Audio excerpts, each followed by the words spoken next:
So please go to safety. My Lord is willing. Have you talked to him lately? I know we fall down and get up, yeah, we be tripping. Perking your ear unto the Lord. Can you please just listen?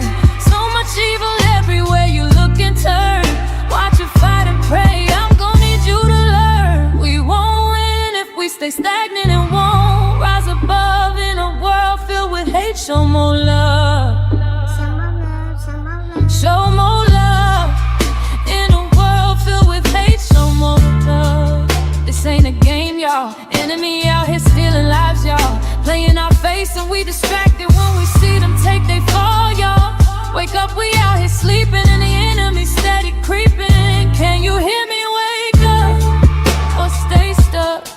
We need the light, and that's some more love. Christ is that love. We need love, much more love.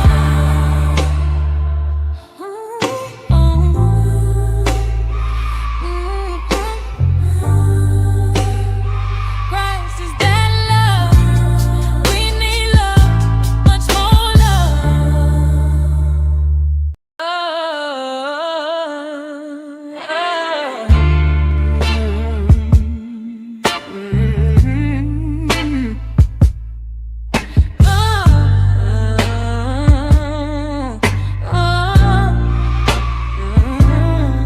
Don't really care what they doing over there. Doing my own thing, staying in my own lane. I'm not judging. You go ahead, baby girl, do you? If it cool, it's cool. But I don't wanna be nobody else. I wanna be myself. I'm not a blending. I'm not a blending kind of girl. Telling how you could see the pain these people living in. Oh, I'm trying to fit in. No true purpose, just paying off a temporary gain. Gaining the whole world, but losing your soul. I really hate watching y'all fold. Everything is conditional, so please go to safety. My Lord is willing. Have you talked to him lately? I know we fall down and get up, yeah, we be tripping. Perking your ear until the Lord. Can you please just listen? So much evil everywhere you look and turn. Watch it fight and pray. I'm gonna need you to learn. We won't win if we stay stagnant and won't rise above in a world filled with hate. Show more love. Show more love. In a world filled with hate, show more love. This ain't a game, y'all. Enemy out here stealing lives, y'all. Playing our face and we distracted when we see them take they fall, y'all. Wake up, we out here sleeping and the enemy steady creeping. Can you hear me? Wake up or stay stuck. We need the light, and that's some more love. Christ is that love. We need love, much more love.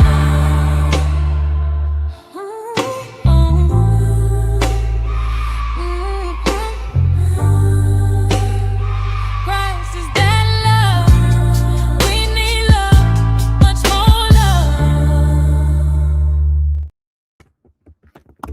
Shout out to everybody. Thank y'all for tuning in. Hey, what's up, Trey? Good to see you. What it do? You already know what it is. What's going on? What's cracking? What's up? Shout out to you for coming through, for simulcasting my stream. I'm trying to find my little music that I be playing in the background. Shout out to everybody in the chat. Thank y'all so much for tuning in. No, for sure, for sure. I see you all GQ'd up with the fresh twist and the shade. Yeah, you know, ain't no little Dolce and Gabbana, you know. Yeah. Little Dolce and Gabbana, you know. And Gabbana. You know, man, you know, Versace robe, you know, that's what they say. They say I'm broke, so you know. Trying to shop. Not they say you broke. Yeah, they say, you know, broke nigga, you know what I mean? Ain't worth Versace, you know. Broke niggas worth broke they niggas call worth Trey Versace. broke. Yeah, I mean, broke niggas worth Versace, you know what I'm saying? You know. That's what broke. Dang, that's crazy. Man, YouTube is a crazy place. That's all I'm saying. But I do want to shout out to the people that's here so far. Hey, Irby, good to see you. Thank you so much for always supporting. I appreciate it. For sure. Shout out to you, Tiffany. Thank you for always showing love. I think I met Tiffany on Nah, your channel. yeah, that's my people, man. That's my people. See, Man, my Tiffany people. is Look, so cool. look, my people over here are already supporting and blessing you, man. Come on, man. Period. Shout out to you, Tiffany. Thank you so much for tuning in. So, Please hit the like as y'all come in. If you have not subscribed, please subscribe to my little channel that's still growing. yeah, man, y'all support more love, man. Y'all already know what it is. So what y'all don't know is, man, I know more love in real life, man. So hey, y'all, hey. In real life, why Yeah. people think we be playing? You know, the internet is the internet. Yeah, I'm gonna address that in a second. What's Hey, up? Magnetar, good to see you. Thank you so much for tuning in. Nicholas, I appreciate you. Of course, Trey, always. Nita, good to see you. Who else? See, you be having this a lot of folks to me. You know, I have a good 10 folks in here. You know, we just getting started, man. Hey, Summer, beautiful. Man, forget Summer. Well, peanut butter neck. Hey, of course, Harwin. Shout out to you, Harwin. Good to see you. That's my dog. Yeah, shout out to Harwin. I feel like I miss people. I can send a link to some people if you want them to pull up. Yeah, that's cool. Whoever want to pull up is cool. I'm gonna send it to you know what? August. Hey, Tiffany, I'm finna send you the link. Tiffany, I'm gonna send you the link and put the link in my chat, Tiffany. All right. Look at August. Are married women allowed in the chat? Yes, girl. They are. August, you know, August, man, you know how we get down over here, man. We don't play them games, man. Girl, Tiffany, I'm finna send you the StreamYard link and put it in my chat. So if anybody want to pull up, they can pull up. Yeah, y'all so sweet. Look at the donations coming through. Thank you so much for gifting a membership to Trey. Oh, I gotta get back. Do you do a lot of membership lives, Trey?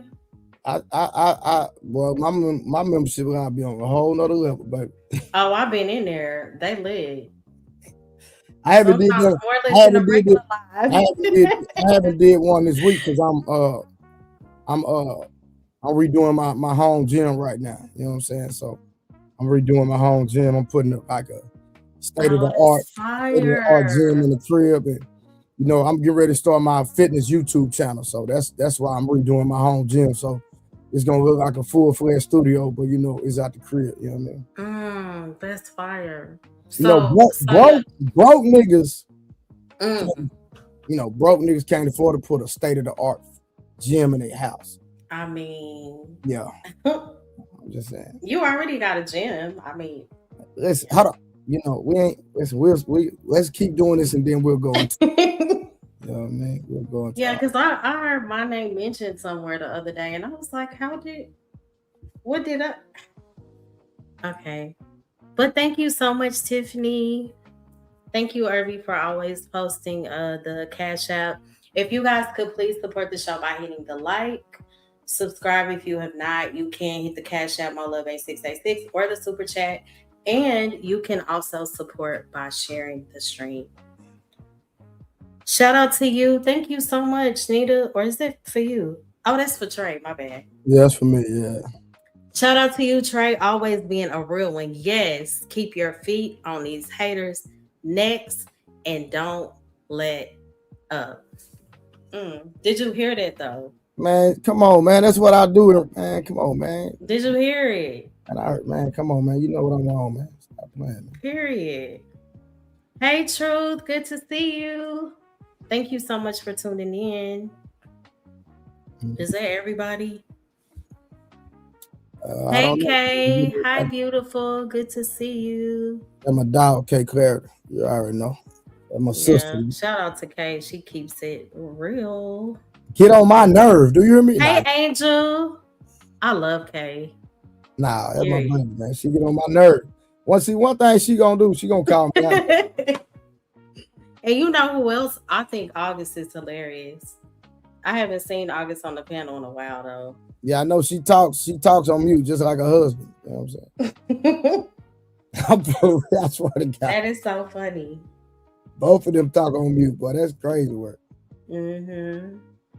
Yeah, but okay, so tonight's topic, this is a little different. So my streams are geared more towards mental health, biblical perspective, inspirational topics, things like that. So tonight's topic is which is more difficult and why?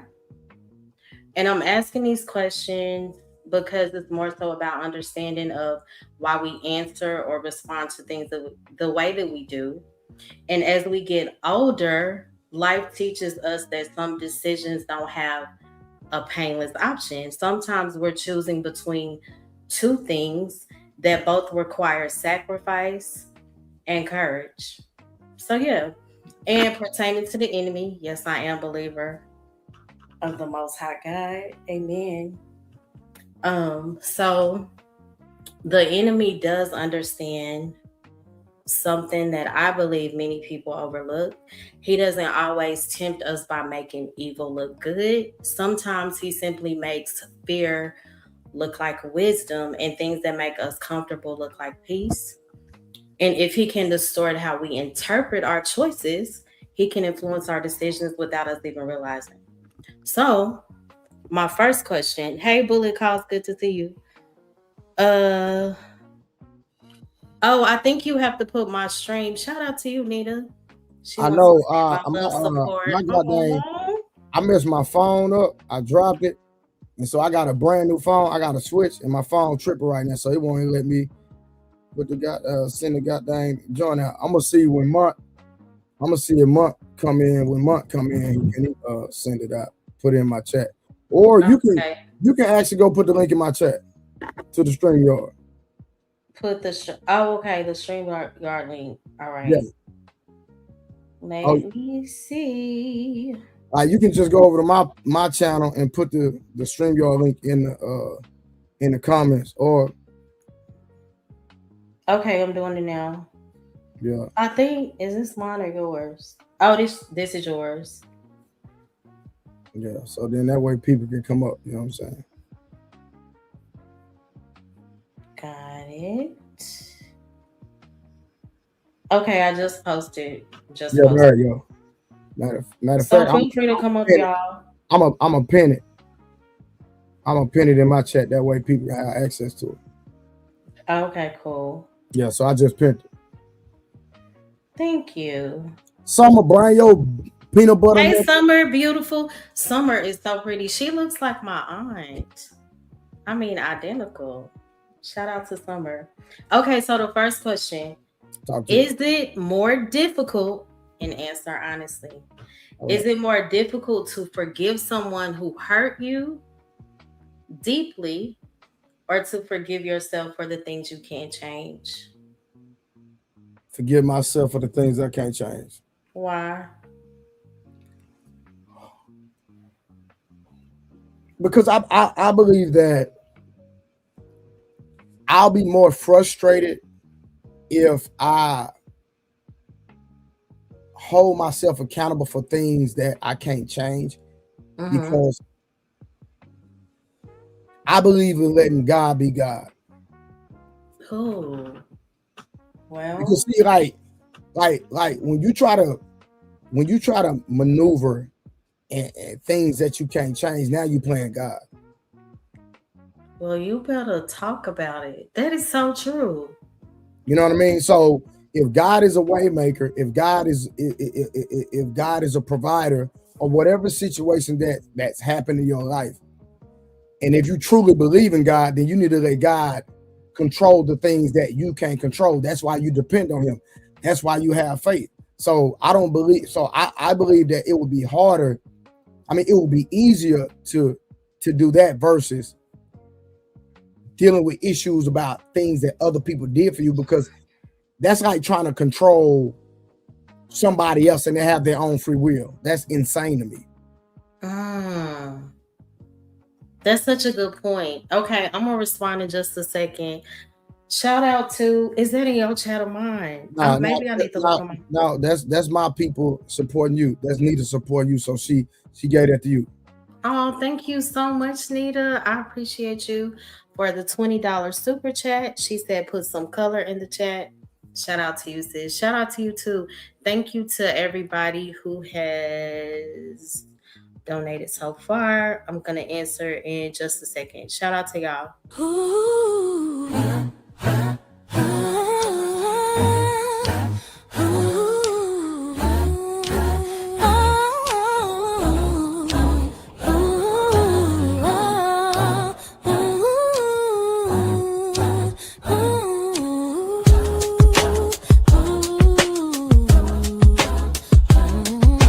That's what's up, keep it up. I thank God from above that you show more love, that you show more love.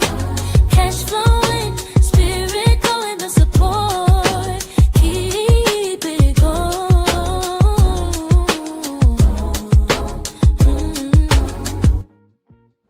Shout out to you. Thank you so much. Hey Champ, good to see you. Hey King Pigs, shout out to you. Good to see you ride. Thank you for everybody that's tuning in. Please remember to hit the like. Champ Talk reactions. I think that's everybody. Hey Harwin. What it do? What it do? What's up? Did you want to answer a question?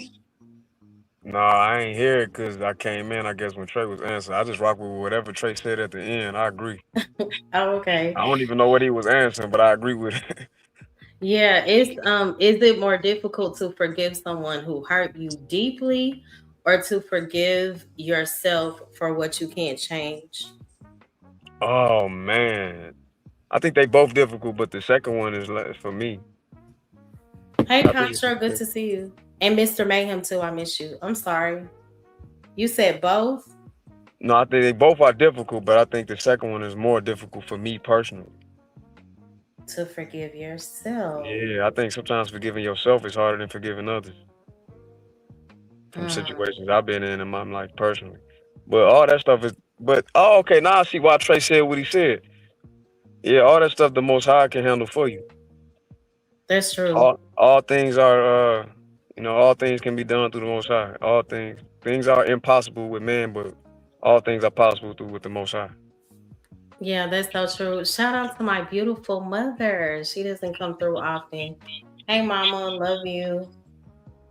Yeah, I agree. So, for me, that's so difficult. I don't know. I don't even know which one is more difficult, but I would say that I believe majority of people think forgiving someone else is harder because sometimes it's hard to let go of what you actually remember and what the person has done. I would say one in particular that's really difficult is when you have been betrayed. You know, the fact that completely breaks trust. When those things happen, it feels like forgiveness is difficult because I heard most people say, I'm not letting them off the hook for, what they did to me. And they feel like forgiving someone minimizes, I guess, the pain that they experienced, if that makes sense. Does that make sense? Yeah. Mm-hmm. And when it comes to forgiving yourself, that's hard too, right? It always makes sense. Nah, it's easy. To me, it's easy to forgive yourself. That's just my personal opinion. I think it depends on the severity of what has happened. Yeah, I agree with I'm not gonna make no decision to the point where I have to forgive myself. What? Now Trey, I'm dead. You've never had to forgive yourself? Man, I ain't forgave myself, and now this is not a May. What are we talking about?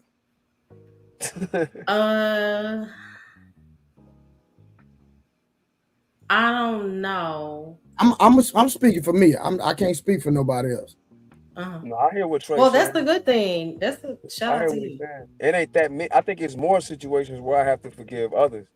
But there's less situations where I got to forgive myself. But those very few situations of me forgiving myself to me stick out. So that's why I picked out. Yeah, no, I don't have a situation where I need to forgive myself. Now, are we saying that, hey, are we saying that, no, listen what I'm saying. Now, if I look back on my life and I say, hey, could I made wiser decisions? Yes.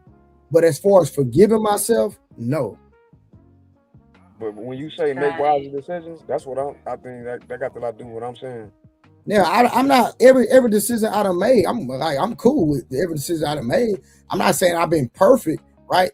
But to say that I made a decision so harsh that I need to forgive me, no.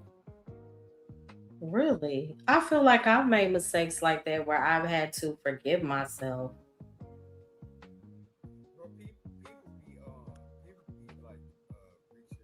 You sound low. Simon, we can't hear you. Sound super low, man. Bro, you super low, bro. I don't know. I can't hear you, Simon. Low. Kay said, yeah, depending on the offense, but when someone shows you who they are, believe them the first time. Why is that so hard for us? Or for some? Sometimes you might feel a certain way about somebody you don't want to. Ignoring the red flags, yeah. Yeah. That's true. So when you say depending on the offense, but when someone shows you who they are, believe them the first time, you don't think that sometimes you may misunderstand who a person is because it's so early on? Isn't that a thing too? Yeah, that's true too. Yeah. Yeah, that's very true. I had an experience like that recently. Did you? What happened? Enlighten us. Just sometimes you could be a very beautiful person and misunderstand something they say. They probably got kindness in their heart. Now I get what K Clarity is saying. Sometimes somebody's showing you a red flag. It is what it is. I still agree with her. But I agree with you too. Sometimes somebody can just have a real good heart and it can just get heated and they say things they don't mean or whatever. Yeah, that's true too. Hey Trey, good to see you. Well, Trey. How you doing, Molel? Good. How are you? I'm doing very well. Unfortunately, I came up here to address someone, if you don't mind. To address who? Trey the Truth. Oh wow. Well, little interlude. All righty, Trey, you good? I'm good. How are you? Trey the Truth, you good? I don't know who this is, but what's up? So why do you go on your panels and talk about people without mentioning their names? I ain't talking to nobody. So you don't be talking about Daryl Long? Bro, I don't know who you talking about, bro. All right, bro, keep playing down. Really, Trey? But no, I mean, I just wanted to ask the question. We got. I think that question is off, though. I really do. Yeah. Shout out to Daryl. You know, I don't have any issues with him, but I don't hear Trey mention him. Yeah, he just talked about him without talking about him.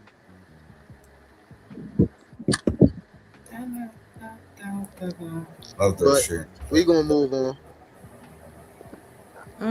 We gonna move on. My bad. Like I say, my bad for disrupting the show. You sure what I'm saying? But I just wanted to address that real quick.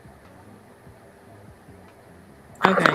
It's the real tranquil. What you got? What you guys talking about? Cause hey, Blue Jay, good to see you. Which is more difficult? No, it's not true. No, it's not. Hey, Simon, we were discussing. The first question is it more difficult to forgive someone who hurt you deeply or to forgive yourself for what you can't change? All right.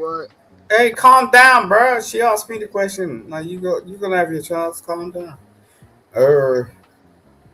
Simon, don't come over here with the rumbunctions, bro. No, he good. Don't He good. tell me what He I'm good. supposed to He do, good. bro. He What's good. wrong with Let these me turn your motherfuckers? mic down. Serious. Simon, hold on. He good. Hold on. Let me mute you, Simon. I don't do all of that over here. So please respect my panel if you're gonna be up here.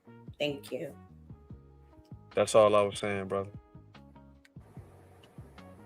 Now, would you like to answer, Simon? Yeah, that's fine. But please, can I just ask you something? I get where you're coming from, but if people are interrupting me, like that's rude. You know what I'm saying? I ain't interrupting them. You see this? Look, watch. Bro. I said you was good, bro. See that?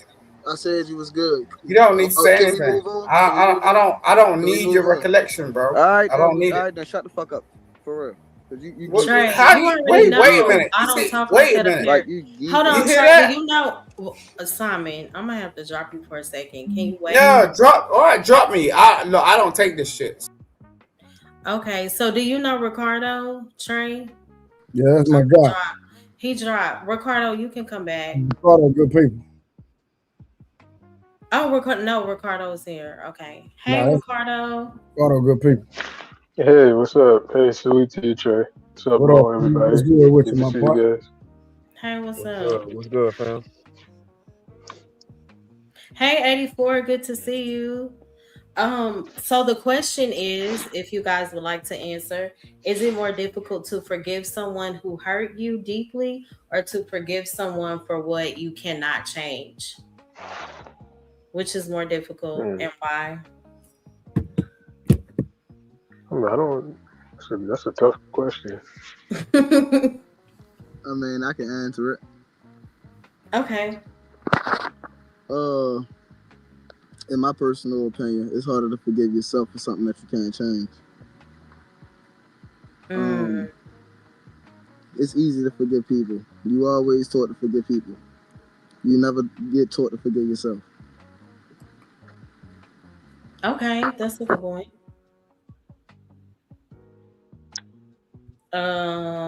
Anybody else before I go to the next question? Hey, Yeah, Peach, the link at the pinned on the top of my chat. Peach Murph trying to come Hey, up. Peace Murph, good to see you. If y'all could subscribe to my channel, guys, I would appreciate it. Subscribe to Shout out to everybody in the chat. If y'all could just come to my side and just hit the like, give me a few more likes, I would be very grateful. And shout out to you, Trey, for streaming with me. I appreciate it. Yeah, you know, it's the least Oh, my homeboy, for real. You know, I support you. You know what I'm talking about? Hey, Smitty, good to see you. Respect. Nah, I actually caught you. I said, man, What's up, my brother? Man, respect to you all, man. I figured I'd come up here and kick it and cool it with you for a moment. Thank you. Yeah, I ain't seen you in a minute, so you know. It's been a minute. I know. Yeah, I just wanted to show some love, man, to those who show love to me. So I appreciate you always. Thank you. Of course. Thank you so much. Did you want to answer the question or? I don't know the question. Is it more difficult to forgive? And this might be something you have to think about. Is it more difficult to forgive someone who hurt you deeply or to forgive yourself for what you can't change and why? Oh, I would tell you definitely for myself. It's always been the struggle with me forgiving me. Because see, I have a higher expectation for myself than I do for any other person. I don't have a higher expectation for no other person but me. So when I feel like I got like, say like a chick get me, right? Like she get me for some bread or like my time and I got hurt in that relationship. I'm looking more so at like, bruh, how did you let her do that to you? Like I'm kicking myself in the ass. I don't do a whole lot of pointing fingers out. So I would say for myself to land it, it's much more difficult for me to forgive myself in most factors than it is for me to forgive somebody else, because I recognize the error in the human ways. I don't expect everybody to move like how I do. but I expect me to move how I do. And when I don't do that, it's a lot tougher on me. So I digress. My mic is muted. Thank you. That's a good response. Anybody else? Hey, P Smurf. Hey, Summer. What's Peace, up, Mo Mark. Love? Chicago. What's up? Hey, how you guys doing? What's up, Good. family? I'll let Summer go first, and then I'll go after her. Some of them come over here with that bull crap. Leave Summer and alone. hey, they already know I keep my foot on all their neck. Peace, Smurf. Hey, keep talking. I'm gonna chop you down. Man, your shoes so little, brother. You can't even. Come on, man. Them little old, what you wear, size 6 in women or something like that? Yeah, you still shop at the ladies' Foot Locker. Come on, man. Get out of here. Them little feet. Hey, Mo Love, his feet probably same size as yours. He just wear guy shoes. You feel me? Dang. Funny. Well, that is. I mean, hey, I'm a 7.5, so. 7.5 and girl. Mm-hmm. Yeah, So Trey about that. 5.5. That mean you're 5.5 in women, right? It's 2 sides. Oh, you said girls. You said 7.5 and girls. 7.5. Sometimes 7.5. Sometimes 7. No, my bad. That means you're 5.5 for males. Well, you already know, man. Listen, I'm gonna fly you in. So yeah, you in the kids section. I'm gonna fly you in hard one down, and y'all gonna go to my boxing gym, and I'm gonna teach y'all boys a lesson, man. I love lessons. Hey, you gonna be not enough for Harwin. Harwin ain't gonna leave me none after he finished with you. That was a good lesson to learn, everybody. You feel what I'm saying? For the young fellas out here, you feel what I'm saying? Listen, if you got a girl, you feel me, and you like the pair of shoes, and you in the men's section, all you gotta do is ask her what size shoes she wear, and then get 2 sizes under in males, and you be straight. Okay. Trey knew that already. Boy, stop playing, boy. You know what it is, man. Stop playing, man. Thank you, Mr. Mayhem. Yeah, it's pretty chill over here. Thank you so much, Queen Tori. I appreciate it. Thank you, Kay. Thank you, Irby. Did you want to answer P Smurf or Summer? Ricardo? I was gonna let Summer go first, and then after she finished, then I can respond. Oh, okay. Oh, okay. What was the questions again? Forgiving somebody else rather than forgiving yourself? Is it more difficult to forgive someone who hurt you deeply or to forgive yourself for what you can't change, and why? To forgive someone who hurt me deeply, because I give people a lot of chances. I'm a very loyal person. Like, you could really play in my face if I feel like you're my person and you're my friend or you're a part of my tribe. Mm-hmm. And so I tend to give grace a lot and look beyond people's faults and give people grace because I'm very, very loyal. So because of that, and then I also like look at myself, like how am I contributing to the breakdown or something? And I try to fix me. So if I get to the end of my fixing me of what I did in the situation, but it's still happening, then it makes me realize, well, maybe it's not me because I'm trying to do all the things and fix it and be loyal. And then you still gonna hurt me after I said, okay, maybe I was doing this wrong. I pick apart myself so harshly to make sure I'm being intentional, that if you continue to hurt me and I've did all of my work, I've asked you, I've talked to you about it, and I come to my wit's end, then it's hard for me to forgive you because it's like I gave you my complete self and you still ished on me.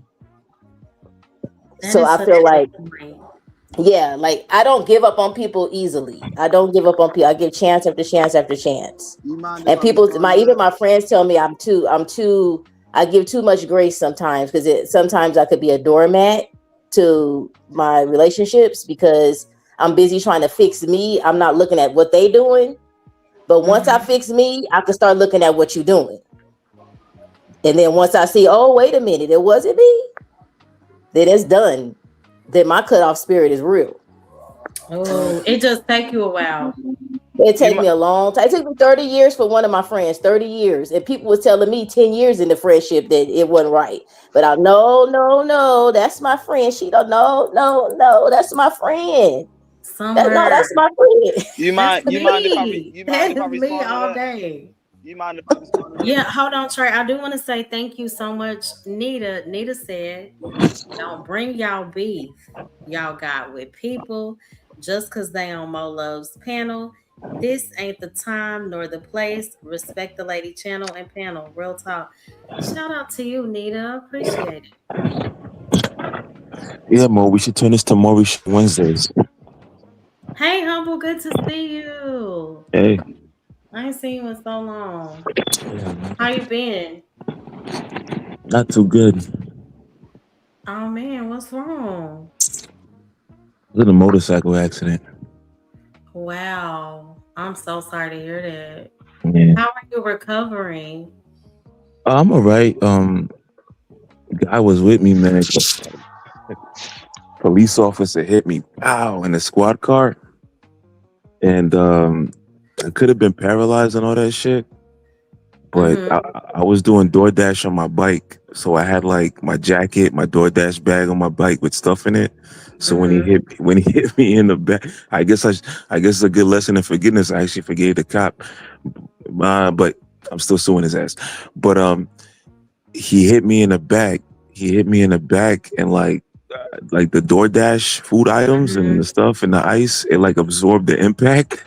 So it kind of saved my spine. But the bike hit me, right? It went like on a forward wheelie. When the bike came down, it fell on the left side of the road, and the weight of the bike slammed on my foot, on my left foot, and it crushed. Thank God I was wearing motorcycle boots. I would have like completely had my foot going, like amputated, right? Thank God. Yeah, man, I've been on my hands and knees, thanking the Lord because saving my foot, man. But enough of my complaining. Who cares, huh? No, because I work for a law firm and I hear some of the most horrific accidents. So I'm definitely glad you're okay. Oh, my bad, 84. He said that's not you, Ma. Oh, Nita, that was your super chat. Trey, my bad. Yeah, I know. Nah, that was for you. That was.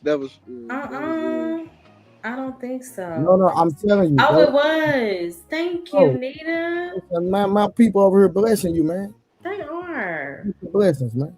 Shout out to that. Did you want to respond, Trey? Yes, ma'am. Okay.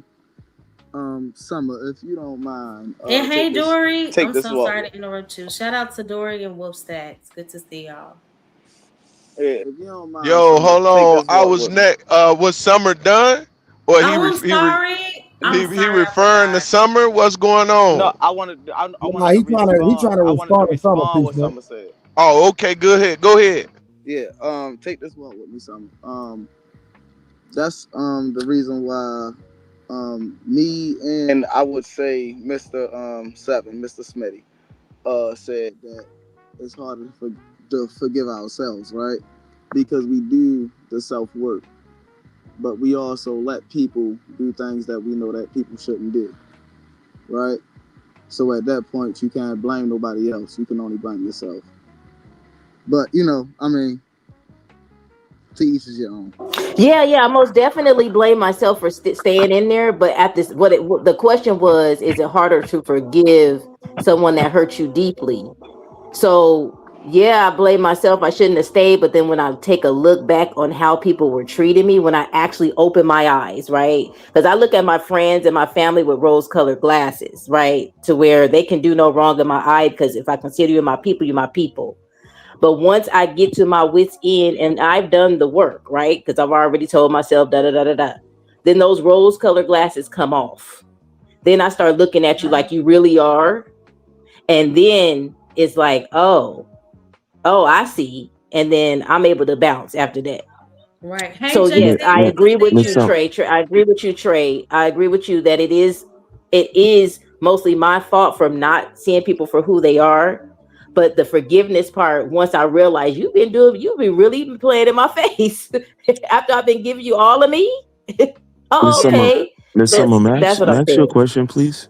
Miss Summer, may I ask you a question, please? Sure. And I'm not being sarcastic or nothing like that. I'm not being rude or nothing like that.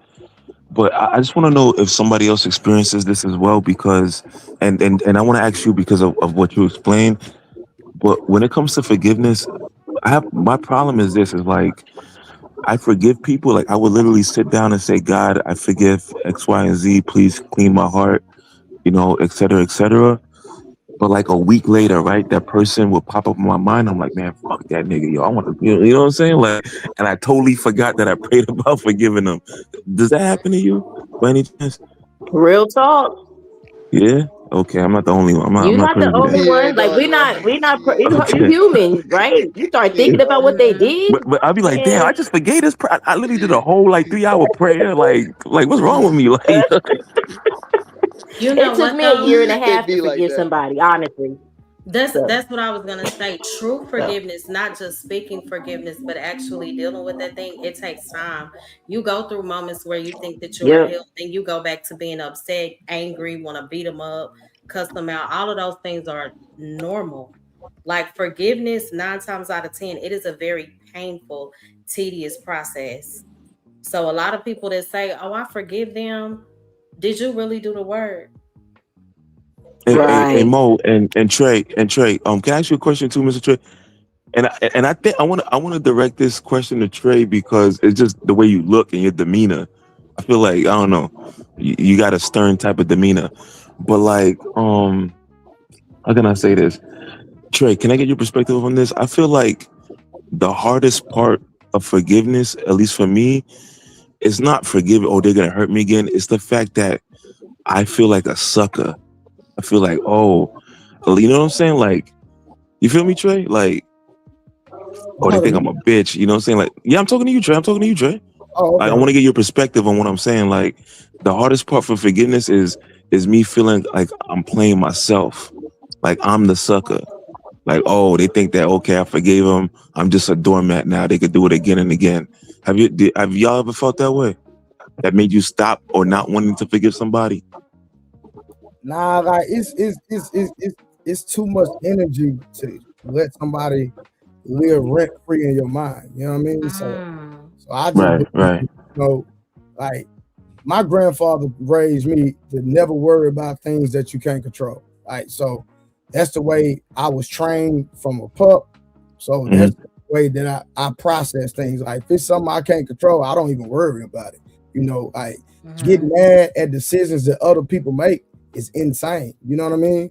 Yeah. That's a hard thing to do, Trey, because it's like I don't want to say, oh, it sound good, because that's the way you were raised. You know what I'm saying? I could tell by your face you're serious about it. But it's so hard to implement that, at least for me in my walk, because it's like you sort of kind of gotta care what people think about you to operate in society. You know what I'm saying? But walking around worried about what other people think, like you can't, like, bro. You know what really broke? Like I said, the way my grandfather trained me was, very instrumental in my upbringing, right? But bro, this is what I learned. You can go feed the homeless, bro, and do something positive, and people gonna have something negative to say. Right. You facts. Bro, I done paid people rent. Right. And then they turn around and act like I ain't did nothing for them. Yeah, man. Same. I ain't pay nobody rent, but same. Yeah. So it's like, bro, it don't matter what you do, negative or positive, people gonna have something to say. So the only thing you can do is control what you control, live your life, keep making the best decisions for you and yours, so that you keep getting the best result, and man, and move on, bro. Real talk. Right. I appreciate that, Trey. It hits different when you can think those thoughts, but different when it's coming from somebody else. You know what I'm saying? You breaking up, humble. I wanted to, if it's all right, I wanted to slightly respond to that as well. Mr. Seven, I ain't even gonna lie to you, because I know P What's that? Smurf. No, I know P Smurf been waiting a long time to respond. So if you don't mind, if you respond real My quick. bad, my bad. No, I remembered that real quick. So I just Much respect to the panel. And hey, Wellington, What you when you go? take What you was finna respond to what the brother stated? Go ahead. Yeah, just briefly. I just wanted to say to what the brother was asking Trey when he was talking about being concerned about what people think and so on and so forth. I would say when you're more worried about what people have to say, you lose track of what it is you need to do. So so the more you're focused on that, like the more you lose sight of what it is that you need to be on track of. So basically, obstacles only appear when one takes their eyes off the goal. Period. All right. It's the only time obstacles appear. All right. As long as you stay focused for the most part, you're gonna have your hurdles, but that's not an obstacle. No, that's just something that you need to overcome or figure out your way around. But when you bring about obstacles in your way, that's when you are more focused on what is not important. So just always keep that in mind as well. Like, bruh, Trey is absolutely right on that part as far as like you damned if you do, damned if you don't, bruh. That's so true. Yeah. That's wise counsel, Mr. Seven. Thank you, sir. Yeah, I mean, you're not going to be everybody's cup of tea. I don't give a damn what you do, how you do it. They're going to figure out something to say about what you do and how you do it. Point blank, period. Facts. But I digress. My mic is muted. Respect. P Smurf. Yeah. So I wanna answer the question, but I wanna ask a question afterwards. I know some people may kind of want to respond or whatever. So, anyways, for me, it's simple. I'm kind of a mischievous person naturally. I'll give a kind of brief synopsis, but when I was coming up, I always had anger management issues, right? And I always felt like it was an emotional thing, but I think as time went along, I remember a prophetess telling me I had the anointing of David. So it interests me because I didn't know who the hell David was and why she would refer me to him. But anyway, one of the things that I noticed about King David was that he was really mischievous. He was loyal to who he was loyal to. He took what he wanted, and he did most of the time what he wanted to do. But the one person that he would always ask forgiveness for when he made decisions was for God. Right? And it wasn't the fact that he didn't want to do what the fuck he wanted to do. He did it. He did it, and then he just understood there was going to be a consequence that came higher than man. Because if you notice, there was no man that could defeat or touch David, right? And he truly felt that, and he showed it in every essence of what he was. He took men and women. He did what he did. I'm gonna say that, right? And anybody that know the story know that. So once I realized what that meant to me, and this had to be around 23, 24, I just knew I was a weapon for God. And by any means, it made me not want to say forgive to anybody that could possibly hurt me, because I understand what emotion is, but as far as hurting me deeply, like, you can't do that, right? That you can't afflict me more than God can afflict me. And once I understood he was real, that was it. For man, that was it for man. And that include male and female. So when it come to forgiving myself, most of the time it'll be in a mischievous mindset, right? I forgive myself with what I'm capable of doing sometimes, right? Even to that person that hurt me deeply, being petty, like, that's why I come with swift words sometimes. That's why I think about so many ways of playing chess. I think about it in mankind for myself. So most of the time when it comes to that point of forgiveness, it ain't because of deep emotion, it ain't because of feelings towards people, because sometimes I really don't give a damn how people feel. I really don't give a damn what people like or don't like. I just understand who I am and what I desire to do. And in that, I'll land with just saying this. I have to just be mindful of what I'm capable of doing in the sense of who I am. So I go to say, ultimately, my forgiveness it'll come because I understand that I could inflict even more than what I inflict on some people. and I try not to have that mindset. Yeah. Agreed. Shout out to you, P Smurf. My love, P Smurf just saying that because he's 6'6" and he think he can beat people up. and that's the problem, Trey. Just because I'm 6'6" and overshadow me on a natural basis, I feel that way. And Well, I'm waiting on you. well, I'm 5'7" and think the same thing. So what that mean? Period. You can get this smoke too, Harwin. You and Trey. No, not you, P Smurf. I'm saying. Oh, okay. My bag. I'm just messing with you, little No, bro. that's the Chicago in you, man. I ain't mad. Somebody still got anger management issues, huh? Hey, I know I do. You can call him what you want, Hey, he bro. really That's do, how I y'all. feel, dog. This man still got anger, and Harwin got him too. He got that little man. So it's little man when it's me, and it's because he big. Which one is it? That is Harwin. You see what I'm talking about? Maybe we just don't take none, dog. That's it. Funny. That's it.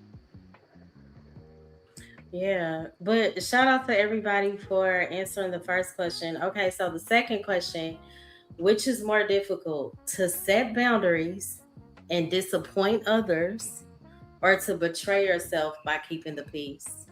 Okay, I want to answer to that because I didn't get to ask my question, and I'm gonna be brief with this question.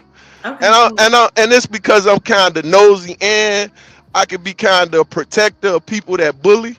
Hey, yo, Trey. So you came up, and I'm trying not to start no shit on my lady Mo's show. Shout out to my lady Mo Wednesdays. You feel me? We on that type of time. So Mo Wednesdays, I'm with that. I like that. I like that plug. We on. So, anyways, Trey, you came up here to confront my little brother with the little 6 inches and a half shoe size concerning another man's issue. Why is that? I'm kind of interested to know. Hi, Jazz. Good to see you. Is that cat still up here? Trey is up here. Did you hear the question, Trey? Trey. I think Mo. I think Trey is implementing the advice that he just gave me a couple minutes ago. That's a fact. It's 2 Treys though. Are y'all talking about Trey the Truth? Yeah, I'm talking about Trey the Truth. Well, yeah, he's not gonna go off. I could tell. Like I say, he's implementing the advice that he gave me a couple minutes ago. Right. Hey, Coffee. Pretty amazing to see actually in practice. Pretty cool. Yeah, it really is. Because I know the Lord is still working on me. You know how it's easy to say, oh, I keep my cool, I'm pretty calm, until the right person says the thing that will trigger you. And then sometimes it may go all out the door. So that's interesting. You said, yeah. To me, that's very, to me, slightly alarming. I kind of listen to the fine print of when people speak. You know, shout out to anybody who actually lives up to their standards and what they speak about. But you know, when I hear my people say like, yeah, like it's cool to actually see it, like you just witnessed the Yeti for the first time or something, like. And I'm just like, wow. Then I think to myself, what I see on a regular, like that's every day, you know. So I'm just saying to myself, what is it that we're having a lack of that we are able to actually like see out here? Because like to be amazed at that, I don't know. I think wow. That's all I gotta say is wow. Like to find that amazing. That's how far gone we've, you know, how far low we've sunk, to the point where when we see somebody doing what they say that they were going to do, we're amazed by it. We're so accustomed to just hearing people just run their mouth and not be about something. That's absurd. But I digress. My mic is muted. That was just my little, what I picked up in my third eye. that was so good. I'm so sorry. I'm dealing with my twin toddler nephews. One of them done punched another one. Twin. Trey, what was the question? I couldn't hear both of them because it went in and out. I'm sorry. I don't want y'all to hear the crying. Hold, Wes, stop. The question is, which is more difficult, to set boundaries and disappoint others, or to betray yourself by keeping the peace? Betray yourself, but wait, what? Betray you? Oh, okay, I get it. So basically, you know how people turn a blind eye to something for the sake of, I guess, being liked versus being honest about what the truth is, the hard truth, which is more difficult to set boundaries When I was younger, for others or to betray yourself by keeping the peace. when I was younger, it was difficult to set boundaries for me because I didn't want to disappoint. I didn't want to disappoint others.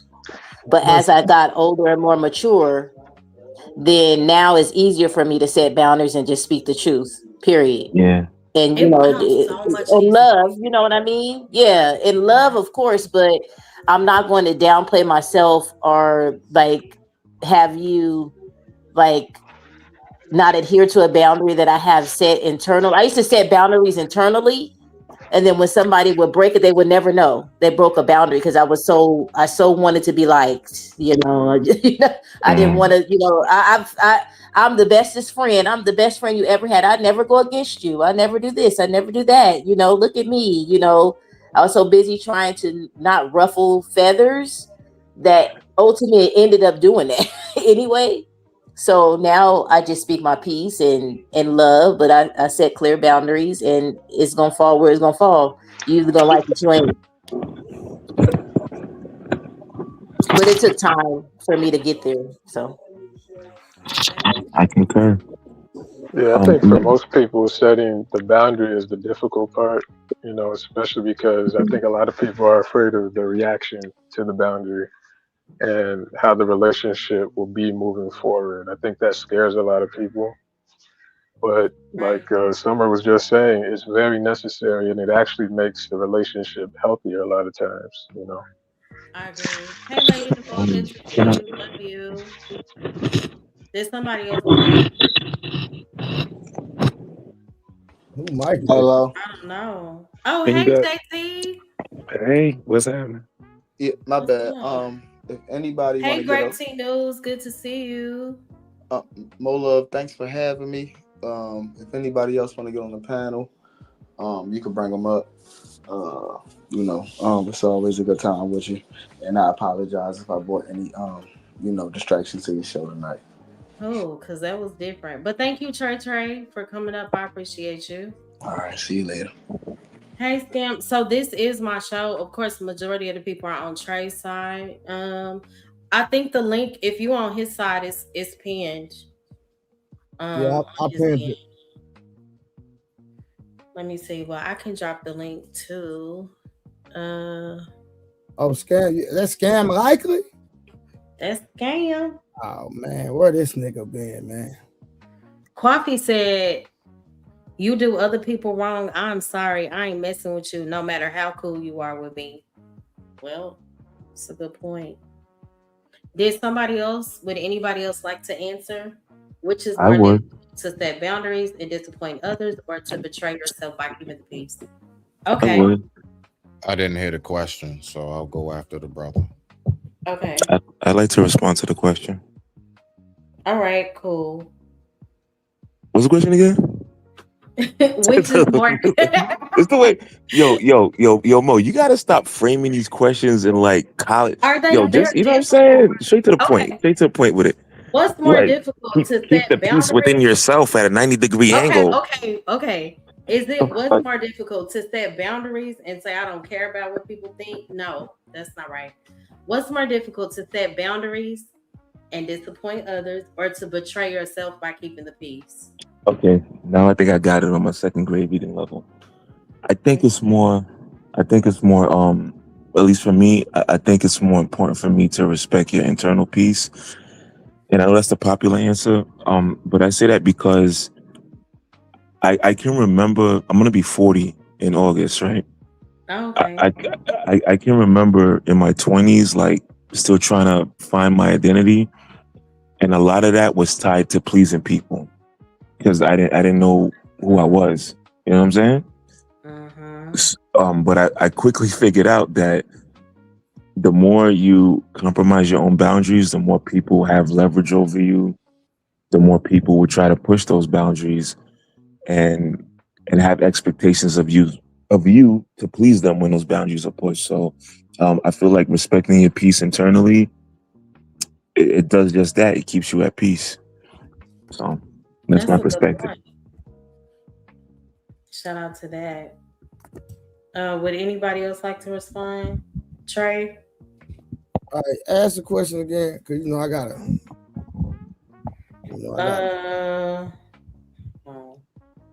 I'm over multitasking, but go I ahead. was trying to post it, but okay. Is it? Dang, I lost it. Don't let me answer, because that greasy dude should have been listening in the first place. He only could do one thing at a time. That don't make no sense, man. So I rather disappoint other people, because at the end of the day, I enjoy mischievous things, and I want to see what their response is, especially after trying to F me over, right? And I know what they doing, so I'm gonna do things purposely to be petty, to see what's gonna transpire. If they gonna get further away from me, you know what I'm saying, or they gonna draw closer and admit however they feel. You know what I'm saying? And crazy enough, a lot of time they admit how they feel, right? And they try to throw it back on me. So in the great scheme of things, I always win at the end, because I know exactly how they feel about me once everything transpires. Okay, that's honest. All right, I can answer that question. Okay. Okay. Hey, by the way, I ain't calling you King David, bro. I'm calling you what's the dude that tried to kill Esther? Not Haman. I'm sorry to interrupt you. I ain't calling you King David. I'm calling you that dude that tried to kill Esther. You say that tried to kill Esther? Yeah, who that was? Fucking Haman. Yeah, I'm calling you Haman, nigga. You Haman. Fellas, delete, please. Delete, just for the sake of the channel. Delete. I'm sorry. Yeah, not the K word, for the sake of more respect to you. What up? Trey, it is me. Sound different without the mic, don't I? You do. You sound old. I am old, nigga. What you talking about? All right, so for the majority of people, people pleasing is their go-to, right? For the majority of people, it is that. For myself, I'm not going to disappoint me, because I'm my hardest critic. I would rather have someone else have their disappointment on what they think I am or how they think I move versus me being disappointed in myself, going against my intuition, going against everything that I have set my principles on. So it's a practice, right, for a lot of people, because for the majority of people, they were pretty much, I guess, groomed to be a people pleaser. It is not an easy thing. So when we talk about easy, it's not an easy thing to go against the grain. And for the most part, if we, for ourselves and our family, we're going to go against the grain. And if you're worried about what people on the outside think of you, you're going to always fail every time. Right. And always fail. That's good. So, although it's more difficult, it's something that is practiced, because that's what builds morals, character. That's what builds everything. So we have to teach our kids that. I ended with that. Hey, Morel, I think JT said it perfectly. I don't have to say one word. That nigga. I do too. Hey, that was perfect. Yeah, that I was would so say, good. JT, that's what I was trying to say, man. Well, that's why we friends. Absolutely. We got each other's back, man. All of us. No, he definitely spoke a sentiment that that's hitting on all cylinders with me as well. The fact is that one thing I know about a man is that his self-preservation is like key factor. The fact is that I need to be able to rest with myself at night. I need to be able to look myself in I need to be able to look myself in the mirror, all of that. And me dishonoring my morals and what it is that I stand for, what it is I speak about, because I tell people all the time, it's the number one thing I pray I never leave this world being looked at or seen as is a hypocrite. Out of anything in the world I can be viewed as, don't call me a hypocrite, right? So that's real big, like that the whole factor of me not letting myself down. The fact is that if you know anything about life, once you've learned it to land it, is that people will let you down. People are going to let all you the down. But I am the one person who knows that from doing something right to doing crimes, only I can tell on myself and only I can steal from me. So when I keep it to a limit, when it comes to how I view, am I going to be more concerned about people or am I going to be more concerned about myself? Nah, I'm definitely more concerned about letting myself down than anybody else, because I'm the one that set the standard for me. Not nobody else did that, you see. And to the factor of what JT was talking about, as far as to land it, this last part, just so I almost forgot, when JT was saying, people, what did you say, JT? They want to like fit in, I think, or something like that. I do believe people that, please. yeah, people please. Yeah, you said they want to people please. Now I've been fighting between back and forth of if it's people pleasing or if it's the fact of nobody wants to feel like they don't have somewhere they belong. That's even why a lot of That's the true. a lot of guys that you look at join gangs. Why did they join a gang? Because they were generally in like stereotypically speaking, they come from the orphanages, they had a broken household and all of that, and they was the outcast. They wanted to feel like they belonged somewhere. So I get when JT says the people pleasing part, but I also incorporate the aspect of how much of it also is nobody wants to feel like they're completely exiled. But I digress. My mic is muted. Thank you. Can I add to that? Go ahead, Summer. Go ahead, Summer. I was going to say what I realized about being a people pleaser, and this is not in everybody's case, but in some people's cases, in my cases, I was a professional at being a victim. So even though I was people pleasing, right, in my head, I knew that ish was wrong. I knew I was going above and beyond, and I'm trying to people please because I want to be seen as she's always there for you. She's always, but they don't do it back to me. They don't reciprocate it. So I'm having an internal dialogue of what I really want to say, but I never used to say it out loud. So I was good at being the victim after being I did this for you. I did all this, and they still treated me like that. They still did this, and they still did that, and they still to make myself a victim. You get what I mean? Sometimes people get a high off being the victim. Facts. It just is what it is, you know. And a lot of people play victims so they won't have to take accountability. Yep, that's true too. It's a hard pill to swallow when you realize you were the problem, even though you were a people pleaser, quote unquote. You knew you wasn't supposed to be doing all of that stuff. You knew you should. And what was the reason why you were doing it? Was it to get attention, to say, hey, she's always supportive. Look at my girl. She try to get accolades from the back end. You know what I'm saying?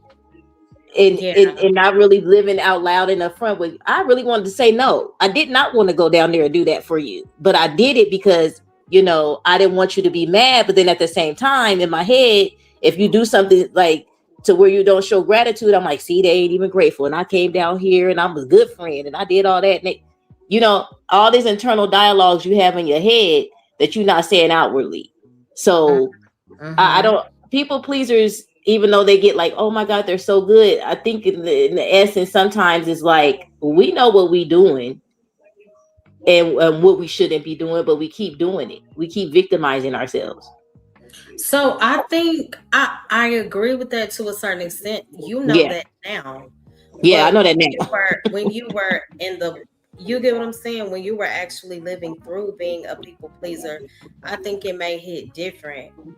Does that make sense? Like, I believe that some people genuinely do care. But I cared, but it's like I cared. But I knew what was going on when it was happening, but I chose to turn a blind eye to it, is what I'm saying. That makes sense. Yeah, Hey, can see, I ask Summer a I care. question? Yeah. So Summer, when was that your husband discovered that about you? Like in your marriage, was it the earlier part of your marriage or like the mid part of your marriage? I'm When gonna did keep he it a buck discover and that I'm gonna about keep it you? 100. I'm gonna keep it a buck and I'm gonna keep it 100, JT. My husband never got to experience that. Not that he got to experience it, that you expressed it to him. If you give it, I reserve that for my friendships. Do you get what I'm saying here? No, I understand it. That's why I was I have getting ready to say the that. Yeah, ability that to set means you boundaries mean with my that home. husband. You mean that home, sis. Better You not be picked up what mean I that put down. home. You picked up what I was putting down. You picked it up. Yep. I was able to set boundaries, clear boundaries, speak my mind, and be my ultimate true self with my husband. Yeah. So what I was saying was that because there's a element of what you were just saying about people pleasing. There was an element about that he also extracted as you were a, you know what I'm saying, somebody that was solid, right? Right. He And would tell me all the time, why don't you, like, you could tell me, you could talk to me openly and say all this. Why don't you do that with your friends? yes. You know, he So would that's try what, to coax that out of me. Yeah, you're right. He would try to tell me, why don't you just say that? Why? Because I used to use him as a sounding board and tell him all the things, but I would yeah. never tell my friends the things. Do you know what I mean? I get exactly what you mean, because what he looked at it as is that her issue is now our issue. And what he Right. did was he helped you to, you know what I'm saying, parse those things out by not only coaching yourself, but it also reflected on him, right? Right. So that was kind of, it's kind of dope when you get a chance to be able to be married and you can also express those things to your husband, because it's not as much as a flaw as we think it is, especially when you're talking to someone that got your back 100. So that's the only thing I was talking about. That whole people pleasing, when you can talk about it now and you can actually, you know what I'm saying, express exactly how you feel now. And you said back then, I was just trying to do things. That's why I said with your husband, I guarantee he saw that in you and he pulled the quality out of it. You dig what I'm saying? Oh yeah, JT, because my husband is the opposite. He don't give a damn what nobody think about anything. Okay, like he would lose a friend in a minute. He don't care. He'll tell it. He gonna tell it like it is. If you don't like it, he'll never see you again. Oh well. That's what it is with me, son. Yeah. I'm an enigma. Hey, Coach Yeah. Fern. Hey, Vaughn. Good to see you. Harlan, we can't even see you. You so short. So what you talking about?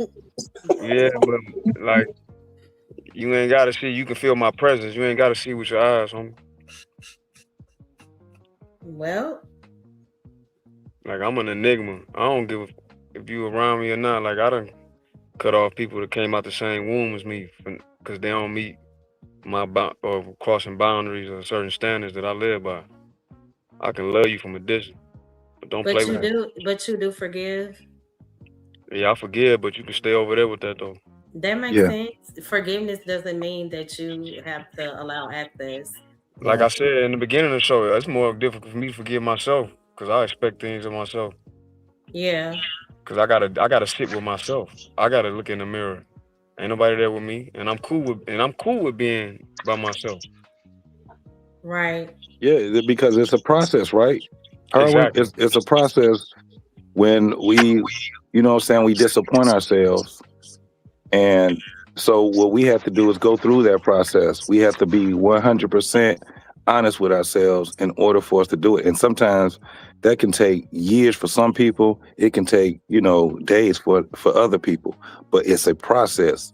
For sure. And so to forgive yourself, you're able to forgive other people, but they got to stay over there sometimes. Sometimes they just got to stay over there. True. Yeah, they gotta stay over there. They gotta stay over there. JP. They gotta be over there. Mm-hmm. I betray myself. It's like, come on, Hard. What you doing, bro? Yeah. You know, now I can get over that in 5 minutes, or it might be 5 years. depending on what the situation is. Jazz said God forgives, I don't. Well, that's honest. Damn. I mean, I forgive, but they gotta stay over there. But you forgive for yourself. Something that Trey said earlier. You can't let people live rent free in your mind to drive you crazy. That's why I forgive. Yeah. It's too costly for. Yeah, that's where it goes down to trying to forgive somebody that don't even forgive themselves. How you do that? They gotta be accountability for them to forgive themselves. People can't take true accountability. They just be talking. Well, that's true too. I agree with that. And Accountability is a huge part of it. And you'll stress yourself out, bro. And stress is a killer. You know what I'm saying? So bro, like I say, man, if I set a boundary, if I have a principle, and you cross that, man, stay over there. It is what it is, because that's why I believe I made it out of everything I dealt with when I was in the streets. Because when somebody showed me a character flaw or they didn't live by certain principles, guess what? I put them on a certain list. You know what I mean? Like, Right. I can't let you know where I lay my head at. You know what I'm saying? Does anybody see Magnetar's super chat? I missed it. I'm very judgmental. Yeah, it was earlier. You know what I mean? He told a joke. That's what Magnetar do. Oh, okay. I'll read it real quick. He said, I have a joke. I have another joke for you. What type of kitchen utensils do truck drivers hate most? Give up a jackknife. Oh, okay. I missed it. Shout out to the truckers. Yeah, that's what he do. Right. Magnetar tells jokes. That's my boy though. So did anybody else want to respond or answer which is more difficult, to set boundaries and disappoint others, or to betray yourself by keeping the peace? Anybody? Well, for me, I would say, for me, honestly, because I was where Summer was too, setting boundaries is usually more difficult in the moment, right? Because those boundaries, they will have an immediate cost, because what normally happens, people are going to say you're selfish. It could actually change the relationship. You may lose the relationship, because people normally like the version of you that always caters to their needs. And when you finally establish boundaries, that's when you sometimes discover, like, if that person really rocked with you, or they only rocked with you because they had the access that they wanted to you. If that makes sense. That makes sense. Yeah. And I think a lot of people choose keeping the peace and to betray themselves because it's easier in the moment, until years pass, and then you wake up just tired, resentful, and a lot of people become burned out, because you, like, all of the above, so many years, like, people pleasing, and that becomes exhausting. And I think Coach Ferg said it too. He said people become depressed like that. You doing everything for everybody else, but nobody really cares about you. And that's not to say that we're supposed to live a selfish life, but we have to have balance. You get what I'm saying? And the devil does a good job of making people believe that saying no makes you a bad person, and that's not true. Yes, God calls us to love people, but he doesn't call us to lose ourselves trying to keep everybody else happy. So Mo, I can tell you briefly, real quick, that I actually had, all right, so I'm one of them people, I had actually kind of like teach myself to say no, because I've gone through that. I've been that friend that actually had to go through multiple times when you finally say no. Yeah, they looking at you crazy. Like, what? Right. You're saying no? Like, yeah, right. I'm saying no. I can't do it this time. No, bruh. No. Like no, bruh. And you finally said it, right? So it's like when you finally set that boundary, I shit you not. It's like it is a relief. Like it is. It's that's big facts. Hey, bro. Especially if you always been the one to say yes. I'm always that friend. I'm picking up everybody, dog. I'm the one that loan you money, and I don't trip if you pay me back late. All of that shit. I was that friend, and when you finally speak up, they looking at you like you just grew three more heads off the side of your body. Hey, man, let me tell y'all personal.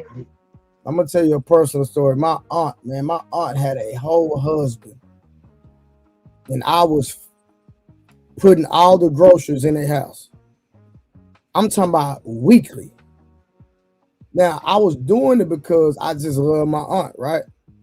Mm-hmm. And one day I was like 21 at the time. Now, mind you, my aunt and her husband in their 40s, and I'm buying their groceries weekly. Mm-hmm. And I just had something to do. I forgot what it was, and I had the money. I just say, nah, I'm gonna just wait a week because I'm like, in my head, I don't mind buying their groceries, but I'm like, you got a whole husband. You know what I'm saying? Yeah, right. So I did this for about a year straight, but this one time, I said, I can't do it this week. And I didn't say I wasn't gonna do it. I just said I can't do it this week. Mm-hmm. When I say she cussed me out like she didn't even know. Wow. She called me everything but a child of God. And I'm like, I didn't even tell you no. I just said I can't this week. So I'm in my head, I'm like, nigga, this is my aunt.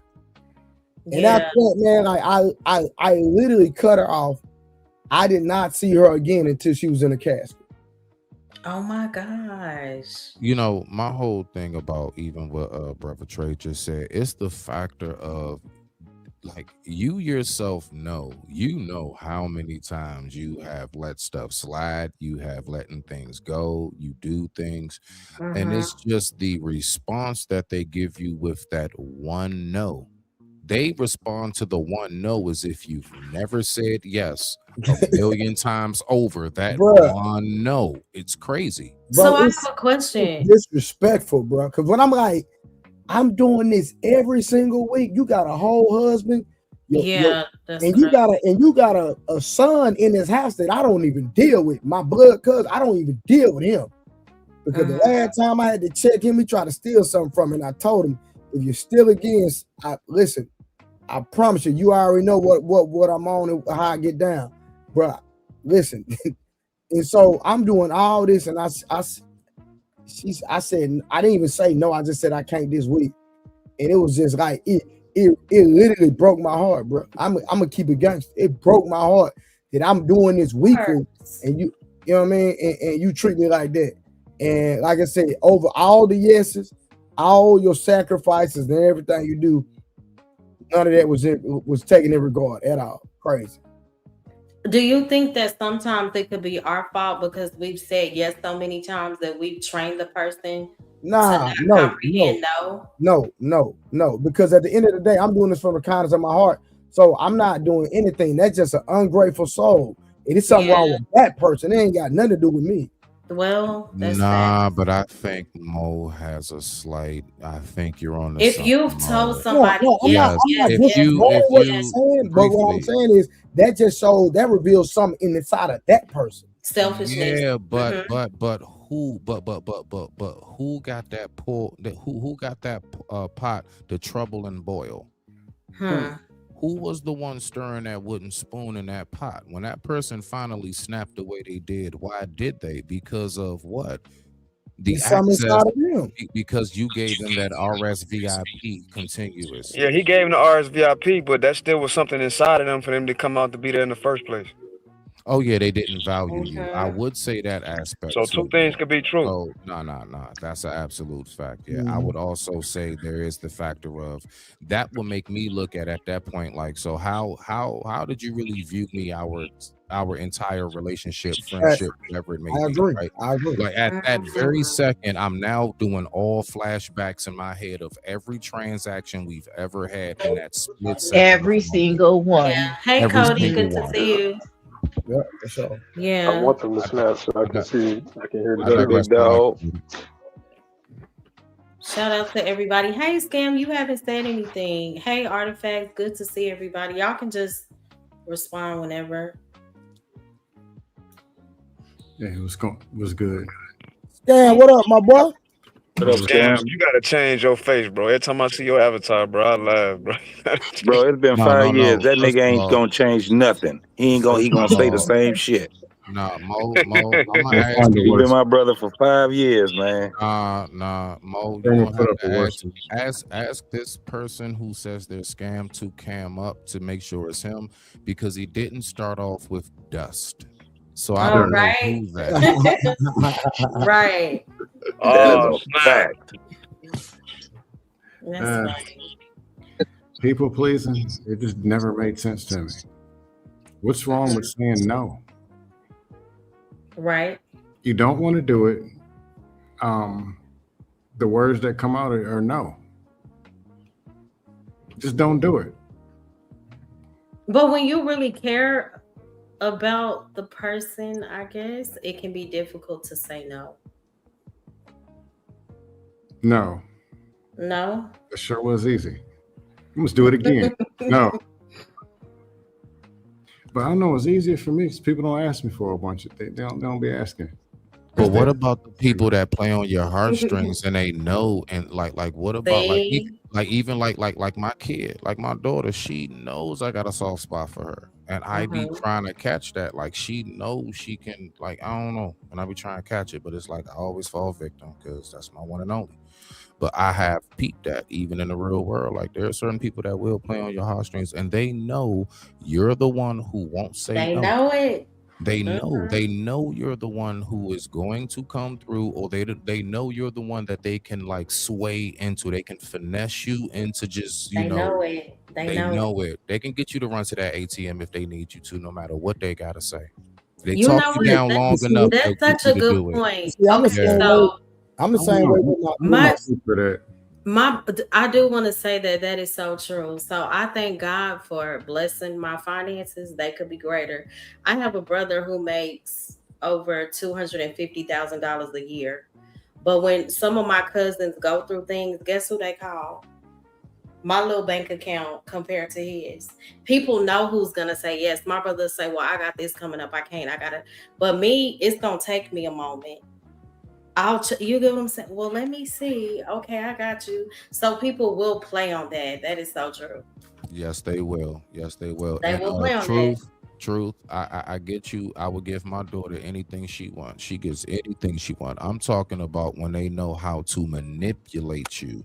When they know how to, mom said no, but dad will say yes, all of that. Like, well, if dad say no, I can get it from grandma. Like, no, we're not doing none of that. Like, yeah. Yeah, for Right. sure.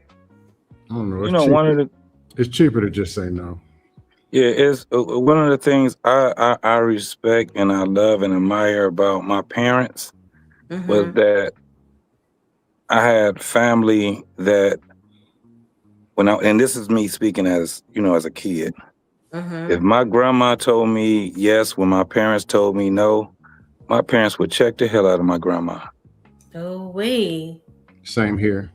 Because I just remember my father telling, and this was my mother's mother, and my father telling her, "You in the way. Don't get in the way. There's a message that we're trying to teach our child, and you're getting in the way." So, that was one of the things where I really appreciated about my parents, because I didn't understand it at the time, but I really, as an adult, man, I really understand exactly what they were saying. Hey JT, that's touching on something, because you can have a kid that got parents in different that not in the same home, and one parent to say no, but the other parent to say yeah, just despite the other parent. That's facts. Don't know that what they're doing to destroy that kid, that they're doing that. Yeah, and this is speaking as a grandfather now, right? And I love my grandson. And my grandson would try to, I give him everything that he wants, bro. I'm probably a better grandfather than I was a father, right? But I had to also understand that when my daughter and his father sets the rules, I can't get in the way of them, because they're trying to give him a message. And because we love our people so much, we would do things. And it goes back, and I love how you preference this, Mo Love. It goes back to the whole thing of portrayal, right? I would betray myself because I've always, as a father, was trying to teach my daughter principles. So Yes. why would, you know what I'm saying? And I had to go against all kind of people when it came down to that.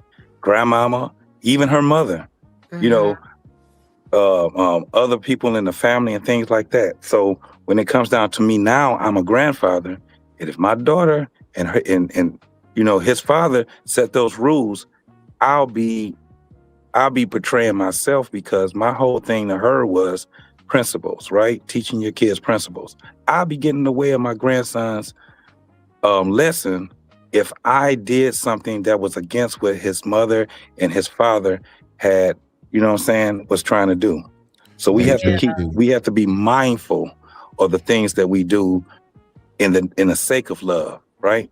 Because you know, we always look at love as being subjective, but I can tell you right now, it still is on the principle, it's on principles and values. So it's subjective on one sense, but if you are a person that's on righteousness, trust me, we can all agree on what love is. Right. I end it with that. Hey JT, I swear on life, brother. But JT cooking tonight. As much, I swear on life, and Mo definitely know, maybe a few other people up here, and how much I love my father. Rest in peace to him. Right? Yes, They just passed absolutely. away in March. My point is, Yeah, my I mom wish. passed away, bro. Wow, yeah, and may your peoples rest in paradise. I swear, JT, I wish my mom's still here, right? She's still living, but I wish my peoples would have gotten that. My daughter's 18 now.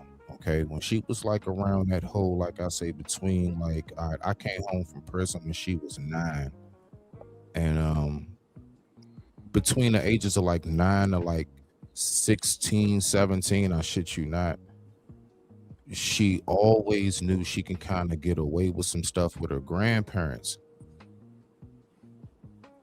And I used to always say to my peoples, like, look, you are hindering some things. If I tell her no, she's on restriction, but then she knows that she can sneak and then just call you or grandma and say, hey, can I go to the store with you? She now got out the house.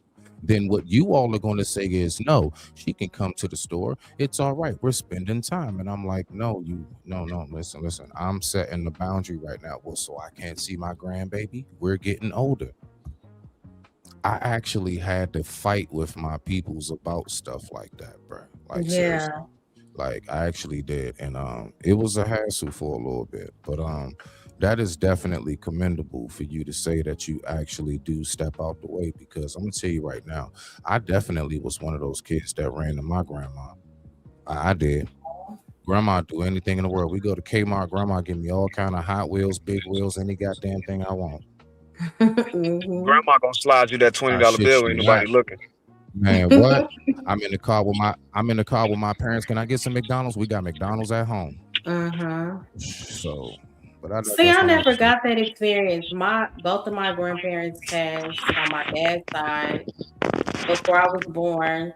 On my mom's side, my grandfather had already passed before I was born, and my grandmother, she lived to be 96, but she was far. She was in Louisiana, so I didn't see her as often as I would have liked. But the grandparent experience sounds super lit. No, it absolutely is, man. You get a chance. JT, you just old, man. I am. But let me tell you something. You a grandfather? I've been completely irrelevant since she figured out what a grandma and a papa was. Since she figured that out, I have been irrelevant for the most part. Of course. Yeah, it's just the fact that when you get to that point, that's one of the reasons why it kind of molded my, the way that I speak to you guys, right? My experiences with family. So when it comes down to being a grandfather, bro, I'm telling you, my imagination is running wild, because my grandson, I'm already envisioning him being a grandfather, because I've been there, right? I understand exactly where he's going to, the levels that he's going in life. So when I do talk to my grandson, I try to give him a little more than what his mom and his dad gives him because I've been on this earth a little bit longer. Right. But it's a way that you do it. You know, it takes imagination to be able to fortify, because look at the times we in right now.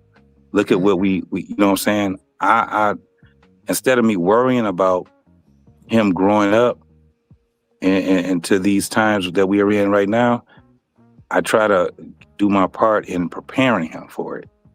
Because worrying about it ain't gonna do nothing. Right, that's so true. You know, so that's why when y'all hear me hollering and screaming on the microphone, the shit is passion. It's not just me talking. Right. Oh yeah, I can relate, JT. Yeah, JT, we don't want you arguing, man. You know, we don't want you. You know, we don't want you. You know, pass out on the live, brother. Because JT will go in. I did want to say shout out to Mr. Mayhem for the $5 super chat. Support Mo Love with some color. Stay blessed, chat and panel. Salute. Thank y'all so much for tuning in. I appreciate it. And shout out to you again, Trey, for simulcasting. Did anybody else want to answer? I think everybody did. Okay. I want to give some kickback to JT. Hey JT, I've been a father for a long time, and I haven't been a grandfather yet. And guess what? I don't give a damn. I already told my daughters I got all girls. I get them grandboys. They spoiled. On Pawpaw's side, they spoiled. Now I'm gonna teach their ass some lessons. But guess what? Don't bring them my way, because I'm telling you, I'm going to spoil them my way. For real. I ain't going to lie. I ain't get a chance to really spoil them like I wanted to. And they say, Dad spoiled them. They do say I spoiled them, but I spoiled them with some wisdom. But I get them grandboys, man, I ain't going to tell you. I don't know how to act. I ain't going to even lie to you, boy. I ain't going to lie. Pawpaw may be the safe haven.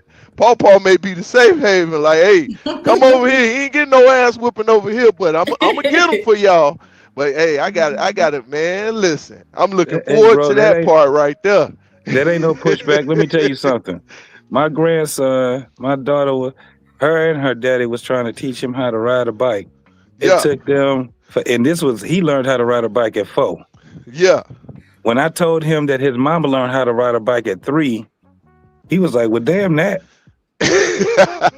It took me all of 5 minutes to teach this boy how to ride a damn bike with no training wheels, my guy. You feel me? So I spoiled him with that type of stuff. That's my what I'm talking grandson, about. he trying to be a DJ. Guess what? On Christmas, what I'm about to get him? His first DJ set. You did? Come on, His mama about to be mad, and I'm gonna get him a set of drums too. So that's how I spoiled him. So that wasn't no pushback. I feel you. Got you. Oh, now, hey, I'm in the house, huh? Say that again, Trey. I said so he can make all that noise in the house. Hell yeah, and that's gonna get him millions. Hey, instant scholarship in the college. You feel me? Hell yeah. Yep. I'm on that type of time. And I ain't gonna lie. I'm waiting for all my other unborn grandchildren to be born too. My whole thing is I'm gonna be sitting here arguing and fussing with all these motherfuckers because I care about what the fuck is going on with my damn grandchildren and my great grands. You dig? That part. Keep going, y'all. Yep. Yeah, because they sure know it that they are. Dad, I'm just gonna bring them to your house. Yup. Bring them over here. I got something for them. Hey, do them 20 push-ups for Pawpaw real quick. Yeah, your muscles never be big as mine, but go ahead and do your 20. Get them out the way, because I had years ahead of you. And then next time your mama tell you do something, you do it. And I'm gonna explain why. I want to be that why person. I'm gonna tell them every reason why from every angle. To the point, Pawpaw, you think you know everything. Yep, you gon' too. Because I'm going to tell you everything, damn it. Now, you better be listening, because listening is a skill. A lot of people can't do that for nothing in the world. You going to perfect it listening to your Pawpaw. Hell yeah. I ain't lying. Excuse my French, Mo Love. I forgot we on the lady panel, so go ahead. But that's true. Like, listening, that's something I'm still working on. I'm not always the best listener, especially if the conversation is pretty heated. You know. Yeah, we found that out several times on my panel. So I did not ask for that. we all got stuff to work on, Mo Love. Don't let Trey do you like that.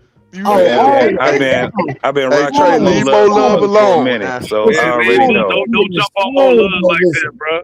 Bro, all with that nigga still don't listen, boy.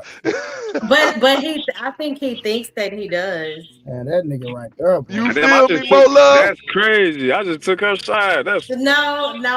Well, I will say, hey, Peach Murphy, you see how that's Harmon crazy. is a good, he's a good listener. But when the conversation gets heated, our understanding can Hey definitely man, go out the door. But shout out to Marvin. Just like you and P. Smurf from the same city, me and Mo Love from the same city, my nigga. Yeah. So Hey, y'all don't be taking I that. Don't see, be nigga. I on that just type took of her time, side, Mo Love. She just jumped off. Yeah, respect. Hey, you know what? You know how I look at heroin though. Heroin is electricity with no conductor. Woo! That's how heroin is right now. But once the older he get, the more he's practicing these conversations and with his folks, you gonna see, boy, because I ain't gonna even lie to you, heroin. Boy, you something to mess with right there, bro. You are a walking encyclopedia, but you are absolutely electricity with no conductor. Man. Hey, JT, man, I done beat that nigga every debate we had, bro. Come on. You said you cooked Harwin? Every time. He know that, man. Stop playing. You gotta stop trolling, bro. This is Mo Love show, man. Stop trolling. So how many conversations we done had offline, nigga, and I cooked you, nigga? Stop playing. Less than 0, my nigga. Yeah, all right. That's funny. No, he be listening though. That's the thing. He be listening. I'll be listening like a mother. I got a photographic memory out this moment. They gotta leave me alone. Yeah, he will listen. I appreciate you, JT. I still love you, Mo Love. It's Hey, cool. look. No, I said you have a lot of wisdom. I give you that. Hey Trey, I'm gonna be like them damn them Hebrew Israelites, right? I'm gonna be talking my shit, and I'm gonna go to Harwin. I'm gonna say read. Hell no. Hey, you ain't gotta tell Harwin to read. He go, hey, memory. Harwin gonna go back to goddamn it, whatever, whenever, however, and then tell you what you said. How about that? Go to edamon.com. Photographic memory. Go to edamon.com. Yeah. Yeah. Oh, all right. Salute to the panel. Good to see you. Did you want to answer the question, or Yeah, I got a few thoughts. Salute to the panel. What up, Trey, JT, 7. I just got a few thoughts. I think that you can separate people from personal experience, like their family, their children. That's personal to people. So I think that it's gonna mean more to you to kind of give or kind of let things slide with your children or you know what I'm saying, the people that's immediate in your family. But I think what we forget sometimes is that some of us got a given spirit. Some of us are just naturally servers, and so how do you determine if, you know what I'm saying, how do you determine if you're giving too much to a person? That's just deep, you know what I'm saying? That's just self-understanding. You got to self-reflect on certain things like that. But I think a lot of this stuff goes back to biblical principles. Naturally, we're supposed to serve people. And I think it comes back in the earth. I think a lot of you guys that's wealthy understand that you got to give in order to receive. So absolutely. I hope that you guys are not, you know what I'm saying, pushing people to the side. And I understand that people pleasing it could be a challenge because deep down, yeah, you can be too much of a kiss ass. You know what I'm saying? And I think we all deal with certain levels of that, right? But for me, I just think that naturally a lot of us, man, are givers, man. We serve. And I think that's a part of a part of service. That's a part of being a prophet. That's a part of being a prophetess. And if you're doing the Lord's work, I think that internally that's always going to be challenging. But you go to God for that. You know what I'm saying? And you get your answers from the Most High, how to figure that situation out. Yeah. Mm-hmm.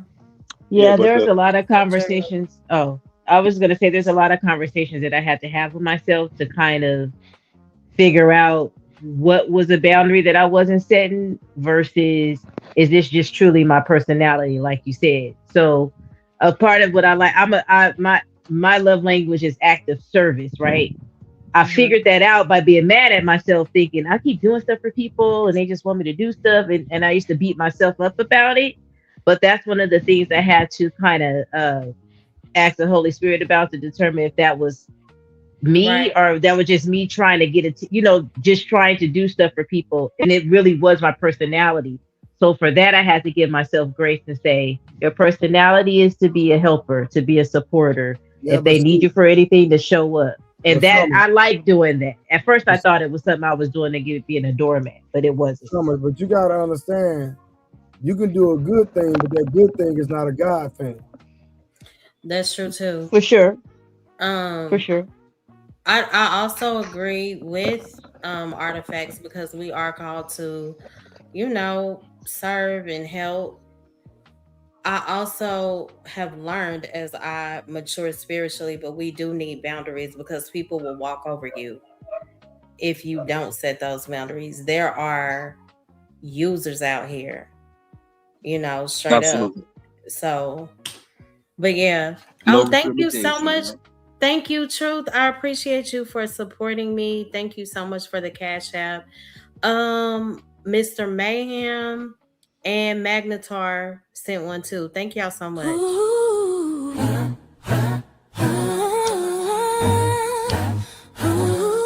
Yeah.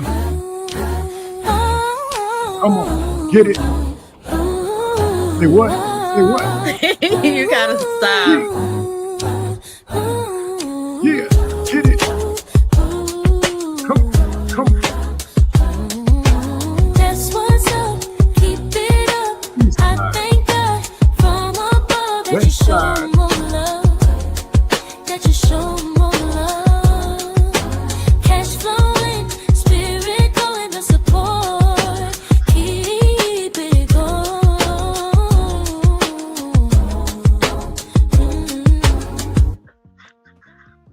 Shout out to y'all. Thank y'all so much. What was the next question? Did anybody else want to answer that did not have the opportunity, or I think everybody answered? Okay, so question 3. Really think about this one. Which is more difficult, to walk away from something familiar that's harming you, or to start over with nothing guaranteed? Anybody? Absolutely. I mean, Hey, Dragonfly, good to see you. For me, it's not hard to walk away from something that's harming you. Like, Oh, you made that sound so easy. it is. Like, I don't see. I think I don't know. Like I say, my granddad just raised me.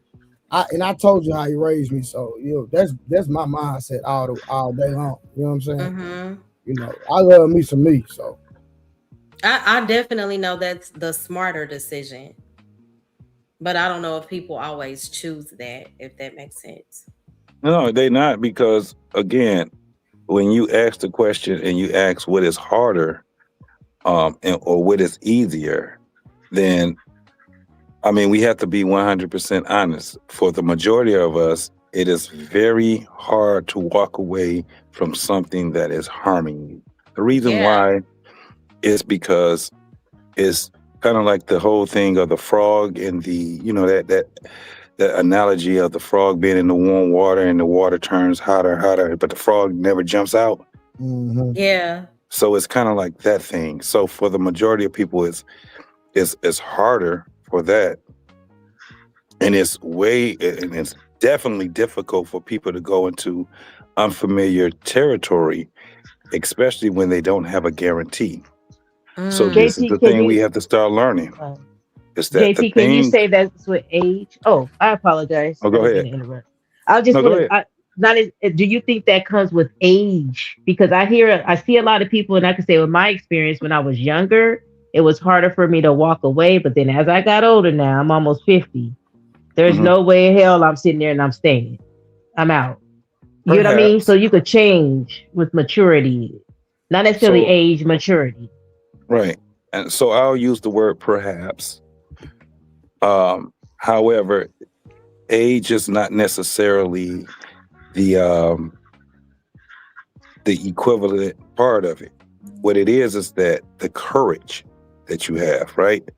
One of the things that's very challenging, yet it is exciting, is to go into territories that you know nothing about. Yeah. Because again, we have to also understand we have imagination, right? And we have expectations and all these different things that's in our imagination. When you stay somewhere and it's, say that you don't even realize that it's harming you. One thing that you do know is that it's not making you a better person.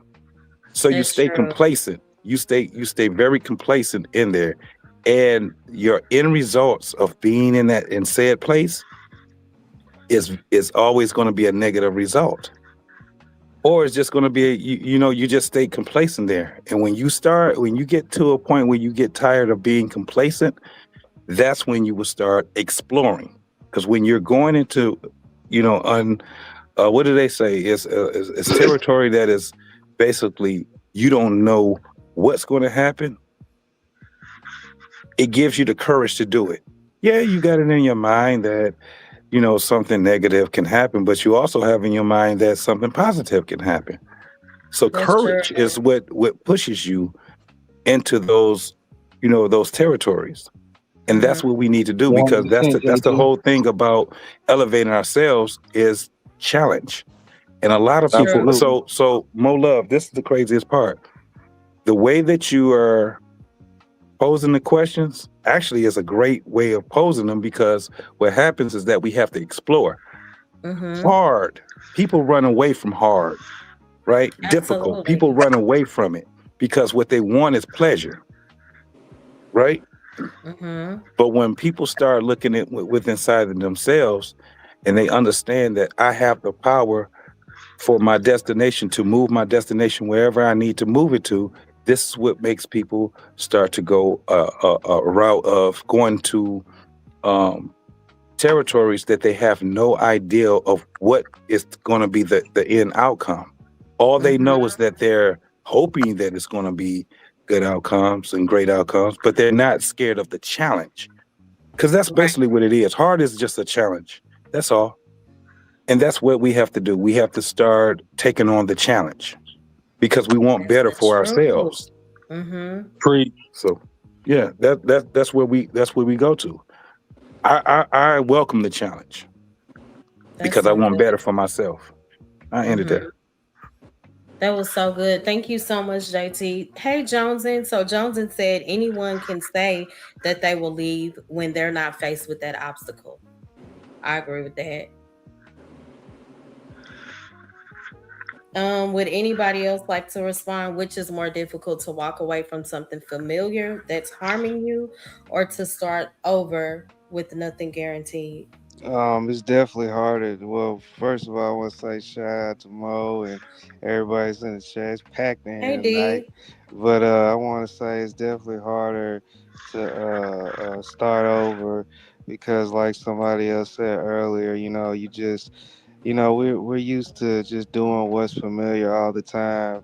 It's easy to just stay in just like negativity, and it's easy to just stay, because it's hard to be positive, especially in this world. How the world is going, it's hard to be positive, but it's easy to be negative and to keep doing the things you're doing. It's hard, like for example, like when it comes to like working out and stuff, you know what I'm saying, it's easy to sit on your ass and eat cakes and cookies and stuff, but it's hard to actually get up and go to the gym and work out and keep a diet and all that. You know what I mean? That's Anything true. that's worth having is going to take some work to get to it. You know what I'm saying? So it's easy to just keep on doing the same thing over and over again, as opposed to changing your life and doing something right. You know what I mean? I agree. That's a good point. And I did want to say shout out to Brooklyn Crook. Did you want to read it, Trey? That's yours. In and out this thing, y'all continue building till it's built. Salute Trey and the panel. You missed constructs earlier too, because he said Oh, I one. did. Yeah. Where is it? He's so hard to find. You got so many comments. He said, teach them how to treat you by not allowing mistreatment. Okay. Got it. Did anybody else want to respond? Hey, Big Aaron, good to see you. Likewise. I hope you're doing well. I am. How are you? I'm doing well also. Thanks for asking. What's going on, Trey? What it do, family? Nothing to it, family. Nothing to it but to do it. Shout out to the panel in the chat and all that. Hope y'all are well. Nothing to it. Nothing to it, man. Blessed and living the dream, man. Hope you're doing the same. Sure. Yes, sir. Word. Hey, the Scrolls. I actually do, address other topics outside of relationships. But I know you on Trey's side. Shout out to you. Oh, thank you so much, P Smurf. I appreciate you for the $9.99 super chat. It says, I want to bless my love in the panel. Shout out to the family. Someone give me a penny to make it a $10. Holla. $10 holla. Thank you so much. I appreciate it. Blessings to you, sis. Oh, Trey getting sleepy. He probably sleep. Who? I'm not sleeping. I'm over here. Hey, I didn't know. My bad. Can't tell because your peanut head from the side looks funny when you laying down. That is hilarious, Sleeping Beauty. Let me see. You got to ask Mo Love. You got to ask Ricardo to answer. Oh, Ricardo, yeah. Don't let him go past nothing. Get him every. Yeah, that's month 2.0. Oh man. Month. Is that Mark? No. Oh, okay. I'm just talking about how like just monotone, how just chill he be, he just talk like this. Oh yeah, that's funny. Would anybody else like to respond? Ricardo got to respond. Mo Love. Oh, I didn't know he was. Many questions. Go ahead. He be listening. Thank you, P Smurf. Thank you. Well, yes, I would say that a lot of the guys have pretty much kind of, I won't say took my answer, but I would agree. Like it is harder to change. Just change in general is harder for most people. So, especially when you have to apply effort that's uncomfortable. People like to stay in their comfort zone, so it's definitely harder to go outside of that. I agree. Absolutely. Anybody else? I would say it might be hard, but a man got to be willing to pick up and go and start over. Can't be playing them games. A man, what about people in general? Well, I don't want to speak for women from that perspective because I can't say. Okay, that's fair. Yeah, I can't say how y'all, because you're a woman, how y'all would look at that. But as a man, in my opinion, we should be able to pick up and start over when it's time to get to it. I think that's an interesting question because if you're referring it to relationships, it may be a little bit more different than it is family or friends. That's a good point. But even family and friends, I get away from. Yeah. You made some good points too, Coffee. He said, easy to stay in what is known to be comfortable for us because one, we do not know what it is like to hurt nor love. Two, fear of starting over, so you deal with it. That is so true. Cheaper to keep her. And the third point was, dang, I missed it. There's so many comments, but yeah, that's good. Anybody else? Yeah, I mean, when you Peace really Murph look like start, Moses. go ahead, bro. No, I just said Peace Murph look like Moses. Bro. The original He Moses does. too, not He does. Y'all tripping. Y'all funny as hell. the let me go, let my people go Moses. Nah, he look like the character Black Jesus. He does. Wait a minute. Black Jesus? That's just Jesus. Hold on, what you talking about? The one that was flipping tables. Called Black Jesus. Like a little show. No, I ain't never seen that one. Show movie, but yeah. I ain't mean to cut you off, JT. I just had to say that. Go ahead, bro. My bad. But the one that was the flipping tables, Black Jesus. He was. Y'all terrible for real. You need a wooden staff and then just be like, I come with a message. Now y'all got Aaron at it too? Come on, man. Blame me, man. Blame me, man. Blame me, bro. No, I everybody get their own little shot. He G Moses. That's funny. JT, Did everybody answer? Go ahead, Molo. I'm sorry. No, did you want to answer, Aaron, or I think everybody? Harwin, did you respond? Yeah, I did. JT was in the car. I'm the one that said Moses and messed everybody up. Okay. Gotcha. I think to me it's more difficult to walk away from something familiar that's harming me than it is to start all over with nothing guaranteed. That's a good point.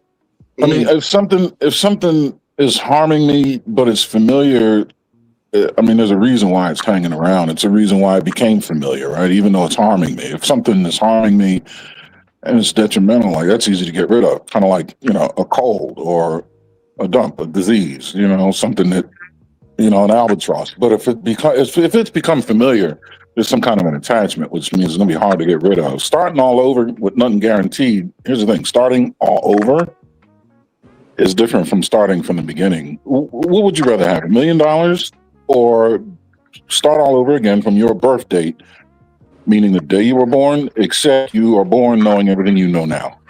Which would you rather have? Oh, damn! I'm gonna start over. Right, exactly. Right. So when you say start over, you literally are picking up with the cognition and wisdom that you have now, but you get a chance to go back to the starting line. Who wouldn't take that? I don't need anything. I don't need anything to be guaranteed, because what's guaranteed is what I say is going to be guaranteed. Because it's a start over and not start from the beginning. Yeah. Yeah. So a lot of times, what we have to understand is that we're kind of like a canvas, right? And when you got a bunch of paint on it, it gets confusing. So say if you can you could just clean that canvas off and start from, a clean canvas. It may be a little more, my whole thing is this, and I'm gonna stay on the premise that I was on. Most people will run away from difficult, hard, all these things. Those words will kind of deter a person, right?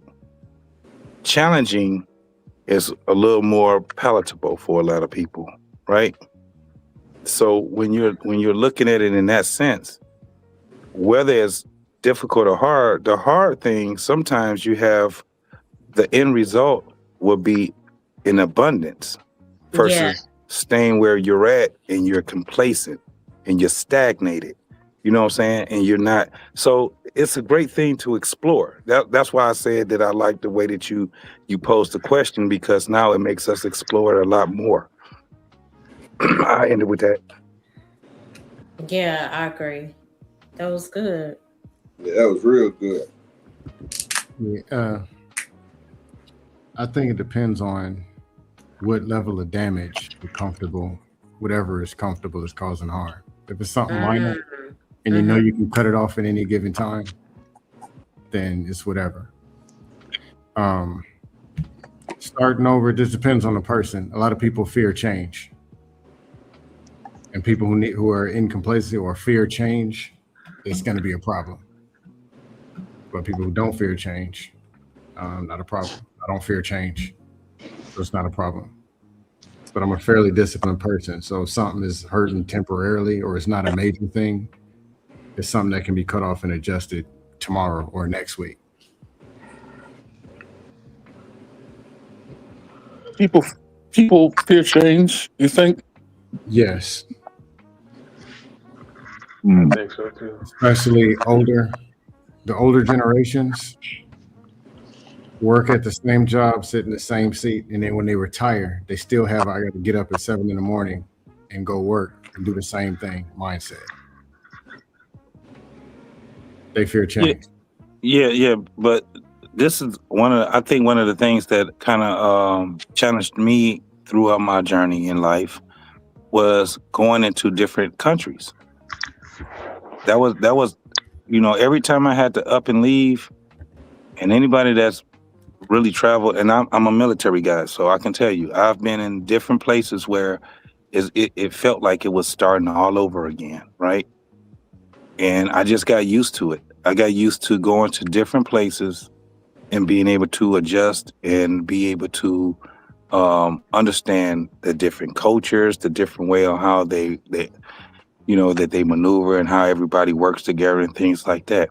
That is not an easy thing, but again, we have to welcome the challenge. You have to just welcome that challenge. And it made me a better person. So. Hey, JT, do you remember your ride to basic training? Like after in processing, where they're actually taking you across the tracks to start basic training? Do you remember that ride? Yeah, that was probably my basis. That was probably my foundation of the challenge of change. Yes. Absolutely. That was my foundation. Everybody don't have that foundation, so I don't want to. But yeah, that was my foundation, no doubt. E-Black is in the back. Yeah, E-Black in the back.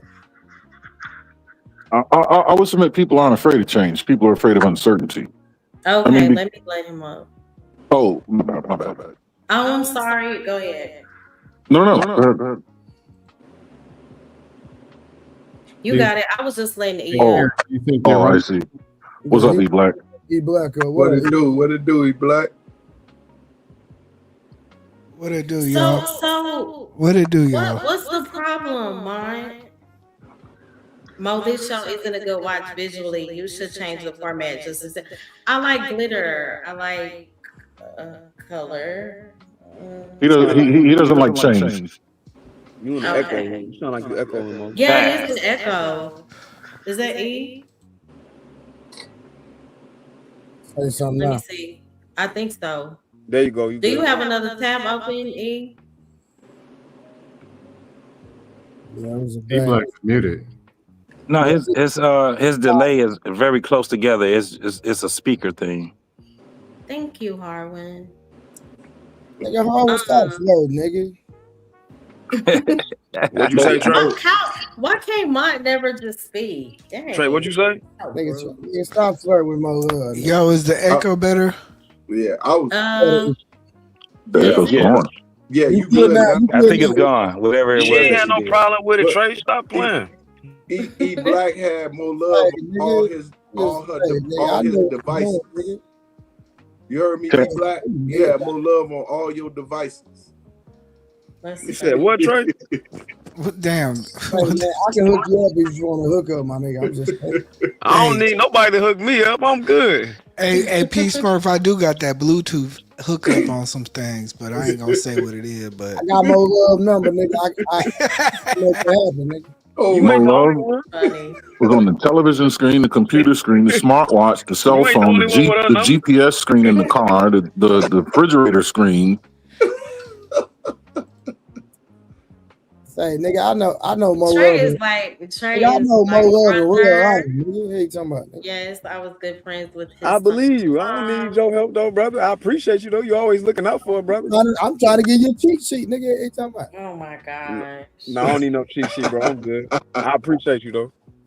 nah, Trey, I thought you was gonna pull up though. What you mean? To Houston. Nah. I got things going on, man. But you know. No. That would have been a good look. Trust me. I think a couple of call outs could have.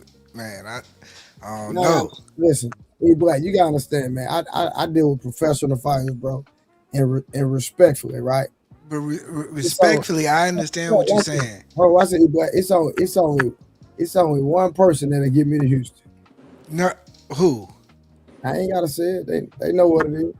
Come on, bro. All I was just saying, man, it would have been a good look. It would have been a good look because I was like, man, Trey might pull up. Nah, I had things going on anyway. You know. Man, you just say you wanted to watch the fight, man. Just no, I didn't, bro. Okay, all right. No, I got real live business going on right now. I know. Hey, we all got real live shit going on. I don't know who's trying to enter the studio, but it's full. Oh, you can see that? Tell them they gotta pay $25 to It get says in. somebody is trying to enter, but Yeah, it'll do that. Wait, is that Scam Likely? Oh, Eater Black, I remember you. You was Hold up there. on, hold on. This is Scam Likely. Yeah, that's Scam Likely, nigga. For real. I ain't seen Scam. Bro, what's up, my nigga? Hey, E Black, he used to be over there with us, but you know, he don't mess with us no more. Hey, look, I'm a free agent. I don't give a fuck what niggas talking about. No, you know what I'm saying? I said he used to be over there with us, but he stopped. You know, he ain't pull up on us no more. You know what I'm saying? Man, nah. but Scam is rarely. I mean, I don't see Scam like I used to. No, I don't see him like I used to either. On YouTube, yeah. You know that mean he got a lady. Oh, that's what it means. Oh, wait. Scam Likely said he was never getting married. That was some bullshit. Yeah, he did say that. I never said that. Yes, you did. No, I didn't. Yes, you did. Scam. You talking to me now? I do remember you saying something like that, bro. I never said I'd never get married. Absolutely not. Scam, what was you saying there? Yeah, I ain't on no Meg. No, I ain't on that. No, come on, Scam. He's likely to be out scamming. Hey, Well, that yeah, but no, I bumped into her. don't That's speak all that against matters. marriage. I've been knowing Scam Likely since his name was Dusto. Damn, what was his Yeah, I've been knowing. I met this dude, man. I don't even know what he talking about right now. Hey, E Black, you saw the It's first. likely he was scamming you. That's why. E Black saw me in person. He saw that I was 5'5". Yeah, he 5'5", 145 pounds. Now y'all. 150 pounds. I'm broke. I had to borrow money from E Black. He broke as fuck. I'm telling you right now. E Black. Yeah, I was out panhandling. E Black gave me a ride. Yeah, I gave him a Black, ride. hey, OG J Speed, man, and now he gave me a rundown, man. That nigga ain't broke, man. Stop it, man. That nigga, he a good dude. He a real one, from what I know. No, I ain't got no money, man. I sold it all. Scam Sold all his he's definitely he's solidified. Scam is Nah, Trey. solidified. How you sell your money, bro? But nah, Trey. I think I got some things cooking up, and we might do some Texas shit. That was brilliant. So He stole all his money. Black, I got a boxing gym, my nigga. Stop playing. Come on. Hey, I'm a boxing ass nigga too. Did you want to answer the question? My number, E Black. It's in the I bank. would love. I'm sorry, Mo. I am so sorry. I didn't realize I was in front of a whole lot of glitter. I mean, yeah, I love glitter, color, all of that. Do you like dudes with rhinestones? Mo Love, do you like? I them said stickers I that- like glitter. Do you You like like that dudes gold with silver sticker rhinestones? that you got in elementary school, and then it had the red, blue, and the green? No, the new dudes with the rhinestones. I mean, I'm not too fond of it personally, but I mean, to each their own. Okay. I mean, is my background bothering y'all that much? No, it's lovely. No, Is I this think it's better? cool, and it matches. No, put what you want up there. though, sis. Actually, Put what you want up there. if you I change love it every so often, it's glitter. I Well, love then, it. then glitter it is. Thank you. No, it's cool. If you change it like every hour, that'd be even cooler. Oh, okay. Did you want to answer, E? What was the question? I'm sorry. Which is more difficult, to walk away from something familiar that's harming you, or to start over with nothing guaranteed. To walk away with something that's familiar. Hold on. Okay, why? Because humans are a creature of habit. People are a creature of habit. Not every individual is a person that can start over and recreate. Most people are, predestined to certain environments and certain individuals. So if they feel that they're in a comfortable position, they may subconsciously say, hey, this is what I'm supposed to be doing, and they deal with the situation. That's what most people deal with, especially men. Men, we deal with situations to where we're like, okay, how can I fix the situation? So it's definitely harder for men to walk away because we're constantly trying to fix something. So, but in general, I'm just speaking in general. It's probably more easier for an individual to try to fix their current situation, deal with it, but it's harder to walk away from it rather than an individual saying, "Hey, I want something new," and they're bouncing around. And I think we all have the spirit of saying, "Hey, I'm able to walk away," but in general, like I would say, 80% of individuals, we're never gonna walk away. You said 80%? 80% of men and women. 80%. Wow. I kind of look at it. What up, E Black? I agree with what he's saying as far as like when we're talking about the general population. It's just difficult for when a person, again, it goes to the point where I was just saying that we end up being okay with being complacent, right? We just don't know that we're complacent because we're comfortable, right? But when you're actually looking at, and you have to actually pull that mirror up to you and see what your end results are and what they have been during that time, that's when you have to say, I have to make a decision. You know what I'm saying? And again, it takes courage for someone to do something because that's a bold thing to do. When you're talking about going into new environment geographically, when it comes down to, because people have different mindsets and all kind of other things. So yeah, it's definitely difficult for the majority of us, but the message should be that we should not be afraid of going into new territory. JT, I got to tell you. Stanley, good to see you. I'm sorry, Eric. No problem at all. I got to tell you, JT, how I interpreted what you said about complacency, right? If complacency is synonymous with okay, it was like, yeah, you have to be okay with being okay because you're okay. It made perfect sense, but to be okay with being complacent because you're okay was probably the most redundant but most profoundly relevant statement I've ever heard in my life.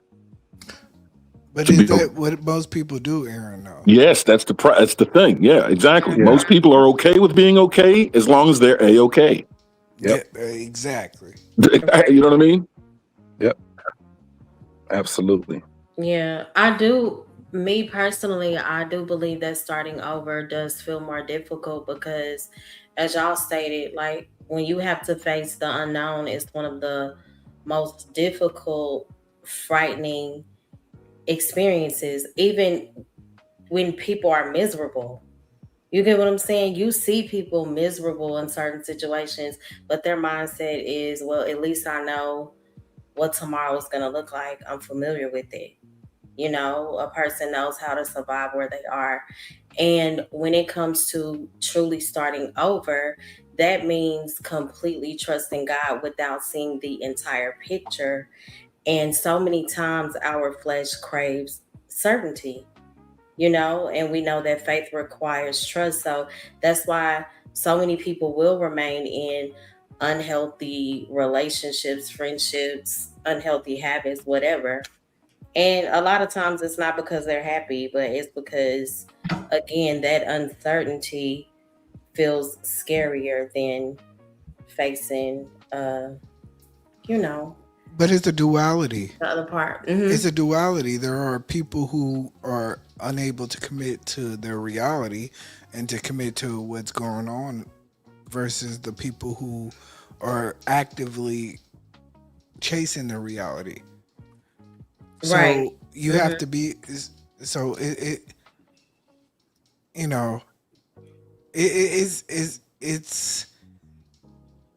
and I'm sorry I'm being very careful my word. I want to be careful because certain people are very careful with who they deal with and how they deal with the reality. And when I guess we're talking about relationships. Let me just break it down to relationships. Well, relationships, certain people are very careful with who they are like dealing with versus the people who are saying, hey, I'm gonna deal with it, and if I feel that itch, then I'm gonna deal with it. You get what I'm saying? It's like It makes sense. so it's like it's a very dual thing. I always try to tell people, you know, find what social media. Let me say this: social media allows people to feel that they're bigger than what they are. Of course. You know, you can be the baddest chick in your area, but you live in a town that's 40,000. You ain't shit in Houston. You ain't shit in Dallas. You gonna get swallowed up. You gonna get caught up in the game. So, you know what I mean? So it's like that's the duality of it. It's like, okay, you might be the finest chick in your small city, but you may not be the best chick in a big city. So find where you are and find where you're comfortable with. Mo Love, I think you hit the nail on the head with people being afraid of or averse to uncertainty. I don't think people are afraid of change. We live in change, right? To grow is to change. To grow older is to change. To exist every day that's subsequent to the last is to change, right? The changing of the seasons, things we look forward to. I can't wait to do this. First of all, yes, we can, but you're looking forward to a change, right? People aren't afraid of change at all. It's the uncertainty. When the change leads to an uncertain path is what spooks the shit out of people. Facts. It does. They scared. They That's afraid of the so unknown. true. I also think Hey, that world class, good to see you. what up, world class? Hey, I also think that we have to also understand our relationship with our imagination, right? Our imagination, man, it can do something because our mind. It's all through our mind. So your relationship with your imagination.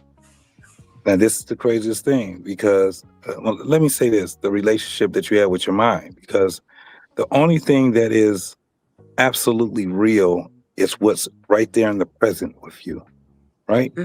So the things in the past are the things that you can remember.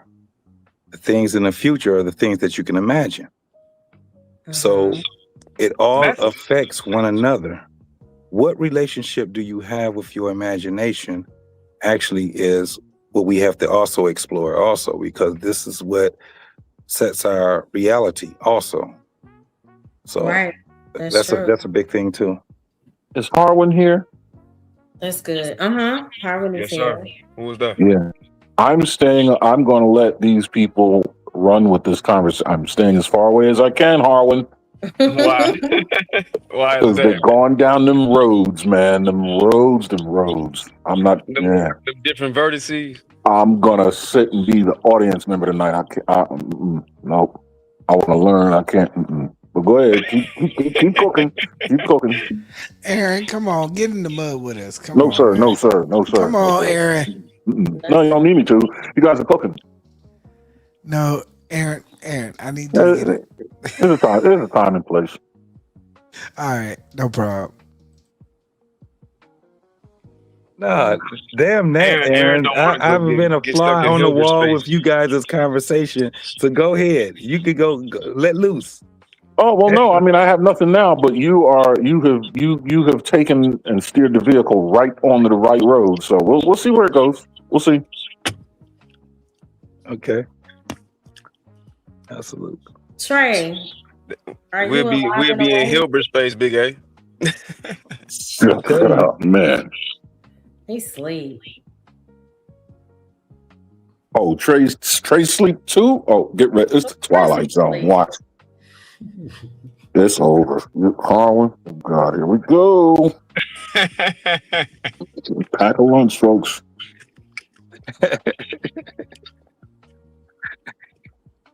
Hey, what was my next question? It's kind of similar, I guess, to the last one or the one before. Which is more difficult, to tell the truth that could cost you now, or to live a lie that costs you later? When? That's a good question. When? Now or later? Which one costs more? What's more difficult, to tell the truth that could cost you now, or to live a lie that costs you later? It's harder to live the lie, at least for me, because you don't know what that cost is, and you're charging, huh? No, you go ahead, bro. Keep going. If you lie, you're charging yourself, because you sold your character. You sold your own integrity. Then you still have to pay the price of the lie when it gets found out. You lied to whoever, you lied to your own self, and you lied to God. But if you feel that you have the one up, but if you feel, I'm countering you. If you feel that you have the one up mentally, emotionally, and spiritually over an individual, then you already lost. Well, no. Don't you feel that no matter what is going on, you can do whatever? Well, if you are so weak that you got to lie to one up some other person, and they probably dusty anyway, you already lost. Scam. Okay. All right. Scam. Let's get to the truth. No, Scam. Okay. You talking to a chick, right? Mm-hmm. She asked you, "Are you dealing with any other females?" Why not tell her the truth? Okay.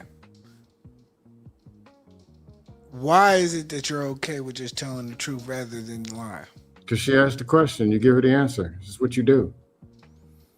If she likes you, she'll be there on Tuesday. But if you know for 100% fact that if you say that she's gonna leave, would you still say the same answer? Yes. Because now she's gone. You can go deal with who you're dealing with. No.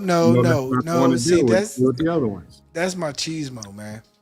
You answer questions that women ask you. You answer women's questions with brutal honesty all the time. There, Scam Likely.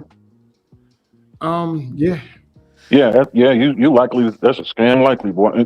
So okay, does this dress make me look fat? What's your response when in your mind it does? Thank you, Aaron. Tell me the truth. Aaron, they don't ask me those questions, but if they do, tell me the truth, please. If you're looking at her, that's your fat. If you're looking at her and she looks like look good, she looks like a farm animal. Is this dress making my little pudge stick out? I don't date women who look like farm animals. No, the dress.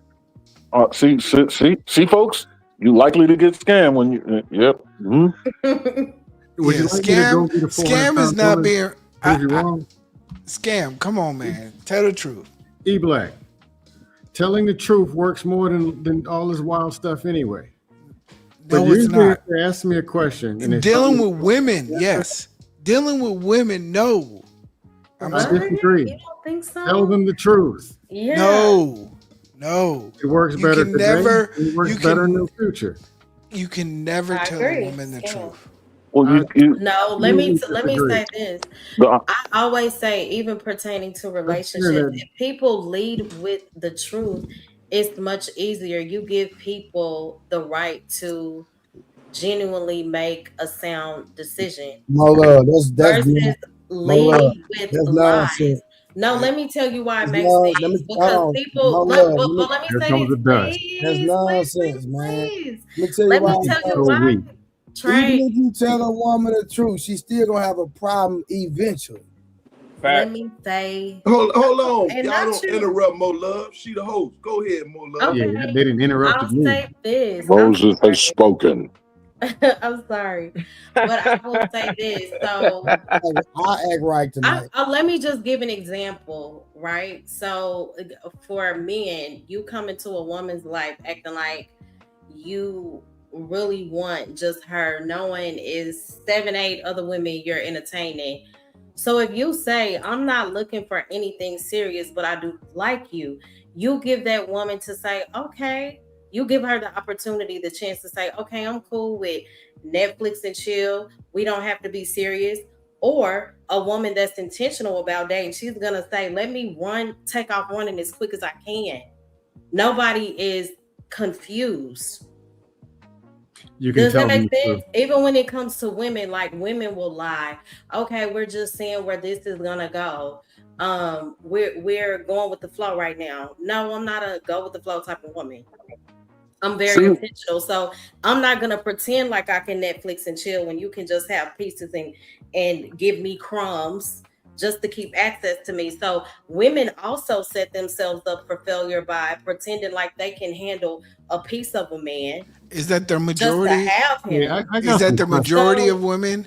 E Black and Trey, I got some questions. There's Okay, something go that- ahead.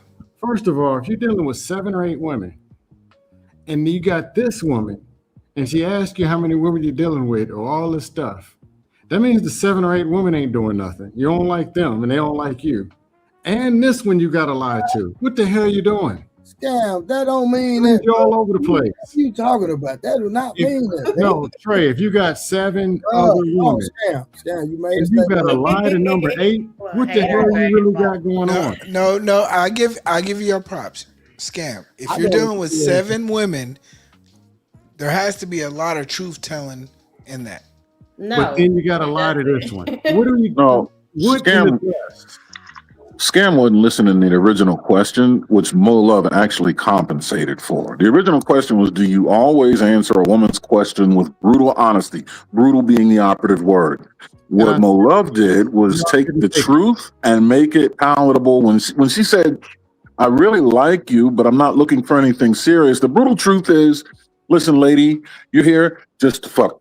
Okay, that's all we got going on. That's the only thing you can expect out of me. Anything further than that, you've mismanaged your expectations, dear.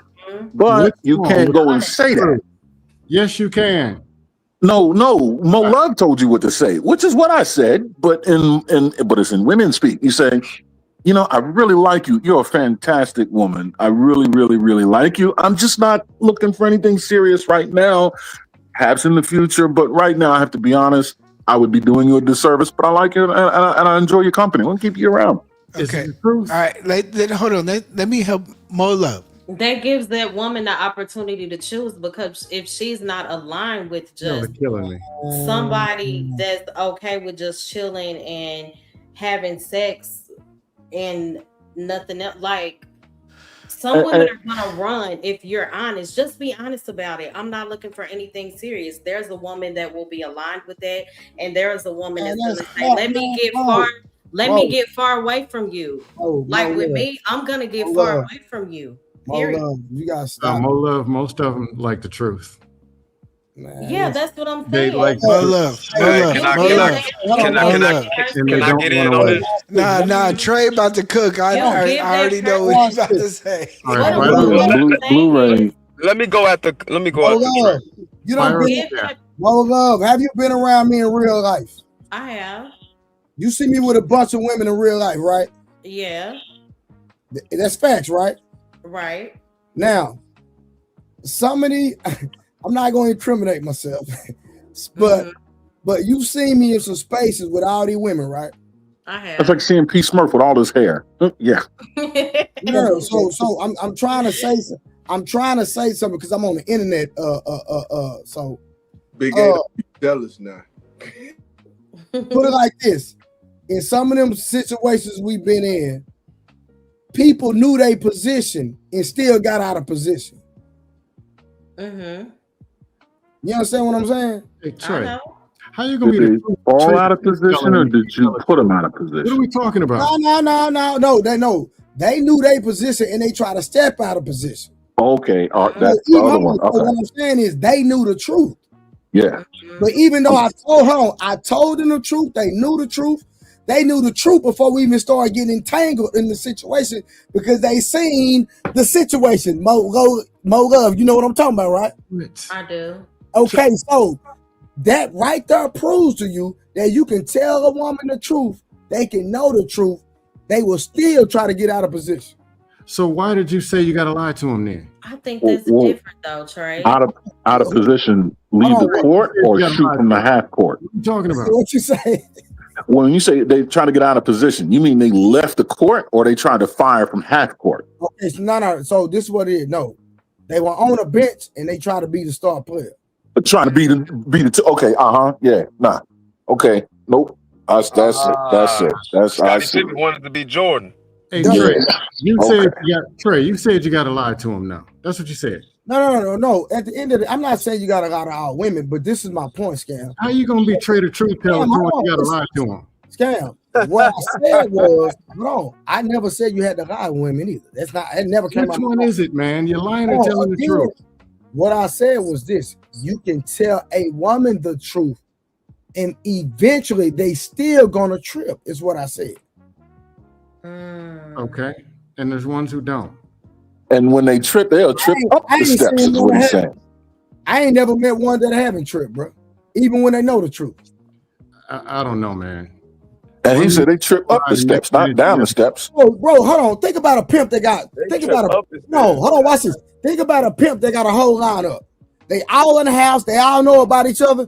But guess what? They still gonna shoot for the number one spot, even though she knows she the bottom beat. She came 4 years after knowing that he got a head honcho. Come on, man. I've been around the game too long. Yeah, women love Who's ever trying to enter the studio is full. Oh well, somebody joined. Women love what other women love, and at the end of the day, when that's the one reason why that I'll say 30% of men, and I'm gonna cut it down to half of that, 15% of men, whether they trash or not, get majority of the women because that's something that they got, that it factor when it comes to women.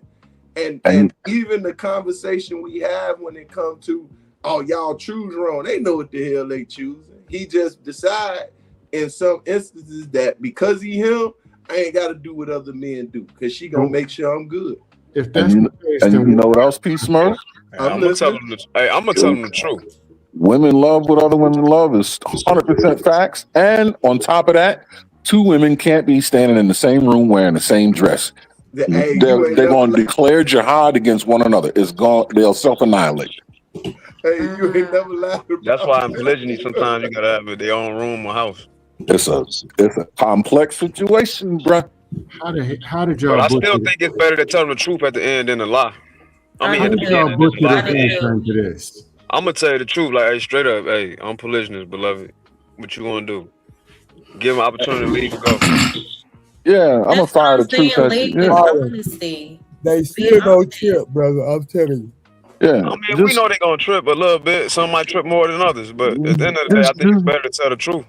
Yeah, just use a beanbag round instead of a flechette round. I agree that it's better than tell the truth. I'm not denying that. I'm just. Oh, I thought you didn't agree. I didn't. Yeah, they came to me disagreeing, and now they agreeing. Are y'all lying or telling the truth? First of all, world class this is style. recorded. I never disagreed. You and E Black push back. No, I did. I pushed back. I don't know, man. I just conferred. I said you can tell them the truth and they still gonna trip. Is what I said. This is a poly channel now. What are you talking So about? what's the point of lying? Because the end results. End results. That's the point of lying. No. The point of lying, or the point of all over the place. not withholding the truth is simply because of y'all women don't know what y'all want. Really? Women. Yes, especially single women, y'all will sit there and say, "Hey, I want XYZ." Y'all get XYZ, and y'all don't like that. Yeah, however, E Black, this is the thing. I agree with Dusto, aka Scam Likely, because this is the thing. If we are vetting as men, that's from a telling male them the perspective. truth. That's from a male perspective. I'm sorry. I get it, but if we're telling them the truth, it's going to tell you exactly, and it goes to what Mo Love was just saying. Gives them a chance to say whether they want to deal with it or not, right? Exactly. Right. So it that actually is a tool for vetting. If You you're know- telling them exactly what it is and you're telling them the truth, you give them a chance for them to either back out or stay with you. Yeah, It's that fun. works. That works in cities like Houston and Oh, Dallas man. I lived in Houston. I and lived big in cities Houston, where right? you have abundance of women and a whole bunch of stuff. We're talking about reality of like every other scenario. Like, Yeah, I mean, and every other abundance and scenario. scarcity is a thing. Yeah, so it definitely comes down to your end results that you're looking for, whether you're going to tell them the truth or not. Still going to come to the point of telling the truth or not. You know what? Telling the truth would be like the a good thing to do. But I'm thinking with E Black when it comes down to scarcity. Sometimes you got that one that for whatever reason you want it bad enough, you may not tell the whole truth, right? You may not tell the whole truth. Omission is a motherfucker, ain't it? Omission. Omission. There you go. No, that's a different thing, man. And then that thing where I don't have to tell you shit. When I'm single, you know, them pimps come like And that. these people are asking for accountability from women. This. You know what's funny? I was Peace, in Mark, mid- would you want somebody to tell your daughter the truth or lie to her? That's a good question. I want them to tell her the truth. Okay. Yeah, wait, you meet my But daughter. at the Shit. same Nigga, time, I don't I hope have she daughters, nigga. understand I how got to all boys, think nigga. about what I don't miss. You know, it's funny. I was in Midtown Manhattan earlier today, and I saw like a women's convention outside. They had these picket signs, and you know what they kept chanting. One woman, she had the bullhorn. Says, "Who are we, women? What do we want? We don't know. When do we want it? Now." The whole time they're sitting there chanting that, and I'm like, that makes total sense now. They've been watching some of these panels. That's what happened. Man, that's Hey, crazy. Aaron, you know the problem is they want every goddamn thing, right? Yeah, right. And then when they get everything, they don't know what to do with every goddamn thing. They're like kids. That's the hedonic treadmill I'm always talking about that women are susceptible to. Women's convention is hilarious. Yeah, women. Yeah. Y'all are killing me, man. Hey, Oh, you were there? It's spelled just like that. He must have been there. You were in New York today? So WIMMENZ. That's what it was. So y'all can't even offer a person the truth, and then are complaining about the result on the other side. Talk about it. Talk about And it. just telling them some bullshit. Hold on, who complains? Hold on, what individual complains about it? The one that recognizes the truth, or the one that? What do you know about a truth when you ain't even selling one? What's the difference between a lie, deception, and misinformation? There's the truth and there's everything else. Hey, They're Big all Aaron. synonymous. Hey, Big Aaron, it's Anonymous, but they can be misinformation for me. Yes, Trey know where I'm going with it. Exactly. A lie is an intentional misinformation with a nefarious intention. Deception is misinformation with an unknown intention, right? I can deceive you and save your life by deceiving you. But it's all based on the information you want to know. And then misinformation, I could believe I'm telling you the truth. But Aaron, I could just be wrong and feeding you misinformation unknowingly. That's Aaron. I'm not lying and I'm not deceiving you. But Aaron, respectfully, a woman, like, as a man, we know it as we know that when we ask this female, we be like, yo, when's the last time you had sex? And they say 3 months. We know that's cap, but we understand that lie is a truth based on some type of reality that has been based on their type of game that they're on. Wait, if they lying, wait. If they lying, where's the truth at? The truth doesn't matter. The truth doesn't matter. At that point, the truth doesn't matter. No, I'm just going by what you said, though. You said it's the I truth. know what you're asking me, but what I'm saying is that as a man, if I hear a woman say, "Hey, I ain't had sex in 3 months," I'm mentally in my mind thinking she lying, and what type of level she lying at. No, you shouldn't do that. You shouldn't do that. If you ask a woman a question, I should accept that as truth. No, you should do no such thing. Asking a woman a question is like asking her. I'm not is the asking answer, a woman this question. I'm not asking. She's offering that Black, can I information. finish this? Oh, we're gonna. No. You preferenced it as me asking. I'm saying she offered up the truth. No, I'm introducing something new. Okay, I don't really It's a want thought you to do that. exercise. I don't. It's a want you thought to do that. exercise, and it'll explain why I said what I said. That's why I said if you ask a woman a question, it's like asking her. See, that's the thing. Another unfinished sentence. You're morphing the question to a way that benefits you. What I'm saying is that as a woman, most men, we come down to the situation. This motherfucker repeats himself. He cuts me off to say the same thing. I can't even get it out. No, because you're morphing my question. You're saying I'm not morphing your asking question. the question. I would never ask. I would never ask a woman. Hold on, E Black. You fucking with me? You trolling me? Are you trolling me? No. Hold on, y'all. Hold on. E Black. Let Aaron get the question out. I'm sorry. Go ahead. Yeah. This is insane. If you ask a woman a question, it's as if asking her, is the answer to this question no? Yes, it's leading the witness.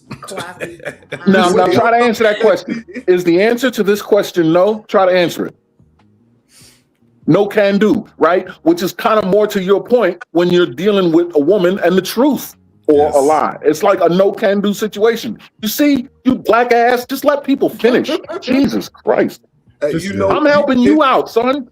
Hey, Aaron, is it fucking with me? My bad, Aaron. Yes, it's easier to be honest. Real quick. My apology, Mo Love. That was smart, Aaron. I apologize because it's fucking with me that I keep thinking I'm hearing either man, but it's either black. Yes. No, shut the fuck up. Man, I thought I was the only one tripping. Me too. I was going to ask that question Bro, later. I thought I was tripping, bro. Hey, I'm gonna keep it going. These two niggas the same? They do not sound like y'all niggas tripping, bro. No, Y'all man, niggas is I Trey, thought you that was tripping. the man, bro. You outnumbered, Trey. You are tripping. Nigga, that nigga sound like Eat a Man, because I thought that was Eat a Man until I got my ass on my goddamn computer. On my phone, I thought I was talking to Eat a Man. Sorry about that, Eater Black. I apologize. Eater It's not Eater Black. It is not Eater Black. Damn, what's his name? Oh, it's E Black. Oh shit. And I do Black. I do want to let. Hold on. I'm listening, Mo Love. Order in the court. Mo Love is on. I do want to let Gemini speak in a second. So Queen Tori says, so it's not easier to be honest. I believe it is easier Man, to tell Queen Tori. be honest. Because most people think telling the truth is like the hardest thing in the world. I don't understand because the consequence happens immediately. Yeah, more than likely, sometimes you may lose that relationship or lose whatever opportunity. But if you continue to live that lie, it becomes much harder over time because every lie requires another lie. And who wants to continue to do that? Even if the truth hurts, right? That truth, and let me explain, that truth is going to hurt once.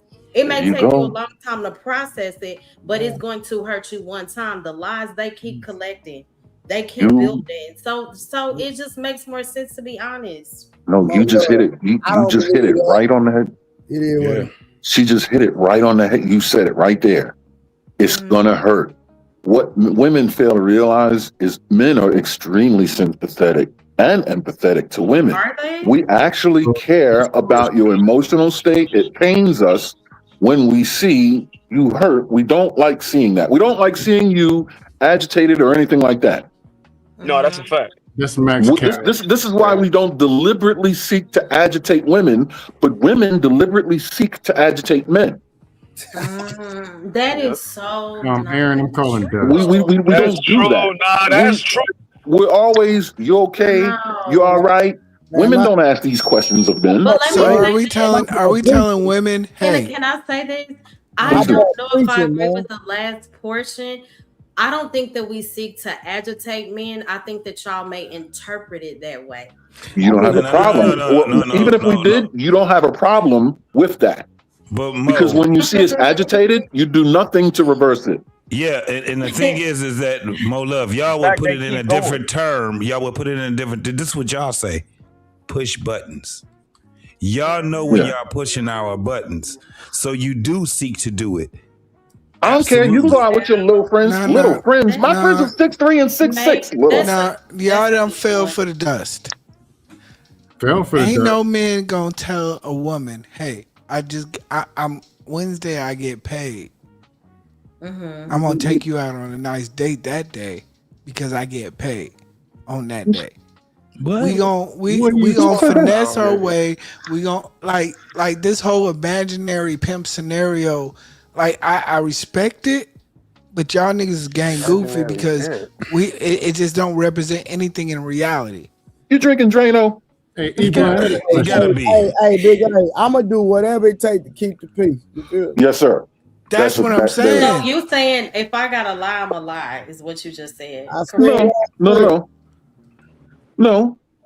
That's not As a necessarily the man, case. I'm gonna make sure that you're always comfortable. I'm gonna tell you the saying. truth. If we gonna argue, we just gonna argue. You gonna have to get up out of here. I'm telling you the truth. Here's what we always have to do. We always have to be willing to do. Even when telling the truth, we always have to be willing to try to figure out how to shape the truth so that it impacts you with the least amount of friction and pain as possible so that you can actually settle into the truth.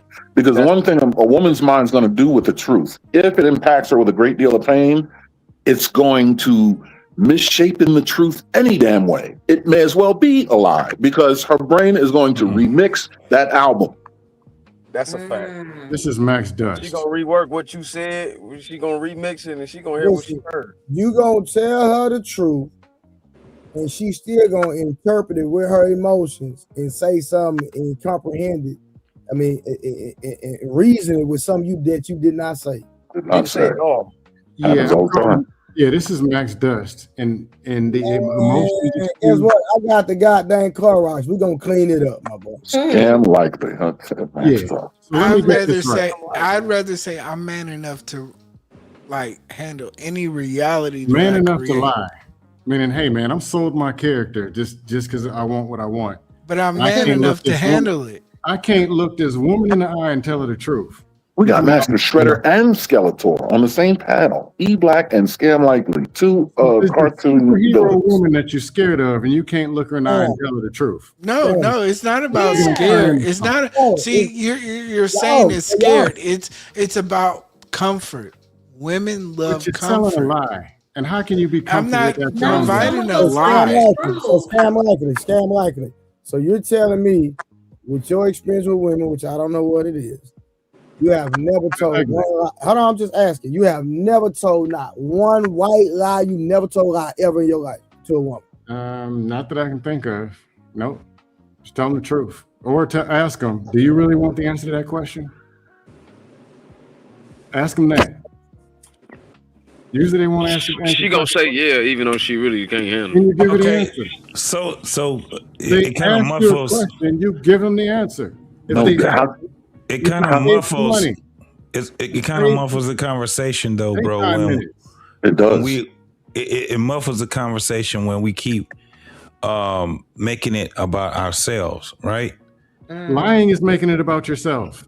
How about that? No. What I'm saying is this: we already what Mo posed, the question that she posed.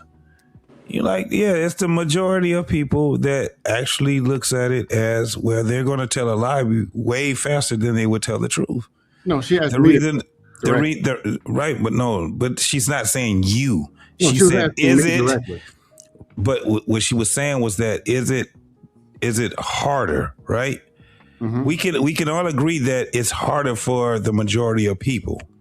Yeah. So the challenge is telling the truth is the challenge, right? The challenge, because the thing is that we still have to look at our end results on why we would tell the truth or a lie, right? So if I'm lying to a female that I just met and I'm talking about, if she asks me how many people I've been in, relationships, I'm not about to give her that information.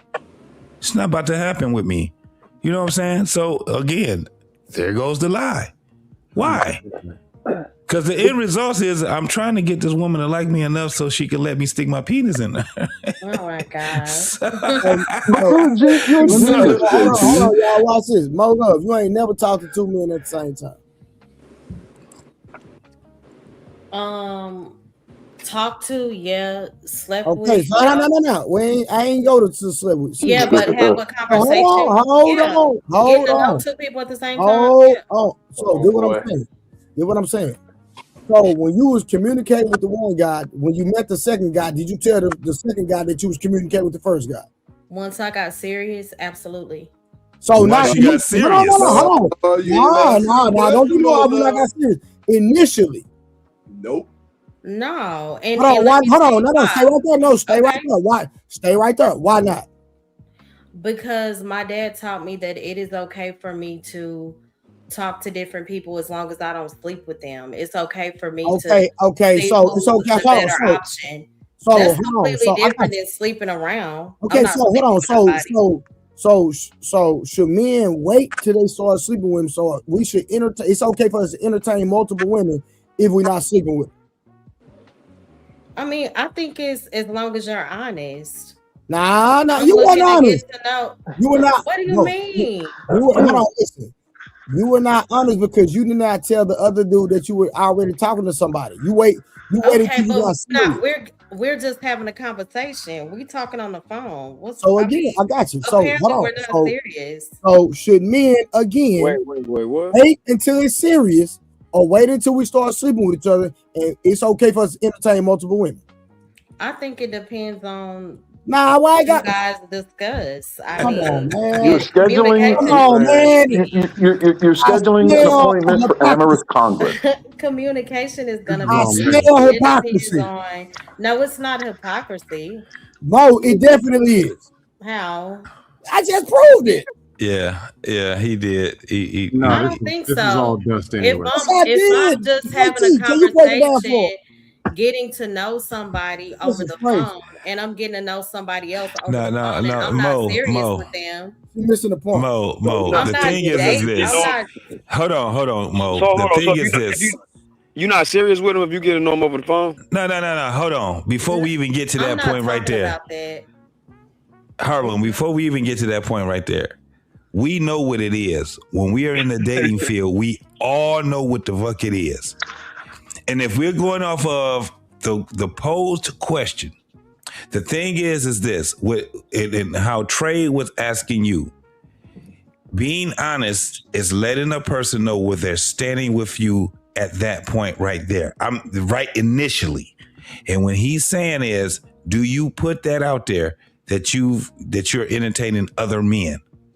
Do you automatically? I don't even like the way that sounds. If I'm just talking to you and getting to know you, we're cool. I'm not dating. You know that we're no. If I'm dating you seriously, it's you and me. That right there is gang goofy. Let me tell you why. When you're in the dating field, you understand what the rules are in the dating field. But what we have a problem with as men, we have a problem with women acting like they just don't fucking know that this is the protocol. And what he's asking you is that off of the protocol of dating, you understand what dating is about. And at some point, somebody gonna be sleeping with somebody. Black, so I you told already you. understand that the end results is this. When you're dating a person, it's about us liking each other and being. This is why he has a problem with women saying that they want a man that is honest.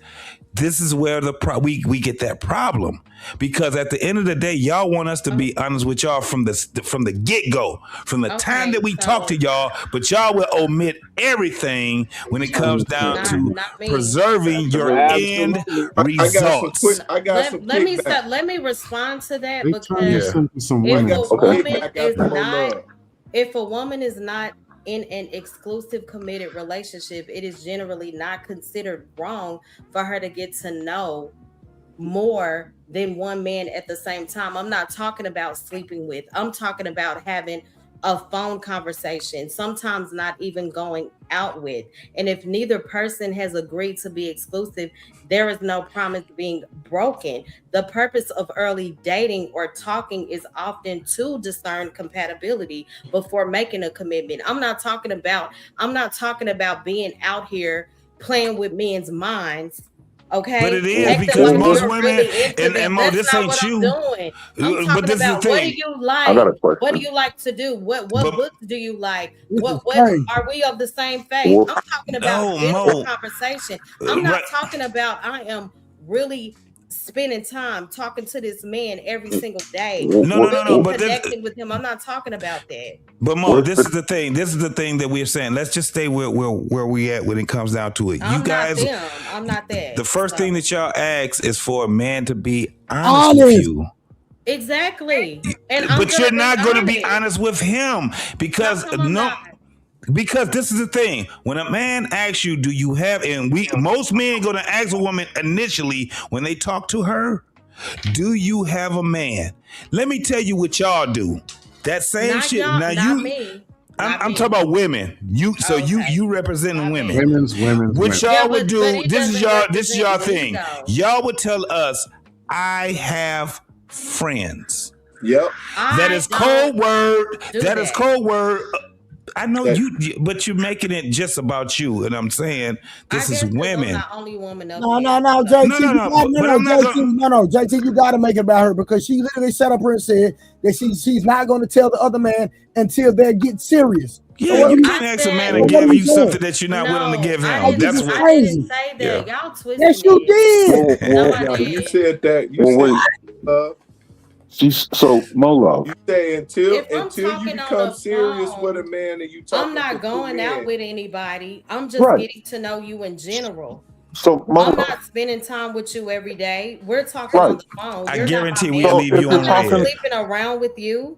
We haven't made any matter. We not gonna take you serious. Real quick, Big A. This is the point. The other nigga you talking on the phone with, if you dropped your drawers, he gonna penetrate. Yeah. Okay, and that's why I said that's not going down. It doesn't matter. So what I'm saying is, when you meet somebody, it don't matter. No love. You missing the point. When I'm in a relationship, I only have to for my man. Big Aaron, maybe we can break it down. It's one page you can put in this little book. This phone conversation. What if this phone conversation is about the intimate details of forthcoming amorous Congress that you two are planning to have? That's the stage in the game you're at. You haven't actually conducted amorous Congress, but the verbiage between you two might as well. What about that point in the game? Do you tell the other person you're there? The only reason why you're not screwing them is because you're not in the same room. You're on the phone. Right. I don't know about that. There we go. Is this in general? Because you know that one spot where you're scheduling amorous Congress the next time. It's probably like, whoa. This is insane. No. I'm saying that it does not apply to Mo Love. Period. Okay. I got your back. I'm listening to him. Have I always been in this space? No, but it don't apply to me. Or same. I can accept that answer. I would like to inform E Black. You see what happens? You ask a woman a question, and is the answer to this question no? That's what you're going to be faced with. And I'm not saying that's what you did, Mo Love, right? I accept your answer, but as you just look at the nature of the conversation, E Black, this is what I was getting at. Yeah. Okay, I apologize. You're gonna blame some women for the answer when you're already starting with you're gonna lie to them. Scam, you still there? Yeah. Man. Yo, I'm jumping in late in the convo, man. Let me tell you, my favorite thing about a lie is a lie don't care who tell it. It's equal on both sides. So I can't be mad at folks lying. She got the ability to lie, and I got the ability to lie. It's about who tells the better lie. That's how I look at it at that point. And then as a guy, I like two lies, because if I lie right, I'm gonna get you to lie down in bed with me. So if I can double up on this lie, I lie good enough to make you lie down, all of that, then it's a win-win. But I mean, I think lies are just part of the banter. We call it lie, but it's playfulness, right? Because ain't nobody divulging all their information unless they're on first 48 and they ain't know any better, and now they implicated and jammed up and they didn't have a lawyer in the room with them, right? So you're not going to reveal all your details out the gate. So for me, yeah, I mean, I look at lying as part of the game, as people as reference. I don't look at it as an insult. You want the truth, but, you know, is it really owed to you? Like, that's a whole nother thing. Like, I'm just meeting you, just meeting me. Like, we build up to the truth. If I give it to you out the gate, it's going to be like a baseline of truth. But if you want intimate details that we haven't built up to, I'm like, well, let's just fill each other out. That's when it's vague. It's not that I'm giving you a lie. It ain't going to be anything specific. I'm going to give you a generality. Do you inhale when you talk? It depends. It depends. I can bring hell when I talk too. No. Do you inhale? Well, as long as I get my vocabulary out when I need to. Yeah, I don't need to. I got good breathing. I see, man. You emptied the balloon, boy. Hey, you can call it, but hey, I was quiet for a long time. So No, I can dig it. I can dig it. Nah, he was just, Thank you. hey, but Gemini, he was just talking about your delivery, bro. That's all. Yeah, it was like Big Pun rapping. It just Like, it just kept going. You was like I wasn't Draco. stopped, but it look, if I come with my slizzy southern, because I've been drinking talk, and I'm like, yeah, so what I'm saying is, you know, when it come to that, and these women out here, you know, no, I was getting it Nah, in. you was because, cooking. You hey, was I was cooking. quiet. Nah, I just didn't hear an inhale. That's all. But I have a problem with this. Is what I have a problem with, and again, because I'm not going to go from here. Women are expecting men to be right off the rip, 100% honest. Right? This is the one thing that we, as men, we kind of look at women whether we're going to take them serious or not. Anytime we hear a woman say what they don't like, the first thing that they talk about is that they don't like liars. They the number one fucking liars. Facts. We figure it out. We figure it I out. deal with women every day, Mo. Don't do that. I deal with We figure it I out. deal with it. Hold on, Mo. Listen, Hold on, I'm Mo. around more women every day than everybody on this panel, Mo. We You know that figure- for a fact. Yeah, Trust me. And you want hold on. And you want to know how many? Let's talk about the married women. Like, you want to talk about the married women?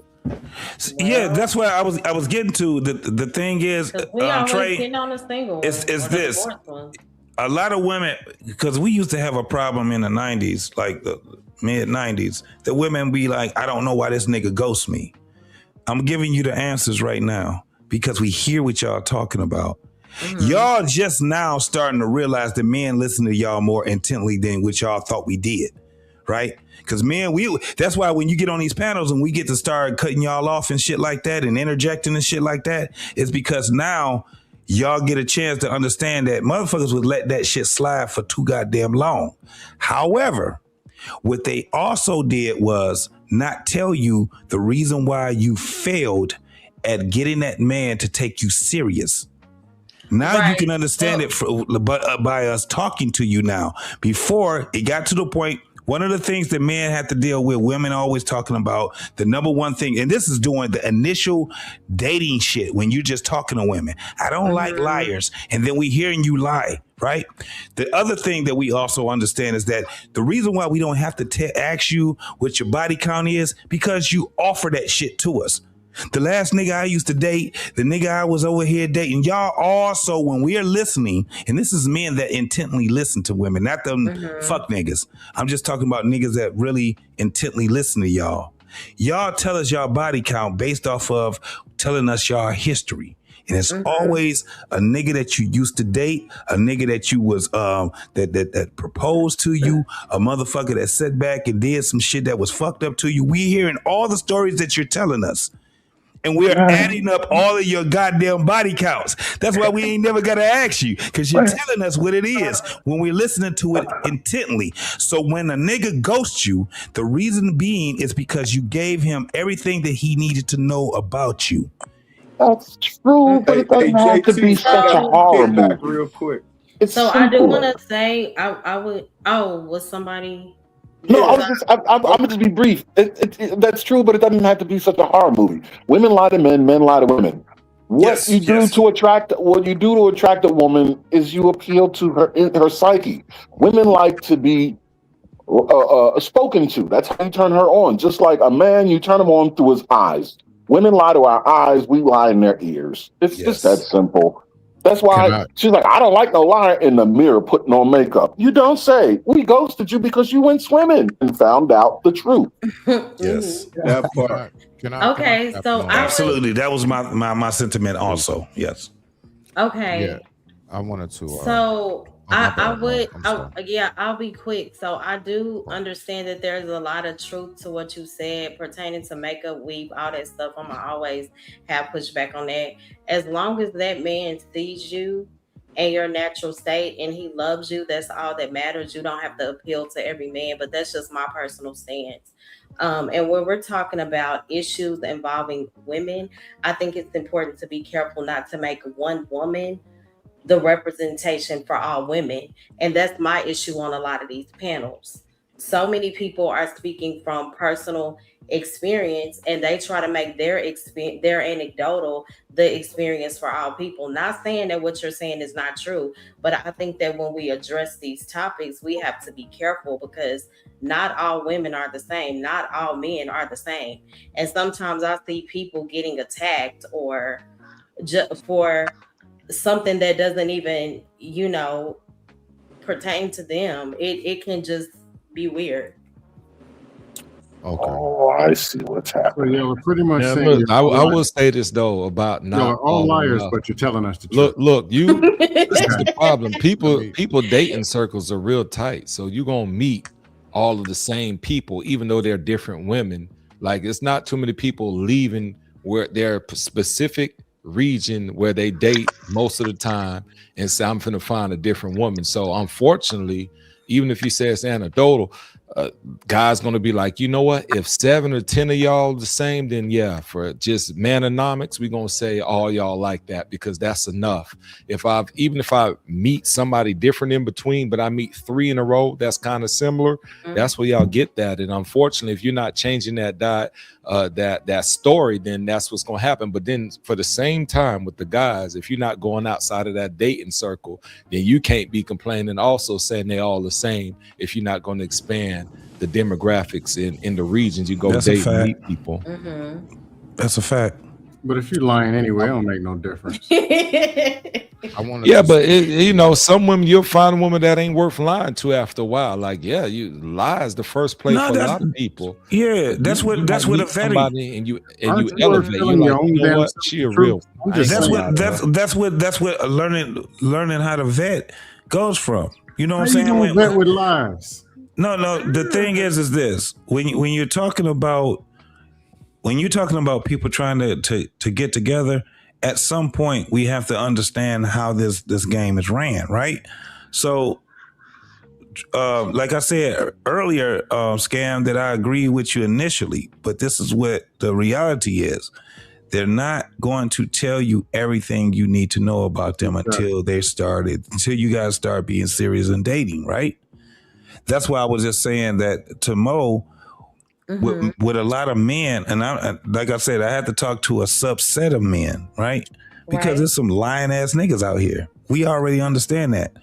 Yeah, but the guys that actually are talking to you and they have intentions on dating you because they want to get closer to you, you got to be careful of how you speak to these guys, right? Absolutely. Women at some point get comfortable with a man, right? And they start speaking and they start giving unsolicited not advice, but information, right? All we do is listen. Once that man listens to you and they see what it is that you're saying, that's one thing on them taking you serious. Like, that's true. So when I hear women talking about how fickle and funny men are towards them, they be like, well, I was talking to this guy, we was cool, and then all of a sudden he ghosted me. That's the reason why he ghosted you. He just ain't tell you why. A lot of time that because that's a lot of time because it ain't even that. A lot of time we be interested when we see y'all. Then we really start getting to know you. We don't like you. And yes. We start seeing things you don't meet that we don't like. And Hold on, we done already smashed. That's the biggest problem. And now you mad. No, baby, it is what it is, and it come with the game. But hey, Stan, let me ask you a question. More love, I got a question. Hey, hold on. Can I tap in on the live real quick when y'all get finished before we get too far off? I only came up for a second because I wanted to speak on the live part because go ahead. Yeah, just briefly. I do appreciate y'all. Hey, I just wanted to speak on that as far as like I actually went through, and it wasn't too long ago. And this woman absolutely tried to slander the crap out of my name online. Okay. Oh man, she tried to destroy me. I made it very clear, right? All right, so look, this is where I'm at to make it short and brief. Women also, what I've learned as far as what lies, as far as how women receive it is how they take how you present yourself as well. How you actually display, and when you give yourself, how I was hearing the fellas say, a woman wants you to tell them the truth all up front. Me as a man, what I have learned in my 43 years of living is, no, I'm not telling you everything up front. You want to know why? Because I've had too many instances where I did open up. I'm telling her everything about me just for us to break up 6 months later. Now you walking away with all these secrets about me. You know how many people walked away and they know some of my deepest, darkest secrets, and I never seen that person again. So it got to the point where I said to myself, I'm not just going to be an open book. So to make a long story short, that relationship that I was in was absolutely horrific. It was the first relationship I ever dealt with where it was like somebody I met from online instead of in real life. I never dealt with that before, right? So I'm up here telling her like, look, it's just certain things I'm gonna tell you about me, and there's certain things I'm not, depending on, you know, where we are. And she literally said, because I didn't tell her this or didn't tell her that off the rip, I lied to her. And I tried to get her to recognize, no, I didn't lie to you. I made it very clear that I'm not just going to be like, you're not going to open my book to the middle of like chapter 15 out of 30. Nah, you're going to start from the beginning. We're going to work this page by page. Why? Because you also have to recognize how much can a person handle. See, a lot of times we don't even recognize not everybody can handle everything that come with you. So it ain't even about so much of lying. It's so much about, now I'm going to reserve what I tell you because I don't know what you can handle. I'm not about to just tell you every damn thing. I'm not doing that. I don't know how solid we going to be. I don't know how much you like to run your mouth.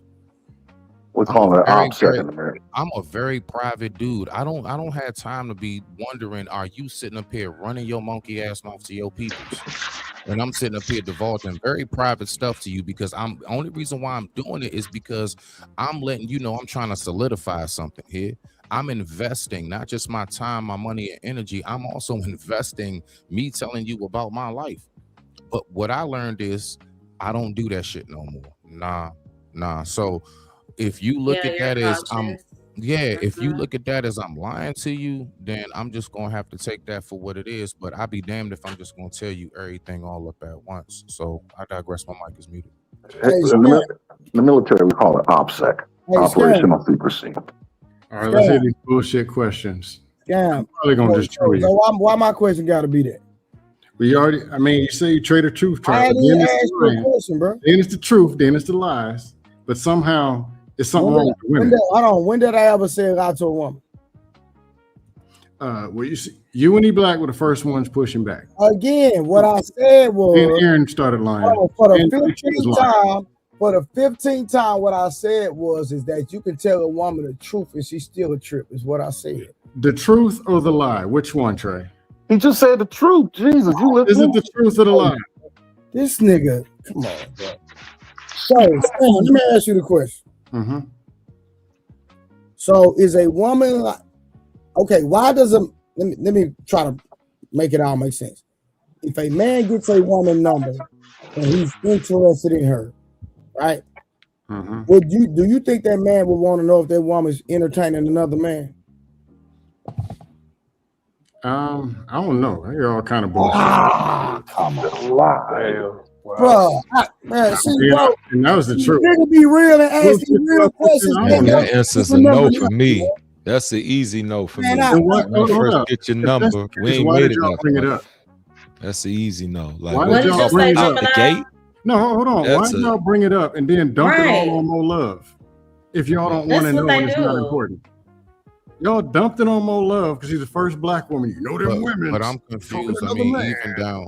Bro, you gotta understand, my nigga. I know Mo Love in real life, nigga. So Then what you- why y'all dump that And bullshit you know on I'm a her? good Nothing nothing woman. on her, So nigga. stop. We having real conversations. I'm This finna point. qualifies as a I'm real just finna point out the hypocrisy. That's all it is. I mean, I'm just You're curious asking me to the about some fellas. other men that I don't know. Hold on, listen. No. You know, What I was trying to Scam point out over to here, you. Martin. No, He what doing I the was Mott no, thing. listen. Whether y'all want to agree or not, or believe it or not, I caught Mo Love in a contradiction. It's just You didn't. You didn't. No, you just saw that she was black. Yeah, hold on. Dust on Mo Love. Don't Hold on. make me go to Hold on. Trap So, Fitness. JT, so JT, I did. Go ahead. No. You JT, did. Did I catch on the contradiction? Yes. No, you didn't. I'll tell the Okay, truth. so look, how JT say I did, but then you say I did? Well, 'Cause of he course, lying. The guys are gonna. This is crazy work. So watch this. Hold on. So watch this. So listen. So I'm asking. 84. Do not do that. Nah, I'm pandering to you now. Oh. This is bad. I'm asking Sam the same thing. This troll Again, time. This is to bad. all the men on the panel, if a man is interested in a woman and he gets her number, do y'all believe that he would want to know if she's entertaining another man? If he Absolutely. actually, Absolutely. You want the answer to the question? Oh, bet. So now that the men are going to be honest with you, this is my point. My point is this: do you want to wait till y'all get serious, or do you want to know out the gate? Out the gate. Out the gate. I definitely. Thank you. So again, Right, but if hold on, if no, that we man talking asked about me, telling the of course truth. I'm gonna be But she's honest. lying. I'm not telling the truth. But what I'm Oh, saying is, Sam if Likely, a man asks Scam me, Likely, is of she course not I'ma being say- truthful? Is she not being truthful, Scam Likely? If she did not disclose that she's entertaining another man? Okay. Do you want the real answer? If a Yes. man asks Or you just gonna talk over me directly, and stuff words and bullshit scenarios at me? It was a simple question, though. Huh? No, it wasn't. Answer the question. Answer the question. Because you already made it. Answer fixed the that question. woman is Answer lying. the question, Scam. Okay. He asked it. Answer it. Can I answer it my way? Answer or the you question. say what you want to Answer hear? the question. Answer the question. Directly, if your way is I'm directly, gonna answer yes. it my way. How about that? Answer the question. Y'all stop over talking. Answer the question. I'm gonna answer it how I want to answer it. Here's the deal. Y'all talking about, oh, she's a woman. She's talking to another man, and got all scared hiding under the bed. Okay, she's talking to me, and I banged her out and Ubered her to the streets. Get over it. Now, if you're talking to a woman and you don't know her, why do you care if she's talking to some other dude? Because If that's you wanna somebody know, that you. ask. No. You asked What the is it? question. Can I You answer, gonna- JT? No, Can no, I no, answer no. the question? Yeah, no, Why because would what you you're doing answer is your own filibustering. Can I answer the question? You're Huh? filibustering. Can You're I answer the filibustering. question? Can I answer the question? You're Not if you asked it. filibustering. No. Can I answer it? Y'all asked me a question. Not if you asked it. No. You asked a question, Scam. You asked a And question. y'all wonder why I became a troll. No, This. you don't ask a question and then answer it. If that's the case, just make What a statement. is he doing to his I'm making a mic? statement, and How are y'all you keep morphing the dusting. mic like that? No, you asked a Because they question won't stop and then over talking. Oh, You you asked asked me a a question, question. So give me the because he's answer. not going to get it, audience, let me just tell y'all what he Okay. just did. He Now sat I back, think JT he gonna make up some filibustered, and bullshit. in the middle of him filibustering, JT. he asked a question and don't want the answer to the How about question. this, JT? I will say this. Me just on the outside looking in, right? I will say it does appear that the man is attempting to answer and he's being bombarded. So let's give him a 5 Mississippi before you go ahead and rush the scrimmage. Can I ask you, that person, whoever just spoke, do we know the answer question that he's answering? He asked. Can I finish? No, the gentleman that just spoke, who spoke to JT. Yeah. You said you want to give him. You said you see he's trying to answer the question, the question that he asked. You're aware of that? Right. No. Oh, okay. I'm sitting back listening. Yeah, That's I'm it. one of those. Yeah, I'm one of those owls That's in the it. tree. Yeah, Yeah, that's all I needed to know. Nah, respect to you. Respect to Yeah, you. now I forgot half the question. So let's No, You asked it. JT, Can we land the reiterate plane? the question and give this man 5 Trey Mississippi's asked the question, and let not him JT. respond. No, Scam asked the. Oh. JT asked the question. I mean, Trey No, asked. Look, I'm going back to Trey no, question. Scam, What you asked Scam, Trey? you asked. Trey, let me No, answer hold his on, question. y'all. My bad. Trey Hold on, Y'all hold going on. with new Trey questions. did ask it. No. Was telling him to All answer this over Trey's some dudes. No, question. I didn't money. ask him to answer a question. I told him to let the people answer the question that he asked in the middle of his soliloquy. He asked the question and he's trying to answer it himself. No, What me and Aaron is saying is that he just asked a question. Y'all done butchered what I heard said. the I don't even know what I said. I heard the It don't even man matter. being asked. I don't want to know Women- nothing No. about. I heard One of the these man dudes being lied at to asked. him. that time when I Lie. get the number. No, Hold on. Scam asked the leave it at that. question. Scam Look, asked the Luckily, question I'm still right. not. I'm still Hey, confused Trey, on what you were trying to I'm say. asking you a Then what question did while they Trey figure out just these ask side him? questions. Then what No. did Look, Trey just ask Scam? Trey waited for I me do to not stop want to speaking. know who you dating and who you rocking with, because that don't matter. Because if I'm really trying to pipe it down, I think that's a win for me if you preoccupied, see so you this don't shit? get it twisted This. and think that I'm trying to really be something serious with you. Hey, No, Now, if Gemini, a boss or something I serious, understand that, What's bro. Scam supposed to yeah. say? It's the reason I said what I said. That's all. Yes. Oh yeah, Yes. for her. But I'm just saying out the gate, like for me, I'm not thinking about that as a guy. Like I don't know what a woman's thinking about in that sense, but I'm looking at it Hey, like Gemini, I know it's better. You might be tied up in and you on the same page because I'm gonna do what I'm gonna do anyway. But the issue is I'm pointing out the hypocrisy. That's all I'm trying Yes. Yes. That was what we Worst were talking about this about. hypocrisy. The woman. Yeah, you but don't it even know depends on the woman though, because some, I mean, they'll let Exactly. you Y'all know just like made her an I'm out here automatic liar doing it. because she's a It woman. was And you a specific liar. already, Y'all a Gemini. liars It was yourself. like the question was, do you think it's wrong, or do you what did you say specifically? Is it wrong if I'm Yeah, you trapped getting to yourself know is what they somebody else? saying. And then my Yeah. thing is, if there are two men that I'm talking to on the phone, like I told you, my dad taught me, because these men be out here playing games. There's nothing wrong with you building dialogue with two different people as long as you're not sleeping with them. But Yeah. if that man asks me, I'm going to lead with honesty. But to just volunteer that, if we're just having a phone conversation in general, why would I do all of that? I'm gonna So tell you you gotta what have the happened. rosters. I have not broken a promise if this man has not made a commitment to me. So What's Mo, the problem? I'm no, not no, out I'm here gonna tell you doing what the that. problem is, Mo. Let me finish. Let me finish, please. The problem is you're a I woman. You am need to tell them not what they want to saying hear. that I understand there are women out here that promote, well, I'm sleeping with him, I'm talking to him, and I'm sleeping with him over there. That's not what I'm saying. That is nothing. There's nothing wrong with me having a conversation with more than one guy. There's nothing wrong with that. Mo, my And ain't response to nobody gonna you make me was, out to be a is it lumber okay for a man But to if talk that to man multiple asked women? me, if he asked me, Is it okay for a man to talk to multiple women?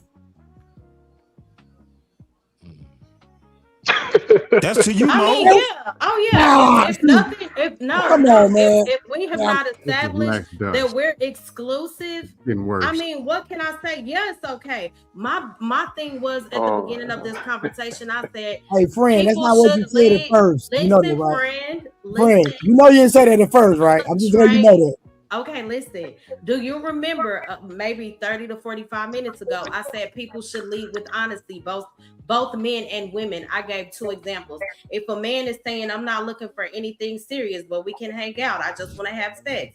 One woman is going to be like, okay, let's get it in. Another woman is going to take off running if she is intentional about dating. Be honest, because you give that person the right to genuinely make a sound decision. For example, a lot of these women pretend they know, but it's the No damn truth. I'm goalpost. talking about honesty. A lot of these You women talking about pretend you just like moved the goalposts, literally. they'll goalpost with some pretend liars. like they're cool with Netflix and chill when they know they want 100% of that man.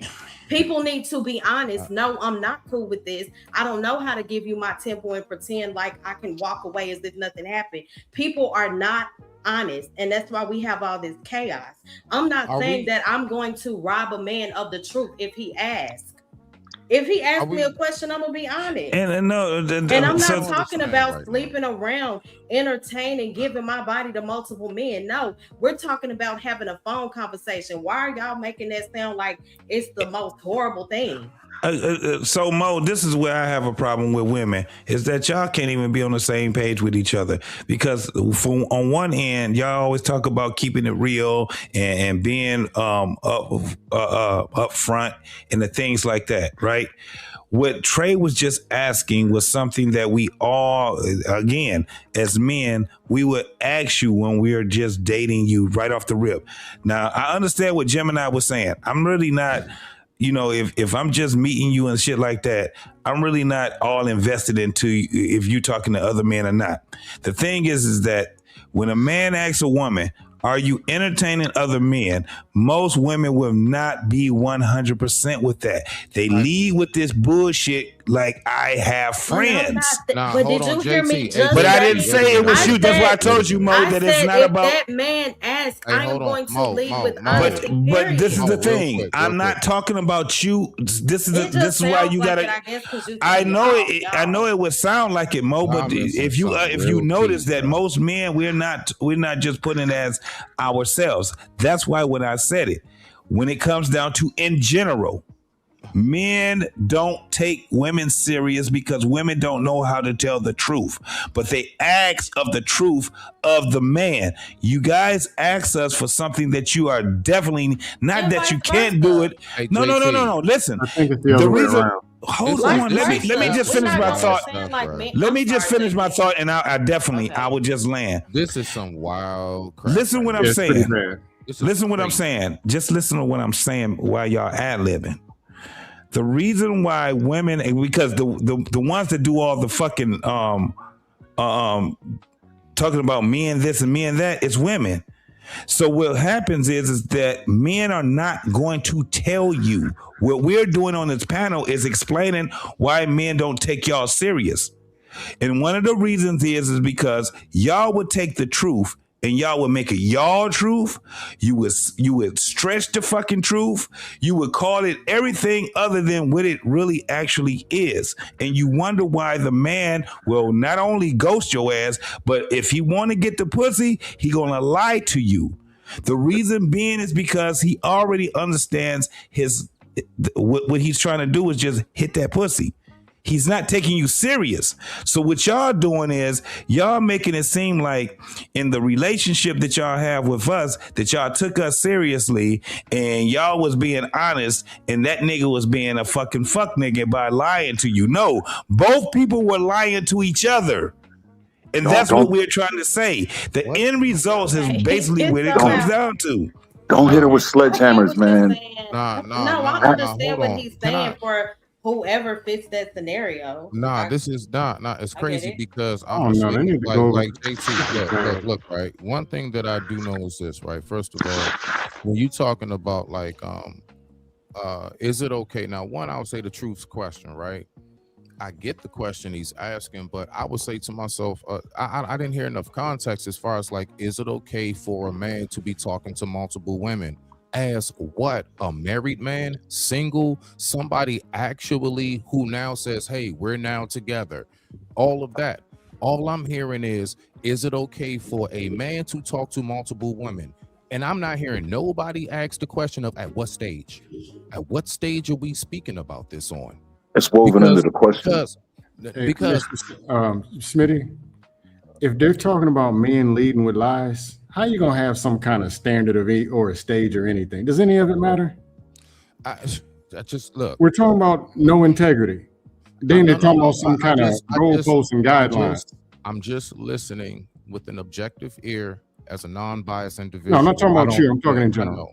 I know. I get you. Now you talking about him because he pulled out the encyclopedia and we going like, look, this man here is in the ancient Egyptian theology. He was going to break it down, but I get what you're saying though. Once you're a liar, you're a liar. So it's no holds barred. So I respect and then blame women that you don't even know. You didn't even ask her name. You're just saying she's a woman, so she's a liar. But you a liar. You got lies lined up and you ain't even started the car up yet. And you blaming the women that you don't even know. Then it's I know Listen, they're all baby, sleeping with like, somebody. Well, why are you talking to her then? No, Then bro, it's you you want to sleep with. so Scam, you my brother and all, but This see, makes you no done sense. added some shit that ain't nobody said nothing about. This is why I So don't said, address Mo. it. At this This is point, why this not? is why I address. This is why Why not add some other hold, bullshit? hold on, Trey. Not Trey. I said Can we damn get some Trey. more trolls? Hold on, Scam. This is what I'm saying, Mo. What we were just saying was the man taking you serious. We understand that, and this is the thing. We were doing really good when we were saying when we was tying everything together. No, you weren't. What one of the biggest problems that men have with women is that women will ask a man to be honest with them at the beginning of them just vetting each other while they're not being honest. One of the things that y'all don't realize is that men intently listen to y'all. And the thing is that the only reason why y'all get these answers that y'all get on these panels is because we can articulate it. But the nigga that you was having that relationship with or trying to get a relationship with, he's not going to tell you. He's just going to ghost the shit at you. JT, you're missing. You there's something in there that you're missing that's going to unfold everything. Mm-hmm.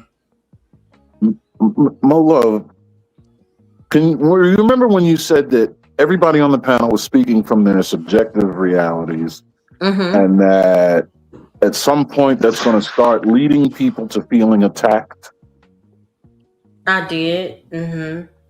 So what was actually happening was the men were speaking the truth as they understood it based on their own experiences, which are narratives that you, by your suggestion, would end up being interpreted as an attack, which is what makes it difficult for men to communicate the truth as we see it and as we express what we're thinking and feeling and what's going on inside of our head. That's why it's difficult to be honest with that, because there's a high probability that at some point it's going to offend you when it shouldn't.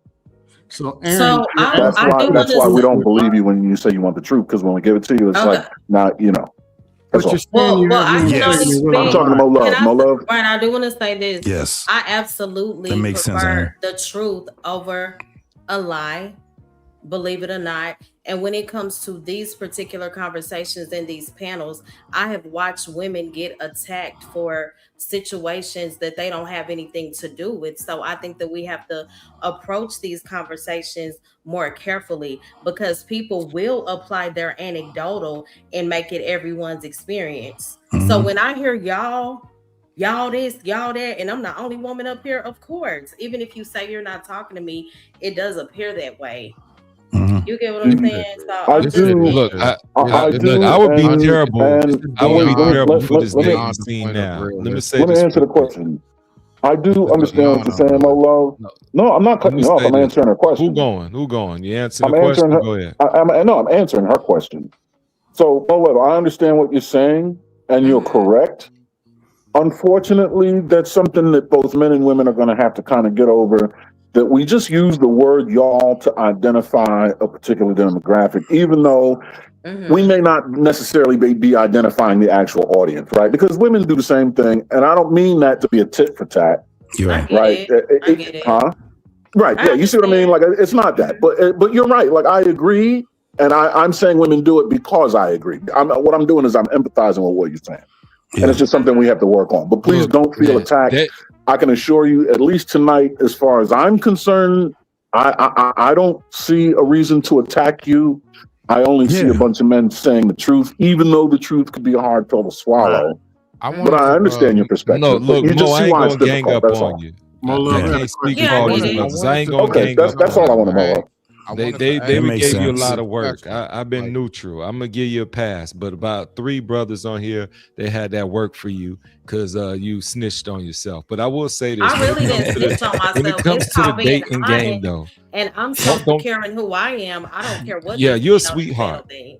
Yeah, Yeah, you are a sweetheart. it I has ain't nothing knocking to do that with me off. snitching on myself. It's straight up. It's straight up. Mo, you're a real Straight- sweetheart. I didn't even see you straight had an truth attitude. teller. Yeah. Thank you, Gemini. No, how many times would I been through this? You've been pleasant. I do Hey, have your Mo back. Trey, I gotta get up real out of quick, here, though. y'all, man. I Hold on, love y'all. JT, Y'all I'm trying take to it ask you easy. a question for All right, Joe. shout JT, we out to you, dusted pretty JT. bad. No, let me Thank say you. this real quick. Oh, though. Smitty said he had a I got Smitty a said he had a question question for for me before I go. What Hey, happened? Here you go. Go I want ahead. to come behind Smitty What you afterwards. mean Go here I ahead. go? What's that Hold mean, on, bro? real quick. Let me Go say ahead. this. Go What you ahead. mean Let here me I say go? this really quick. Huh? Jazz, I don't know. So most of my content is mainly God-based and mental health. I only have majority of the time male supporters. You're more than welcome to come up. That's because us men can have the conversation God ain't and not supporting get your all lies. crazy. And God JT, definitely don't be supports my getting. lives. I I want to rebuke that.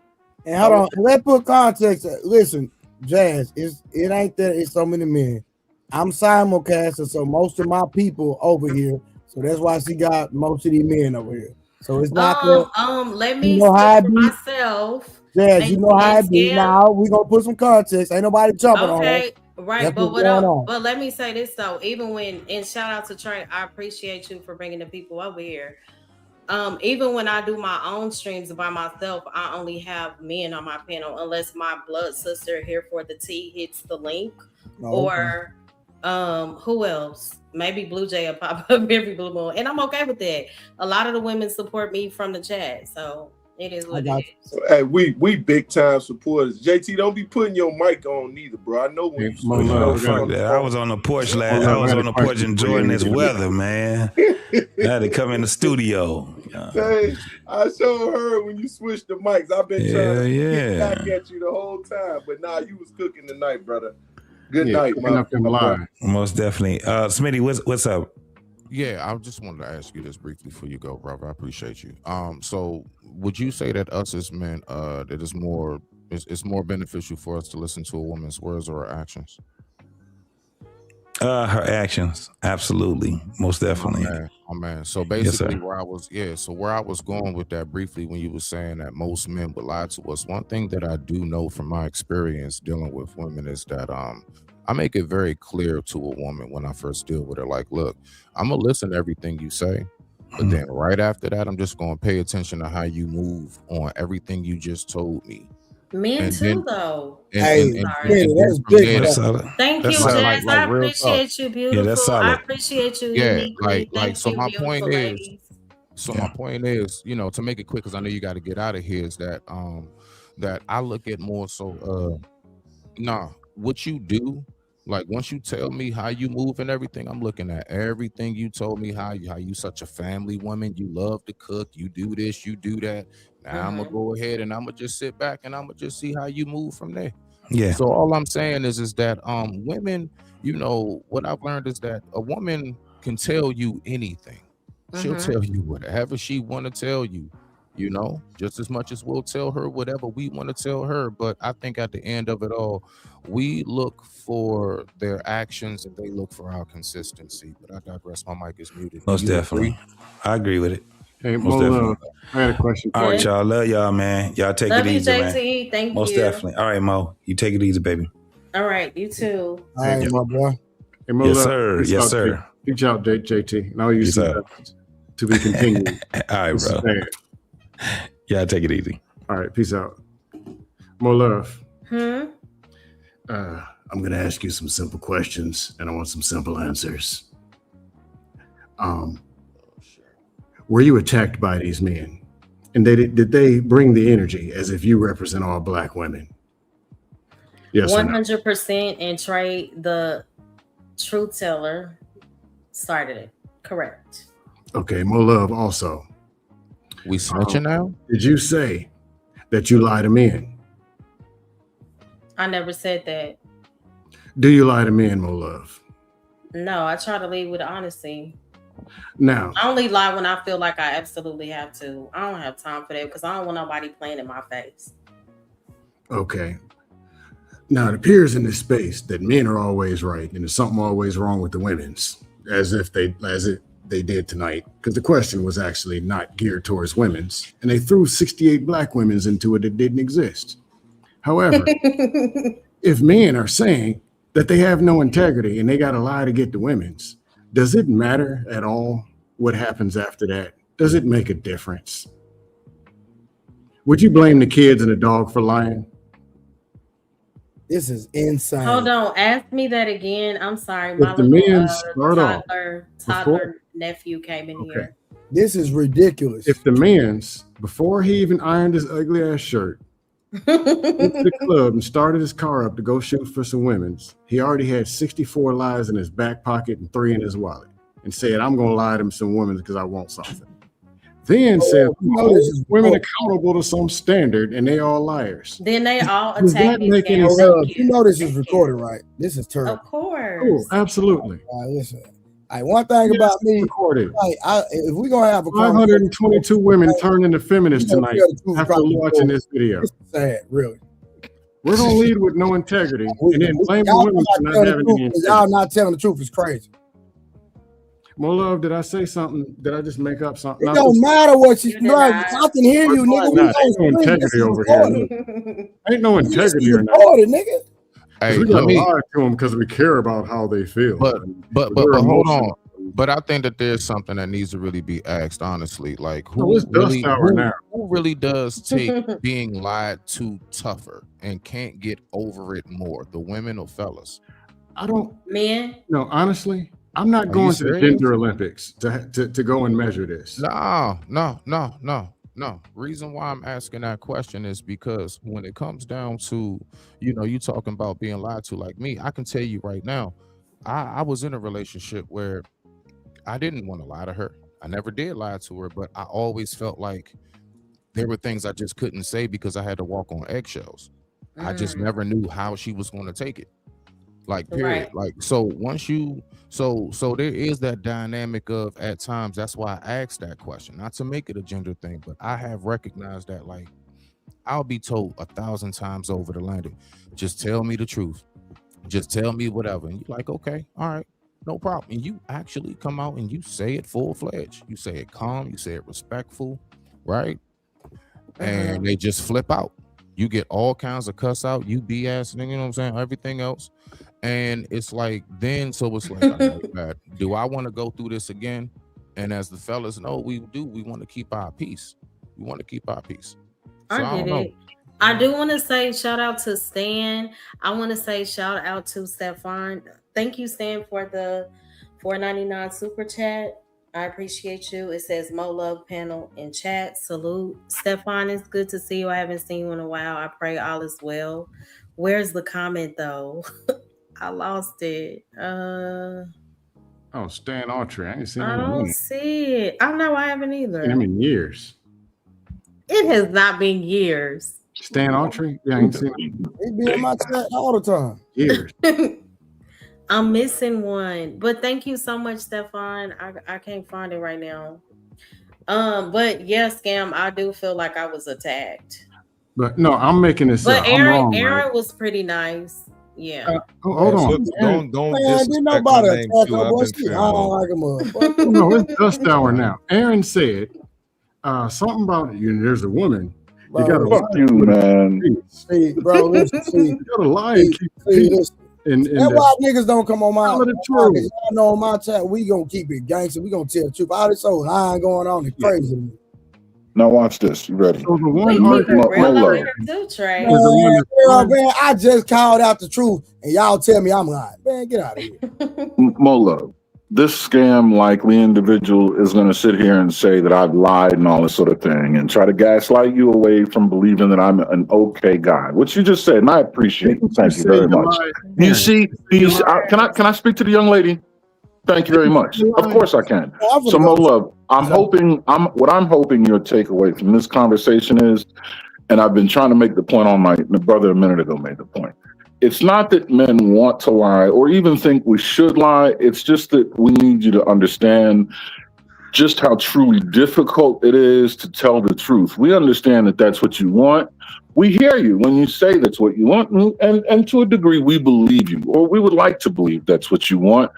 But you have to understand it is no easy feat in actually executing that thing. To say that doesn't mean we are saying we should lie. We're just saying that ain't easy. But that was your initial question, was what's easier, not what would you do? Okay. Aaron, actually, I don't think you're a bad guy. Just being honest. No, you think I'm a liar. But your name is Scam Likely. Isn't that ironic? Yeah. No, do I think you're a bad guy? Absolutely not. But I'm attacking not Aaron personally and all that, but you're just saying, well, we got to lie. You got to bend it in line because of how she's going to feel. And you see, you said bend and lie. I never said you got to lie. Okay. So do you lie to the woman or do you tell her the truth, Aaron? You tell her the truth. I always said that. From the beginning, I said that. Hold on. If you said lie to her. Hold on. Hold on. I bet me $1,000. I never said that. No, Aaron. If you said tell her the truth, I retract my dust. But well, then get the dustpan, son. Huh? Then get the dustpan, son. But I could have swore you said no. You got to lie to her. You gotta. But well, you shouldn't swear. I'm off. Look, let me tell you, sometimes the best time to tell the truth is when you don't have any intentions, and then it becomes something because you just being you. And there is some admiration in that when you catch a woman off guard and she think you're gonna play these games. And for you like, look, I got me somebody, I'm out the game. I'm not even really studying you.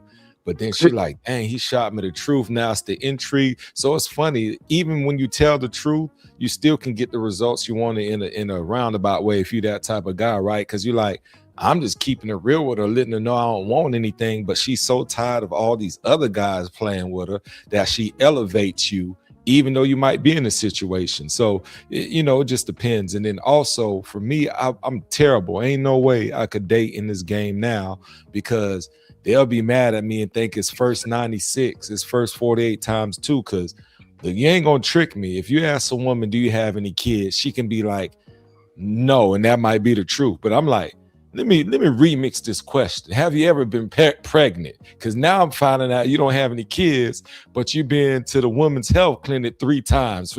So that's more context, right? That you don't have. But if you just ask her if she doesn't have any kids, that is true. Now, some would be like, is it your business to know if she's ever had this or that and whatever? I mean, but you have to ask these questions in different ways now because it's part of the whole deception game. So they can give you the truth based on the question you ask. But if you don't remix or have more insight to your question and she deceive you, that's on you. Because sometimes we get in these full-fledged relationships and we don't ask any of these questions and we let people off the hook, whether it's the male or the female.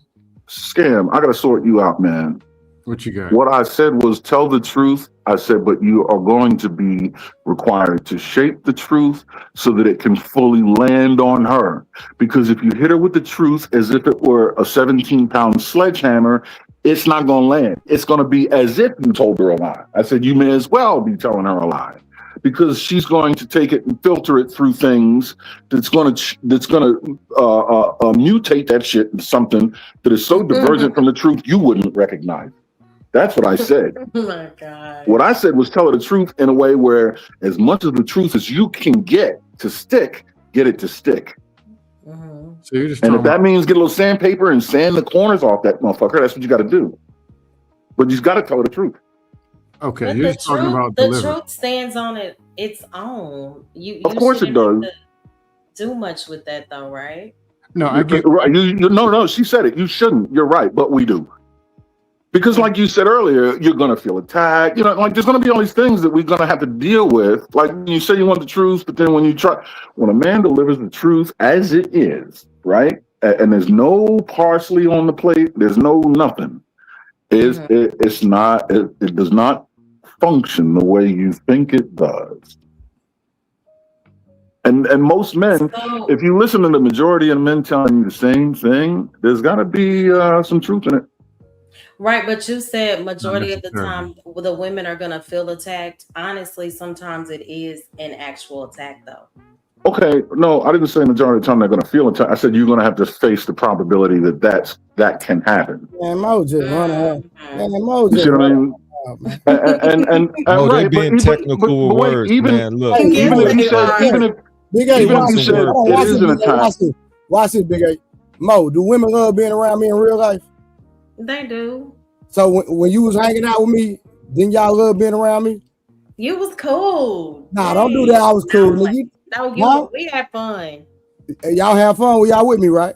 Of course. Every time we went somewhere, didn't I take care of everybody? You did. Come on, man. What we talking about, man? Y'all nigga internet talk. I do this You stuff in still real get life. on my nerves, but Yeah, I'll stay on internet talk about time. a real nigga in real life, man. Stop playing. Well, I'm a fraud, so. And I like that you help. I like that you help people in real life that are going through, you know, traumatic times. It's not just a talk, because people can be whoever they want to be on the internet, and you really do care about the community. You know, that's why I rock with you in real life. People More love. pretend on the internet, and you don't. So I'm on the internet. I'm fake. even though I don't agree with you Damn outside. likely, nigga. I'm in real life, nigga. Yeah, it's in the name. Mo Love, you said that sometimes it is an attack. It actually is. It is. Let's say I acknowledge that and I accept it. The question I now ask you is, whatever this attack is it still the truth? No. No, I'm not talking to you. No. Mo Love, It depends. It could be. if you ask for the truth and I'm telling you the truth and it feels like an attack, then that's your issue. If it is an attack, then it's my issue, but it's still the truth. What I'm saying is it's not a lie. Mo, don't let them break you. They're giving you twisted truths. See, No. straight up truths. I'm not giving her anything. I'm asking her questions. If anything, she's got to give me the truth because I'm asking her a question. Okay, so you basically said if it's the truth, it's not really an attack. Basically, No, that's not the question. No, that wasn't the question. When you said sometimes it feels like an attack and then there are other times where it is an attack, what I'm asking you is, does that change the fact that it's still the truth? No. That's all I'm saying. So this is what you're asking for when you say you want the truth. Sometimes you're going to have to be prepared for it to feel like an attack or maybe even be an attack. But what I'm saying is that's what we have to be able to be prepared to deal with. We got to offset that so that you actually catch the truth. Whether it's an actual attack, we have to make it sure it's not one. Or we have to make sure it doesn't feel like an attack if we're trying to get the truth to land. Because the truth is ineffective if it doesn't land. If it feels like an attack or it is an attack, it's not going to stick on you. So what's the point in telling it? That's true. Or you can have a misunderstanding with the truth, because what people say is, well, that's what they'll add their own definition. This is what I understood to be. This is my perception. Don't misinterpret. Correct. That's the exact point I'm making. That's very dangerous because that happens more than anything else. So you have to tailor your minded. Right. You got to tailor your communication to fit that person's ability to receive information. This is what men are saying that's difficult. It's a challenge to do, especially with the diversity and sophistication that all of you women have. You're divergent from one another. One woman is so far divergent from the other woman. All of you are in right angles from each other, 90 degrees perpendicular from each other, and it's 4 billion of you on the planet. Yeah, and Trey say he got about 400 of them. So 3.5 billion here in the right, streets. Yeah, Trey say, yeah. It's like, for the let record, them know. I do know, no, Trey, we hang out, but I was really good friends with his son's mom. So a lot of times, you know, Trey would just be with his son's mom. And Trey out here in Utah, he got a community. We would end up in the same place, but there were times where a lot of us would be hanging out and Trey would make sure everybody was good. Dang, didn't they have this show on HGTV? To the person that said, and I normally don't entertain this, oh, if it wasn't for me, you wouldn't even know my love. That's a lie. How so? If we connected outside of the internet, that was a very strange, off the wall comment. Yo, what's the topic? But shout out to you though, person. The topic is Mo's failure in relationships. It's not titled that, but that's what it's starting to sound like. Damn, Mo. Hey, Mo Love, one more petty question. One more cheap shot. Mm-hmm. Were you attacked or not? Of course I was. And Man, you still on that, bro? Yeah, she attacked because she leaving single. She ain't even, she came in empty-handed and leaving -2. Aaron, what you said was legit about delivery and how to tailor the message to the person. That's solid. Oh, I thought it was a lie. The most dangerous women are women with sweet voices but bad attitudes. They try to confuse you. You're not gonna do all of that. So Nah, they read right through it. you right. You right though. You know, like a dangerous woman is a woman that knows how to like manipulate you, but do it like in an intellectual type of way that like So a weak. because she's calm, she's a You're problem. still not to be trusted. Like, come on, you just said it. You said I'm gonna talk to two guys at the same time. I think that could be yeah. don't. You might have three. Once you have two, the door's wide open. I don't. It's a must. First of all I was saying was if I'm having a phone conversation and I don't want to go back down that rabbit hole with two men, I'm not sleeping around with anybody. I'm just having general conversation. There's nothing wrong with that. If that man asks me a question, I'm going to always lead with honesty. I'm not sleeping around. I haven't broken a commitment if he hasn't made a commitment with me. So what's the problem? And come on, I'm that's not one of Mo, these women. can I say this? I'm not, and I hate the way these people try to twist stuff on this panel. It's not gonna work with me. I'm not talking about sleeping around with multiple men. I don't play those games. So that doesn't apply to me. When women say I'm talking to Tom over here, sleeping with Rick over here, sleeping with Larry over here, I don't play that. I am talking about having general conversation, building dialogue to get to know somebody.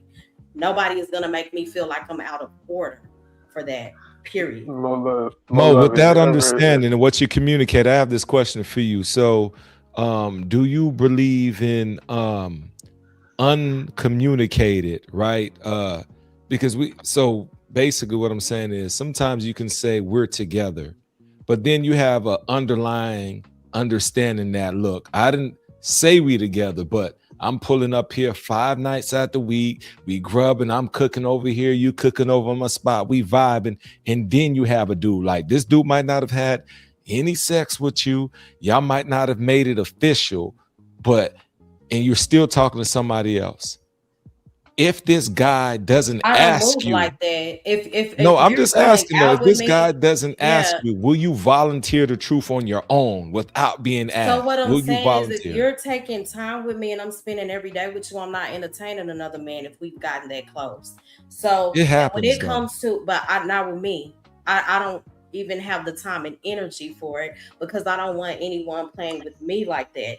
And when it comes to just, okay, I know what it is, what's understood don't need to be explained. No, it needs to be explained because clarity prevents assumptions. And I'm the type of woman, I can only thrive with you in clarity. So we're not doing that. Again, I'm only speaking for me. But you just said you didn't have clarity earlier because I it was didn't the say two that. guys. I Well, didn't that's say not that. clear to That's them putting guys. They words don't in know my each mouth. other exists. Okay, and I'm not look, check committed this to out. them. I'm just messing with you, Mo. Mo, Look, we ain't gonna and go look, back to that. Can you just fine. tell them dudes that you got Yeah. 3 boyfriends so they can leave you alone? Yeah. I Yeah, don't though. That's the check this thing. out, man. But See, you know don't. something, see, every woman got, you know what I'm saying, dudes People on don't the volunteer the sideline. truth. That's the problem. I don't I have don't- a bunch of men I running don't around. think I'm not most talking to women. 15 dudes on the. I don't do that. Not I honestly Mo don't in have the particular. time. But With see, my the thing is, career and my boy, like I just had a son out of high school. I have a almost 15-year-old. I also have my twin toddler nephews who are with me 24/7. So I really don't have time for mind games. I don't. To I each their honestly can own, say, but I don't. Most women don't talk to multiple guys on this though. Like note, that's real just quick, weird. Mo Love. real quick to back up Go what ahead. Mo was saying. Yeah, just briefly.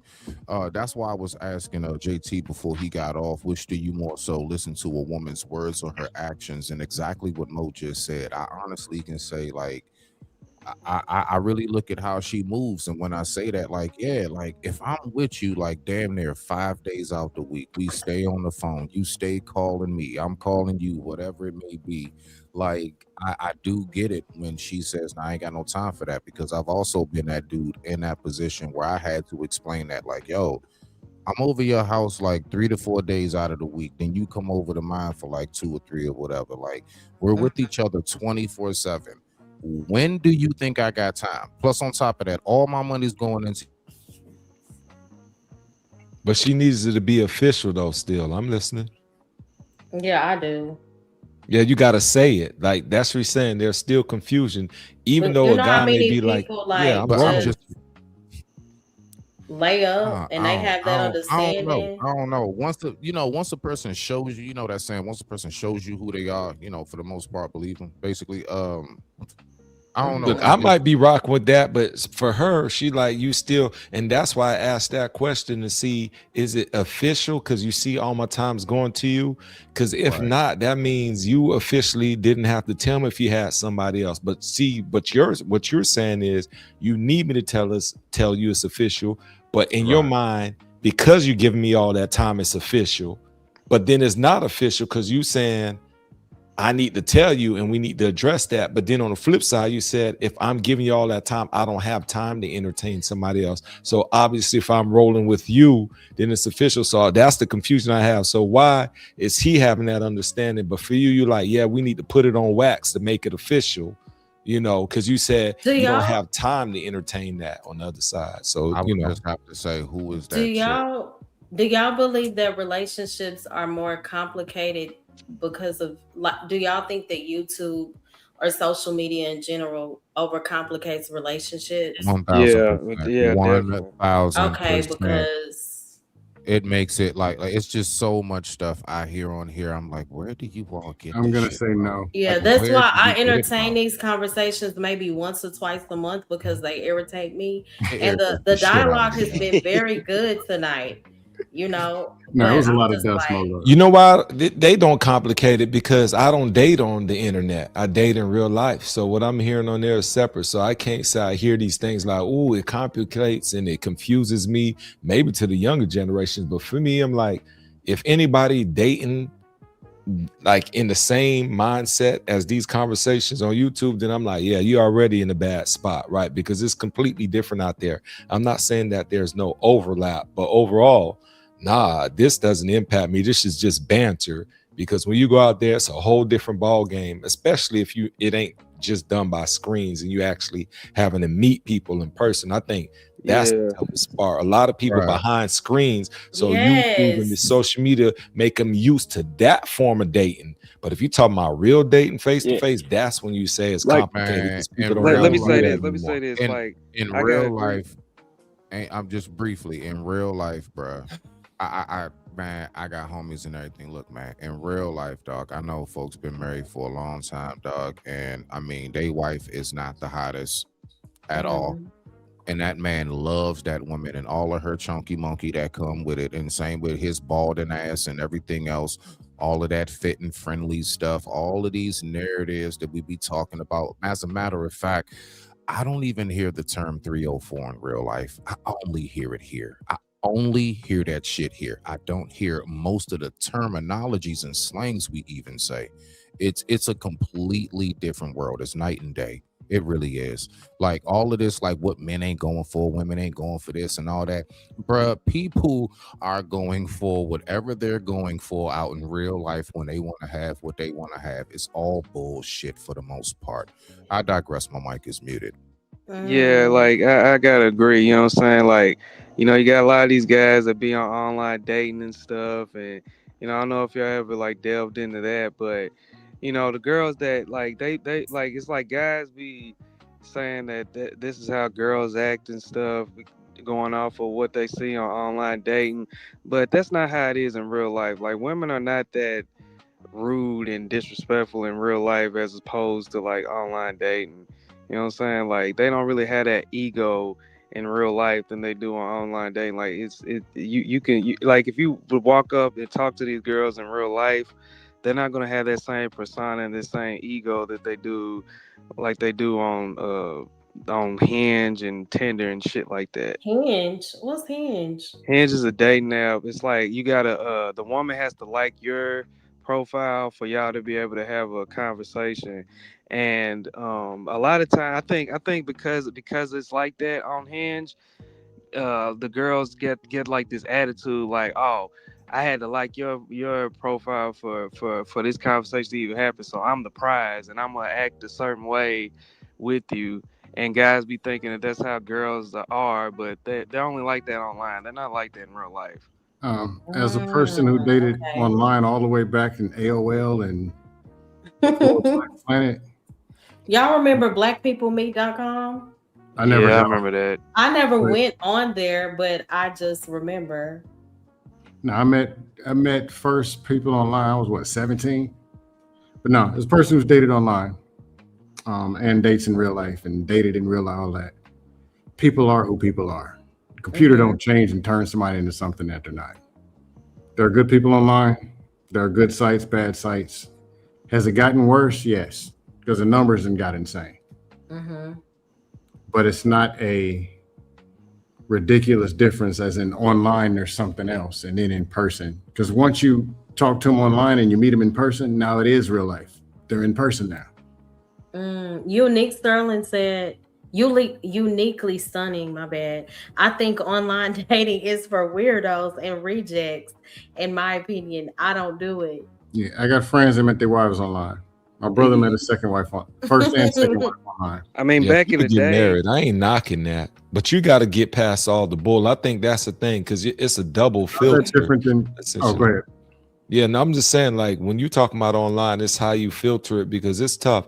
In real life, you have the natural filters, which is okay, I could see you with the long eyelashes and the hair in person, right? But now online, they may have a profile, right? That might be, the might not. So that's one level of filtering. And then their communication, people do all kind of stuff, have their friends talking to them like, oh, he cute. Let me tell you what to say. Oh, say this and say that. And that ain't even their like original People have their thoughts or friends opinions. talking. Yeah, like people who don't have game, they'll have their friends talk and text with them like, girl, you don't know what you're doing. And, you know, especially if they know their friend don't have swag. Like, so there are too many variables online, right? You have to make sure this is the actual sex of that The person. actual You have to person. make sure that picture is actually them on top That's of being the true. actual sex. And then you have to make sure they the one you actually talking to.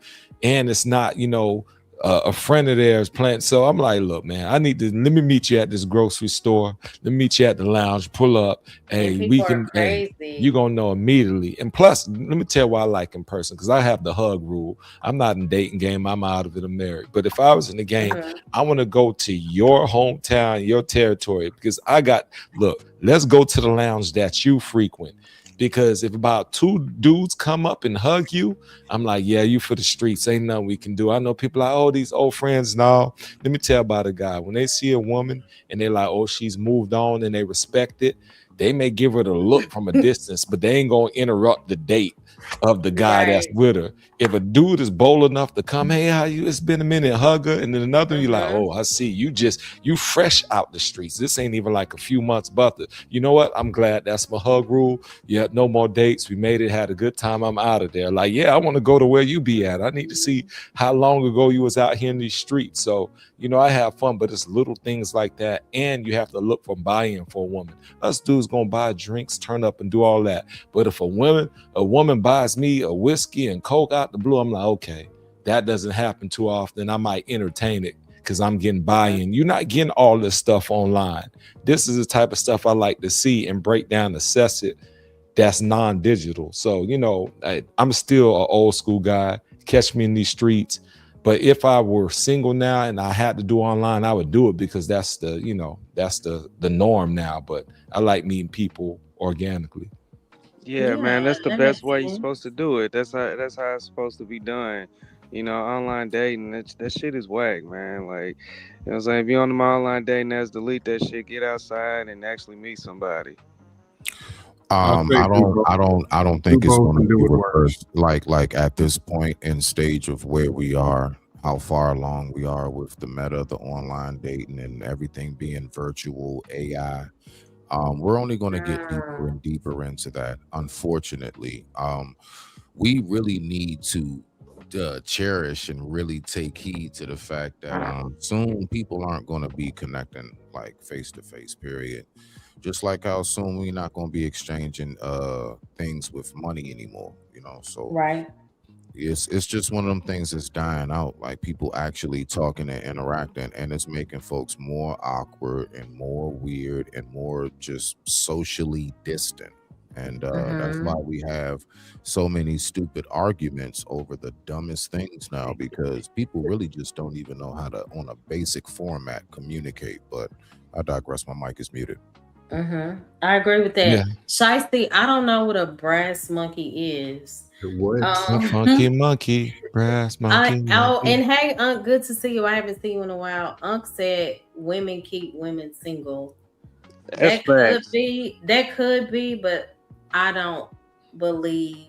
I believe that that's a very layered conversation because men also keep women single. But here's the thing though, like women keeps themselves single. And the person too. Whoever That's you true. are, you keep yourself single if that's what you are. It's you keeping you single, not a damn thing else around. That's the root of it. You know why? Because I guess saying women can influence other women, but if you have control over your decision making and you're not easily influenced, then that person can't sway you.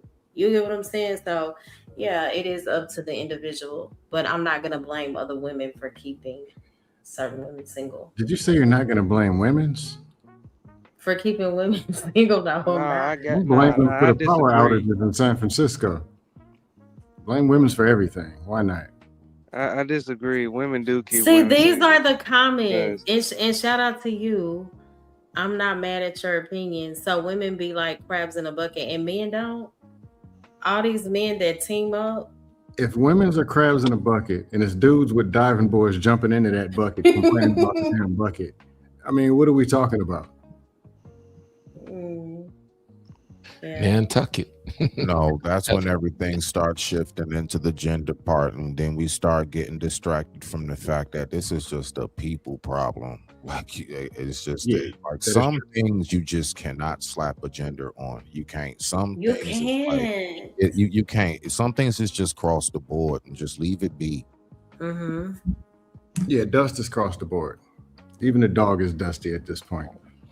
That's why I keep Lysol. Yeah, it's crazy out here.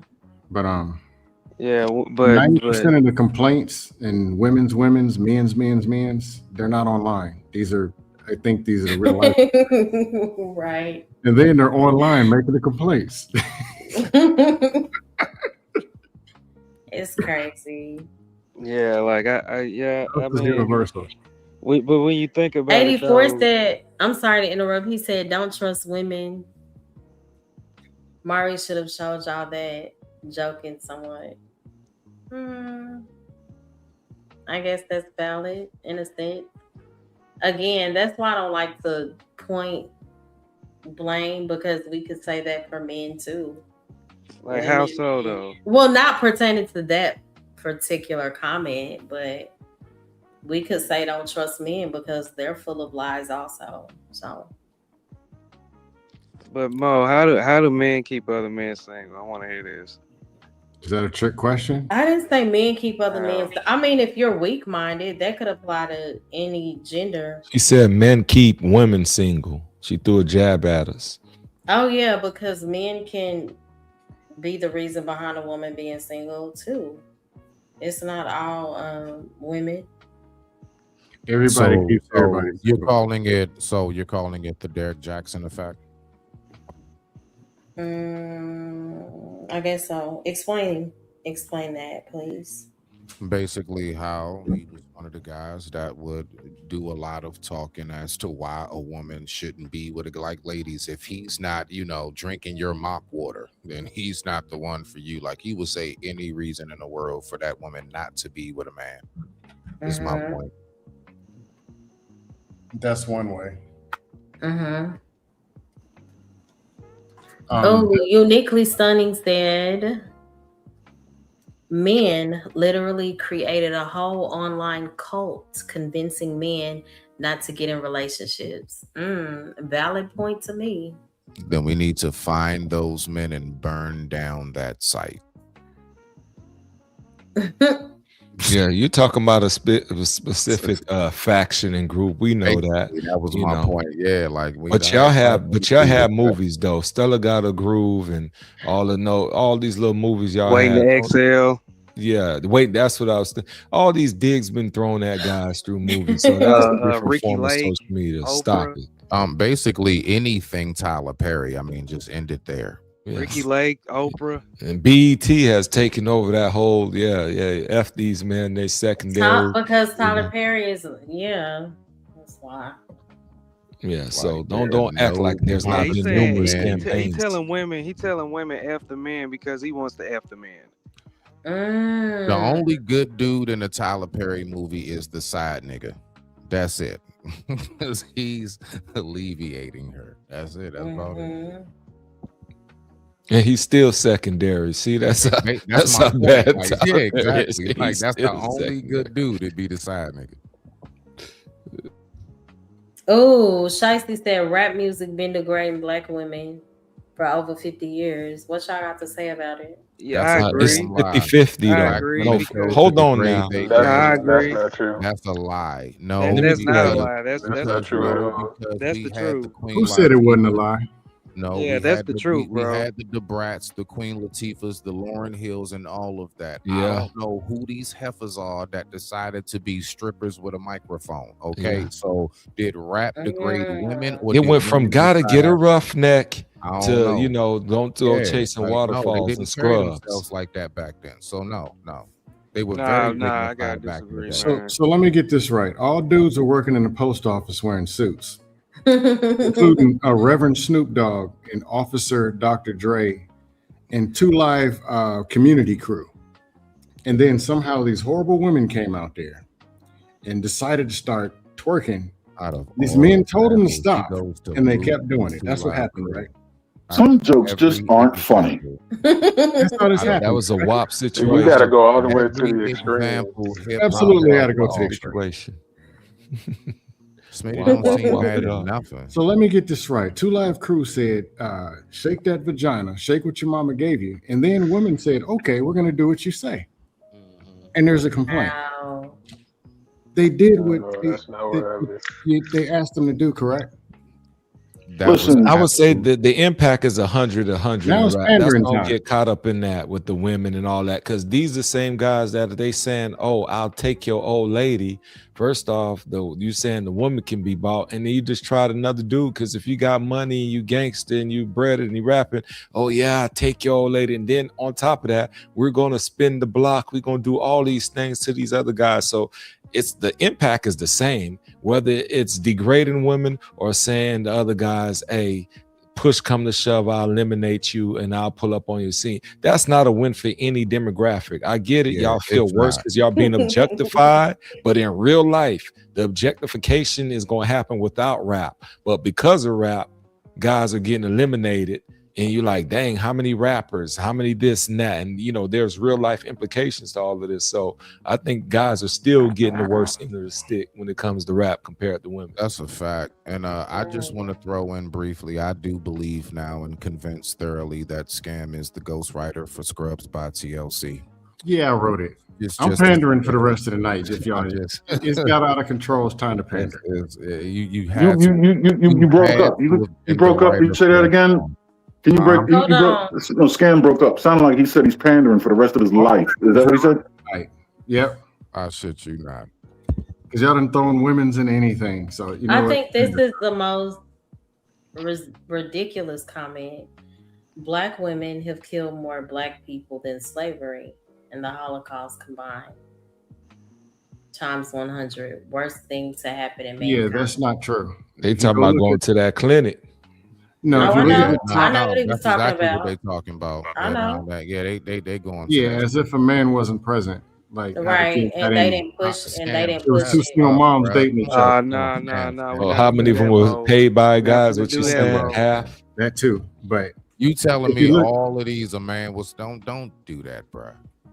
Oh, I forgot. Single moms get each other pregnant. Over 20 I mean, babies. but that was wild to say. Like you just slid it in there because you.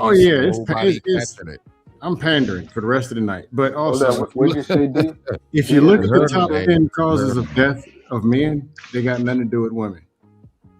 Heart disease, cardiac arrest, and all that. Diet, butterbean pork chops, and pig gizzards. Diet, fitness. Well, I guess women's are cooking it, so I don't know. That's all under one category. Gizzards and pork chops are not two different causes of death. So you've identified one category of the top 10. Would you mind the next 9? Kidney failure. Kidney failure due to what? Most of it is diet. Okay, if you're Okay, saying diet, right. and diet Still and got 9 to exercise. go. Okay, if you want to classify into diet and exercise, I'm for looking it up. No, diet and exercise. 8 to go. Well, most of them, about 6 of them fall under diet and exercise. Homicide, I think, is number 9, and it's more men killing men. Accidental, that's I guess other could be anything. Why would a man kill a man? Why would a man kill a man? Huh? What was that question again, real quick, that y'all going off of? Why would a man kill a man? Oh, okay. Why would men? Over women's. How many? I mean, you No, but you said it, not me. They're killing each other over talking points, so I don't know. I ain't gonna lie though, brother Aaron. That's Aaron, very yes, you're vague. correct. They're That's smoking each very other over vague. women's. No. I mean, I'm just saying. I think why would a man off another man? That's too broad. That's too broad. Say that again. I didn't hear you. I was saying when you said why would a man delete another man, I'm just saying, me personally listening to that, I'm saying that's too broad. There's too many different scenarios as to why a man. Well, if we take away self-defense, Man the killing known man. common ones, right? We're not going to say self-defense. That's already understood, Right. right? I mean, And that- protecting his family home, all of that, but we can say this, even if you take away the obvious ones, it still comes down to the inability to diffuse a situation at a high level. Because people gonna always, I'm standing on business, I gotta be right, I'm not backing down. And if we had a better ability to diffuse a situation, would it be that? But when pride gets in the way, I'm not gonna be embarrassed, I'm not gonna be wrong, you talking crazy, and I felt disrespected, all these emotional aspects of it, then the logic won't kick in and be like, look, we can be mad all we want, beef all we want, but logically, we both should be striving to walk away from this situation, even if we pissed off and feel slighted. But no, somebody has to get the upper hand, the emotions kick in, and so it's it's that testosterone obviously, but just the inability to diffuse it, because we're willing to go to the higher level way quicker than a woman, way easier than a woman. And the worst, I the think- absolute worst thing that can happen when two men are trying to diffuse, I'm saying it, when two men are trying to diffuse something, is when a woman get to yelling and screaming, telling one of them dudes to get him. That is something that is very detrimental to that circumstance, because you're right. Men will try to diffuse it. My point is, I've noticed in most circumstances when men pride really get in the way is when they got embarrassed in front of a chick. Point blank, period. There we go. But Now can we're we say talking. this though? You left one point out, because you have to go with the order of operations. Please excuse my dear Aunt Sally, which, let's be honest, some guys were not about that action until the woman prompted them. So it's not even like just random, they trying to diffuse it. It's the woman who escalated it just by That's saying, exactly what I baby, you did. gonna let him talk to me like this and do this? Construct, I think I literally missed said it. I that gotta point find coming it. in. Yeah, I don't know if I went out or not, but that's what I said. I said what makes it tough is when two dudes are trying to diffuse it and you got a chattery chick in the background. Yeah. That's like, get him, babe, get him. And it's like, that's But what the I'm saying worst is damn thing. that it probably wouldn't have been anything until she was like, get him, baby, get him, because he disrespected me. Because if these two guys are at a lounge having a good time, it's That's what fine. I'm But saying. now when the woman is egging him on, it's like she's initiating it. So it ain't even about We him agree. diffusing it. It's about there was no Doing well. How conflict. about yourself? And she wants you to Good. protect her name. Good. Now she pushes you to the edge where you don't want to look like a chump. And now you making decisions you don't want to make because you're like, baby, hey, that's just, hey, I'm gonna have to be a coward today if that's how you feel about it, right? And you can fuss at me later or break up with me, because if we That's go to all I level was 10, saying. I might not return and you get to walk away from this whole situation, because women typically don't want to go to that level, or they don't have the tools on a regular basis as far as protection that a man would on a normal basis. So for me, all I'm saying is I look at it like it doesn't even matter if I want to diffuse it, because this thing became a thing because she elevated and escalated out the gate by saying I gotta have her best interest. And it's like, dang. So yes, I'm not saying there's still not an impact from the woman, but I was just looking at it from that side. But I understand what you're saying though. The question was Go ahead, Aaron. No, I was just saying the question was the genesis of a lot of the conflicts that happen between men, and the answer, is to some degree, it's to either appease to a woman or to secure some sort of resources that he's going to later use to appease to a woman. Men, when we have conflict on our own, and that conflict is completely devoid of women altogether, do you know what it looks like? Sports. Facts. That's how we compete. Got it. We compete for ourselves through sports. We compete for women through combat. I can't be merciful and say there's this 6'2" man about to fight another guy 6'2", and it's a 5'4" woman saying, "Get him, get him." You'll stand up to this big old swole dude fresh out the gym, but you can't look over that woman and say no. 100%. Exactly. Yes. That's some weak. This is weak. No, it isn't. No, it isn't. It's not. It's weak. No, it isn't. Would you, okay, watch this. I'm not talking about. Do we have any parents on the panel? Yes. Yeah, I'm a parent. Yeah. Okay. Would you kill and die for your kid? I'm not talking about protection. Without question. I'm talking about without question. Not protection. Would you kill and die to provide your kid a better life than you had? Especially if the kid's doing well. In a heartbeat. No, Aaron, but you say kill to provide a better life. That's a different mindset, because now you're saying I'm in a position where I think this is the only way. So for that part, I'm saying no. To protect them. No, would you? Not should you, would you? To give them a better life? Yeah, if it was required of you. If it was required of me?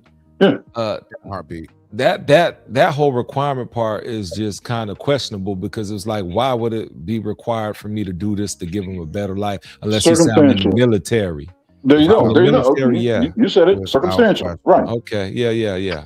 There you go. Right. People do it all the time. Exactly. No, Aaron, I wasn't talking about defending your family, because that is what it is. I wasn't talking about defending the family either. I'm talking about provision. I'm talking about dumb chaos. You sitting in my seat, and then the woman is over there quacking and puts a battery in you, and you go over there and fight, trying to look like something that I'm talking about. Stupid stuff that's avoidable. Yeah. Yeah. Okay. So you want to know something? All right. So here's where that falls apart. You ready? Mm-hmm. Who's gonna be in the bed with you that night? That dude, his cellmate's gonna be in the bed with him. He's gonna get the fuck out of here, scam. If he wins the fight, he goes to jail. If he loses, he's going to the hospital. And then Big Dick Tony's gonna get a hold of the chick. Who the fuck is gonna be in the bed with you at night? If you crash out, Your woman. it ain't gonna be her, because you're not coming home. Answer the other side of it. If you don't crash out, your guy then what? gonna be there with you, and if he lost, Who the fuck's gonna be in the bed with you if you don't crash out? I ain't crashing out. Somebody else answered out. That's what I just said. If you don't crash out, who's gonna be in the bed with you that night? Oh, my boo's still gonna be in the bed with me. But the thing is, if you lose, Scam can't answer the question. Hey Mo, That's why it's quiet. He sees exactly where I'm going. I can't be losing though. She might not want to lay next to me, like, baby, you got blacked out, your face swollen. He don't want to walk into that tree. See what I'm saying? That's why he's quiet. He's like, I'm not crashing out. No shit. That's the premise here. He won't answer the question because that's exactly where it's going to put him. He knows what I'm getting at. No, Aaron. I mean when I say that. Some stupid. I know you meant it when you said that. I'm not crashing out. And I understood. Understood. But there's levels to this shit. Aaron, if she's trying to gas me up over there, she's also walking home and it's over. Yeah, you let's wipe out the lowest common denominator situations, okay? They're not the only reasons why men would fall into conflict with one another. There are circumstances that elevate a little bit beyond that, right? I'm not talking about fourth grade, meet me in the playground level shit. No, I'm talking about some actual disrespect has been put on the table. Like, you know what I mean? Your woman no longer feels comfortable. No, her you're talking safety's been compromised and she feels it and she's looking at you. No, hold on. I agree. I said that at first. If it's There you protecting go. your family, that's a little bit No, different. no, not even protecting your family, protecting her perception of your ability to protect. In that moment. She Right. sees you get disrespected to a certain degree above the 4th grade level, right? We're not talking about, I know, yeah, but that's not what I'm talking about. She sees, there's a level where she sees you get disrespected. She's like, oh, wait a minute. You backing down from this. What happens when it gets real? And do you know women shit test us? Hold on. They want to see, they shit test us to check our resolve, see how much discipline we got in the moment. See Not if we when keep you're it together. secure. That's Aaron, if you still have disagree on. insecurity. Well, that's why they We'll- should test us. Test that. We'll disagree on this part. Here's the deal. What women shit testing us? No love. Do women shit test men? No, not By that and part. large? No, Oh. what I'm saying, Mm, I'm willing to take. some.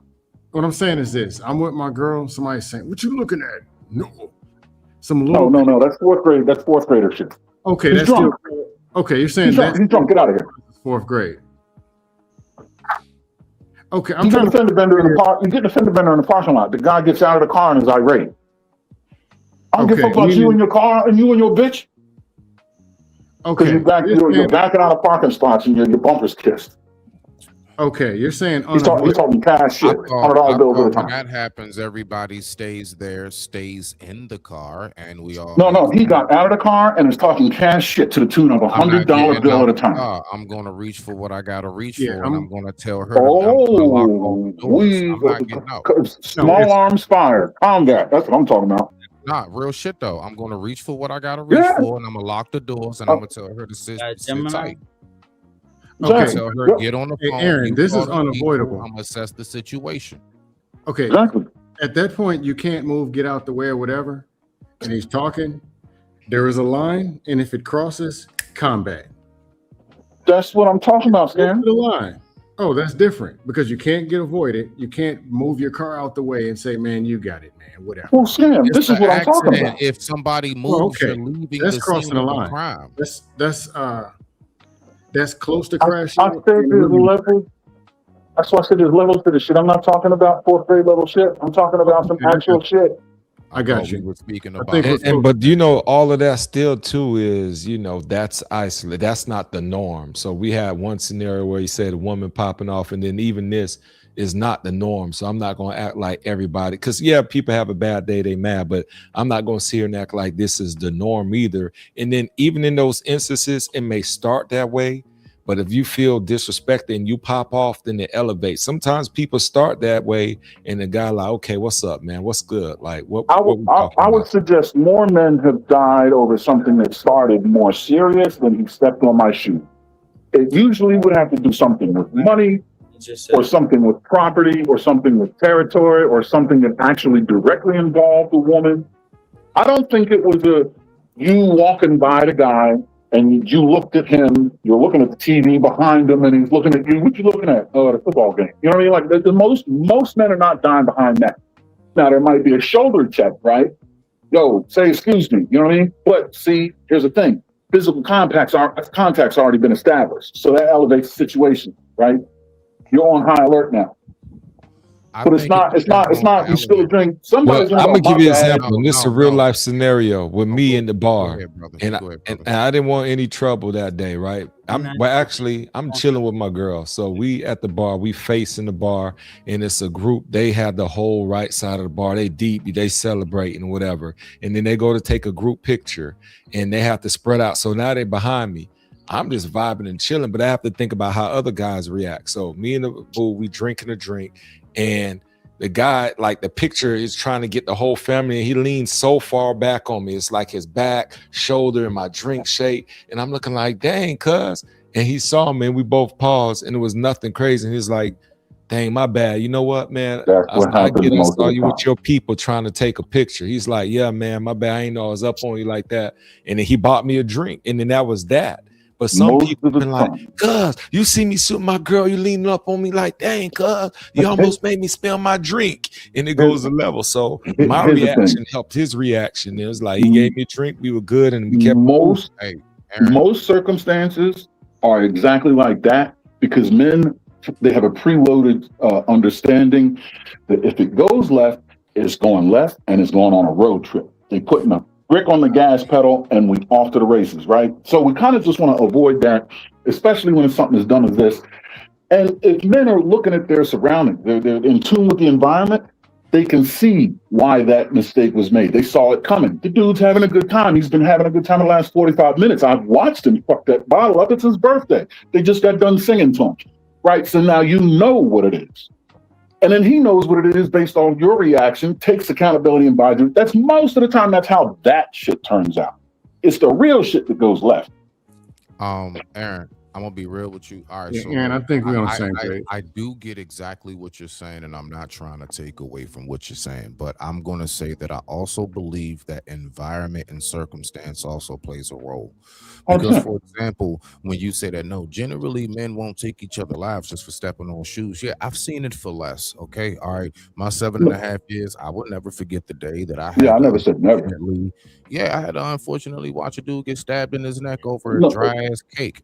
It was over it cake happens. over tray. It was a Where? dude older. Where? So I'm just No, saying, I've seen. Where? Let me Reese, hold on, bro. It So all I'm happens. saying is No, briefly, no, yeah, no. like hold on, come on, How please you gonna respect. tell a man what he didn't see? Well, So uniquely stunning said y'all are violent because you were abandoned by your fathers, and they didn't help you learn to manage your hormones during puberty. It's up to you to do the work. I don't know who this person is. My father's Yeah, been a, Unique. Has what? nothing to do with women. Unique, you're wrong. And yeah, nah, I was Mo, taught you know de-escalation, the and I story of preach me and my de-escalation. father, so I don't. Yeah, And my my father, father taught that Yeah, too. you know my story, so I don't. the second greatest man in the world to ever live is my father. Number one is Jesus. I love that, but I do. Oh, I My love first that. Shout out to superhero. that. Yeah, I love Very him too. first Yeah, so superhero. I don't know what the hell she's talking about. But Yeah, I my will say very that first for some superhero. men that could be true. It could be, right? But see, that's some argument. Like, I'm not interested in majoring in the minors, right? Of course, this exists. No one's saying that these things don't happen, they don't occur, right? But to say, I mean, that statement was just kind of out of left field. Yeah, Like, that was so, necessary. Mo Love, you understand my disposition, and you've heard me speak and think, right? You can kind of infer that I have a father and a great one in mind, right? So, it also can be said that there are people that don't have that. That's understood. But if we're trying to solve a problem, why not hone in on what we can identify as the majority, the bulk of the problem, right? Cut the head off the snake. That way it don't bite us, instead of counting the scales and saying, well, this scale's black and this scale's brown. You know, like, come on. Right. Hey, Truly, good to see you. But no, I mean, brother Aaron, I'm just saying, like, I get what you're saying, but in certain environments, like, you know, like not just there, like if it's certain impoverished areas, sure, there are countries and places in impoverished areas. I mean, bro, like you got dudes that'll scalp you for like, you know, a fish head, man. So I mean, yeah, I've been all over the place. Circumstances and what's going on, and depending on what the area and the circumstances are like, no, it can be a lot more common than what you think. I think you're speaking about from circumstance to circumstance, but I digress. My mic. No, I didn't really quantify it. I didn't put a number on it. I just said the majority. Respect to that. Okay, respect to No, that. I'm just saying, regardless, just like our argument with the Carmelo Anthony thing, they wore all the way out That's to the a internet. sensitive topic. My God. No, they don't beat that all to death. But at the end of the day, when there's conflict, you make the best decision possible. Mm-hmm. And that best decision affects tomorrow and the rest of your life more than it does right then. So what are you saying? He's not saying anything. I'm asking Scam. Reason, what do you want to hear? Reason. What do you want to hear, Reason? I'm hearing you. I'm listening. What you want to hear? Okay, I'm saying is, if it's some crash out, it's some you bumped into me, it's some you and your girl and whatever it is. Like Aaron said, when you're in conflict, and what does he say? When you go left and they go left, there is no, oh my bad. You don't hit a pause button, no timeouts, nothing. You in conflict. Yeah, nobody's going home. It's road trip time now. We all going left. Yeah, whatever you get into is not a game. And it can also be some lawsuits. It can be some, I've got friends that have had to go to court, lawsuit, and pay off somebody over something so dumb. So my question is, can you speak towards the issue more directly? So are you saying that Carmelo was at fault? No, I wasn't necessarily talking about Carmelo being at fault. I'm just talking about making the best decision possible. You into it, somebody said this, they in your face, they did this, they said, think, don't just react. My only issue with the Carmelo, because I don't get into the, because they threw all those stuff to when they went talking about his uncle's Facebook page, like what that got to do with this? Mm-hmm. I don't like that issue happened. Main thing I don't like about that is fake attorneys on YouTube talking about how the law says that you can fear for your life or he said a racial slur and you can get away with it. No, the people gonna get you locked up. Tell your 15, 18, and 22-year-old nephews or cousins, whatever, tell them they need to know what decisions you can make and what ones that you can't. Right. You can't just shoot somebody because and then say you was afraid and then get off. It's a lie. You're going to jail and you're not coming out. Hold on. TGG. The link, if you're in Trey's chat, the link is pinned over there. It's up. I can pin it over here too. Could you repeat what you said, Scam? Yeah. They're on the internet, they're saying that you can just say, well, it was race motivated. So he must have said a racial slur. Okay, you're going to jail. Well, stand your ground and fear for my life. You're going to jail. You got to prove this and you got to win it especially in in a court. racist community that I live 20 to 30 minutes from. I believe that partial truth was told. I don't know. I just believe that there's more to the story. I think that it's unfortunate on both ends. For the Metcalf family and also for Carmelo Anthony as well. Mm-hmm. And I'll say this. The fear for my life, this is just what I was taught in CHL in Texas in 2015. Mm-hmm. Someone invites you to a fight, you can accept or you can deny. When you say do it and see what happens, you're accepting the fight force on force. No, I think that was a warning. I don't think that he was threatening them. No, I believe he was being bullied, right? Wasn't he being bullied? Do something. Come here. Give it your best shot. What you gonna do is accepting force on force. We can engage in forceful combat. Mm-hmm. But what you can't do is pull out a pistol and shoot them or stab them. You can't do that on force on force. For deadly force is I fear for my life. There was no other option. Though this law supposedly changed and there's some other stuff, I let the fake YouTube attorneys deal with all that. But when you go to court, which the whole point is to stay out of there, stay out of conflict, stay out of court. So at the point that you take somebody's life, let it have really been the last option because you don't want to be in court. What if it was? What if it wasn't? Good question. If it wasn't, then you're going to sit in court as the person. That's not a good wasn't. Yeah, but what if does not fly when you're talking about What beyond if? reasonable doubt. not You're a talking about beyond reasonable doubt. All the what ifs and shoulda, coulda, woulda, whatever does not is beyond It's reasonable not a good doubt. question. It is about what the prosecution can prove. Okay, Right. So I'm saying the goal is to Right, stay out but of court. that's Stay what out I'm of there saying. They can if you paint can. any narrative that they want, and I'm not saying that they did that. I just believe that there are a lot of holes in that particular case. If y'all think for a second that there is not about to be a retrial, like I mean, I'm like y'all I'm savage. for a retrial. 35 That boy, years. that boy is going to be back in court, and it's not going to take. I mean, and listen now, will it take maybe a couple years or so? Maybe so. Yeah, because I know how I go back there. But will he be back in court sooner than You later? sound Yes, he will be. ridiculous. He'll be back in But court. he could have just left. You sound Why did he have ridiculous. to? Who was he harming? It's He just will the never entitlement for even me. make it to that court date. You don't know that, Reason. Oh my goodness. He's gonna get into prison and he's gonna get on the block real quick. Oh, you like that knife play?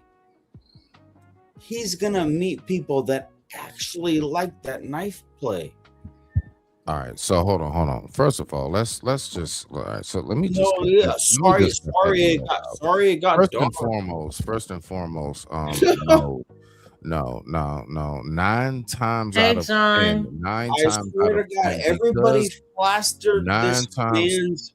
Please, He's real too quick. famous. He's too It's famous to survive. exactly. So So John hold said, on. but for I'm sorry, what will be the basis for a retrial? Blacks gotta accept this. One question: why didn't Carmelo testify? He's too famous. I don't know none of the legal Yeah, stuff. I didn't watch all that. there are many bases. One, first and foremost, definitely the motion of inadequate representation. Just that by itself. But anyway, so what he was saying, like, first of all, when you talk about he gonna get in there and see knife play, like, he ain't gonna see nothing. 9 times out of 10, because he's so famous, they're gonna automatically put him in PC. That boy is not going to be on no regular block. He is going to be locked away with a lot of other high-profile cases, first and foremost. And even if he was to be placed somewhere 9 times out of 10, wherever he goes, he'll be just fine. He'll be just fine. But I digress. My mic is muted. Oh, all right. Yeah, you digress. Yeah, you do. Yeah, I don't know. I don't get all into the how the race this, race that, and the court that. I don't know. I'm just more like that happened. If y'all know 18 and 22-year-olds, just know that there's a whole bunch of people out there gassing them up, telling them that you can cut and shoot somebody and get off based on some stand your grounds, and it's not true. So John said, if you can answer that question, you will see the problem. Why didn't Carmelo testify? If you answer that, then you see the problem with the case. I didn't get that deep in the case. Honestly, I only hear about this case on YouTube because he's been on every thumbnail for the last year and a half. People making up stuff that don't mean nothing about it. Other thing people disagree with me on it is race. If two people are arguing over a parking spot, it doesn't matter what race they are. They're arguing over territory in a tent. Nah, but scam. That's not race. He just found out he was black. I have to honestly. He didn't say whites only in the tent. I get you. But do you understand? We live out here. But do you understand? Like this is not an exaggeration. Like, unfortunately, race can play a factor. Hey, Taylor. Taylor said he didn't testify because he was guilty and would have sealed his fate up. And would have sealed his fate up there in the stand when the prosecution questions his actions. Mont said, "Hey, Mont, many people don't testify." I don't buy the race in the argument. Two people arguing over a parking space. Why are you sitting here? Why are you there? The scam. Not race. This is the main thing that I wanted to add to what you're saying, though, is that one thing I do definitely notice, like when you say people bringing the race thing into it, it's just a fact. I see it myself from BLM and everything else. The fact is that if this was Carmelo against Carmelo, we probably 9 times out of 10, bro, it'd have just been another, and that's just the truth. The race factor comes into play. You didn't even say anything. The race I get what factor, you're saying. The race factor in the courtroom. Yeah, let me just finish. The race factor comes into play. What? Can I finish my statement, please? The race factor comes into play basically because of how the media is very big on it. Like, I mean, even George Floyd. Yeah, if George Floyd had a darker knee on him, I mean, would have made news, yeah, but I don't think it would have been as big. But that's my whole point. Like, to land it, because I see he's here. Yeah, man. When it's us on us, bro, it's not a lot of noise. So I don't think I that agree with anything you. made it racial, except for how the media depicts I agree whenever with that. it's us against them. I digress. My mic is muted. No, I got you. I wasn't talking about media. I was more talking about the initial conflict. Respect. Them in the stands. Oh, hey, I just found out you were black. Get out the tent. Like, they're No, doing let too this man talk. Actually, I can't stand this man. Oh, go Well, ahead. you ought to get out your feelings, young man. I don't All think right, anything. yeah. I don't Call think me young anything man of you. again. I don't think Old anything ass of you. motherfucking head. I don't even think of you. I don't even think Oh, of you. what are Right? I y'all have no bringing feelings here? about you. What is it? You're insignificant in my world, but somehow it's your you channel. can't stand me. That shows you got your problems that you need to resolve with yourself. No, I'm actually super Whatever. calm, and I'm gonna break you down tonight. Yeah. I'm glad You I already crossed said it. You paths. already let it out. You can't stand me. You something I'm wrong with you, glad boy. I crossed Something paths. wrong with you, boy. You're a grown man. You're disliking Hey, other men Southeast, that you don't even know. Southeast. Hey, Something Southeast, wrong what with you, you boy. got for the topic, Southeast? What you got for the topic? World class. I'm What you got for the actually topic? We so got on happy. Carmelo I'm Anthony, actually and it so turned up a happy notch. that we crossed paths tonight. Yeah, but I didn't cross your path. I ain't come here to talk to you. As I was saying in the chat, I think the black people really need to get over this. They got to accept it. If you don't like it or whatever, this is the process. If we want peace and civility in this country and not want everyone to be against us, we have to accept the verdict. And hell, we accepted O.J. Simpson's verdict. The white people accepted, everybody else accepted. That with your hairline, right? We accept, but I mean, if we're gonna have That with peace, your hairline. I'm just saying, if we're gonna have peace, we're gonna have to, accept, the verdicts. And there are ways to avoid these things. We probably need to teach our children. I haven't heard much about that on the internet. You don't hear much blacks talking about conflict resolution, how to avoid these situations. That was everything that where you came. I'm not saying you. I'm just saying in general. Okay. I'm not saying any one particular person. Sure, a lot of people may be saying it, but the biggest voices are the ones that are saying, "You put your hands on me," and free Carmelo and stuff like that. They're not being honest. It's clear as day. In a case like this, he had to testify. He did not testify. That should tell you something. If you use your mind, ask yourself a handful of questions, and you'll see why he was found not guilty.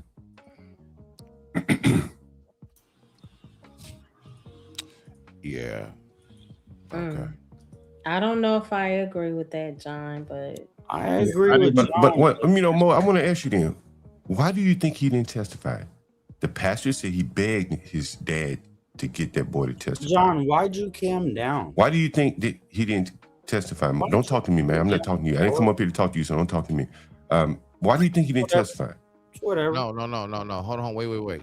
Hold on. Come on, Southeast. We already. I don't want to talk to the dude, man. It's me, Smitty, bro. Chill. I'm talking I ain't about. tripping, Listen, man. John, hold on. You talking about why didn't he testify? He didn't testify because everybody knows that boy did not have adequate representation. Okay, Listen, everything that was a failure. Is he black? Hold on, let me land my statement. Anything that you will say from this point on that you see as a failure when it came to that boy, it was his representation.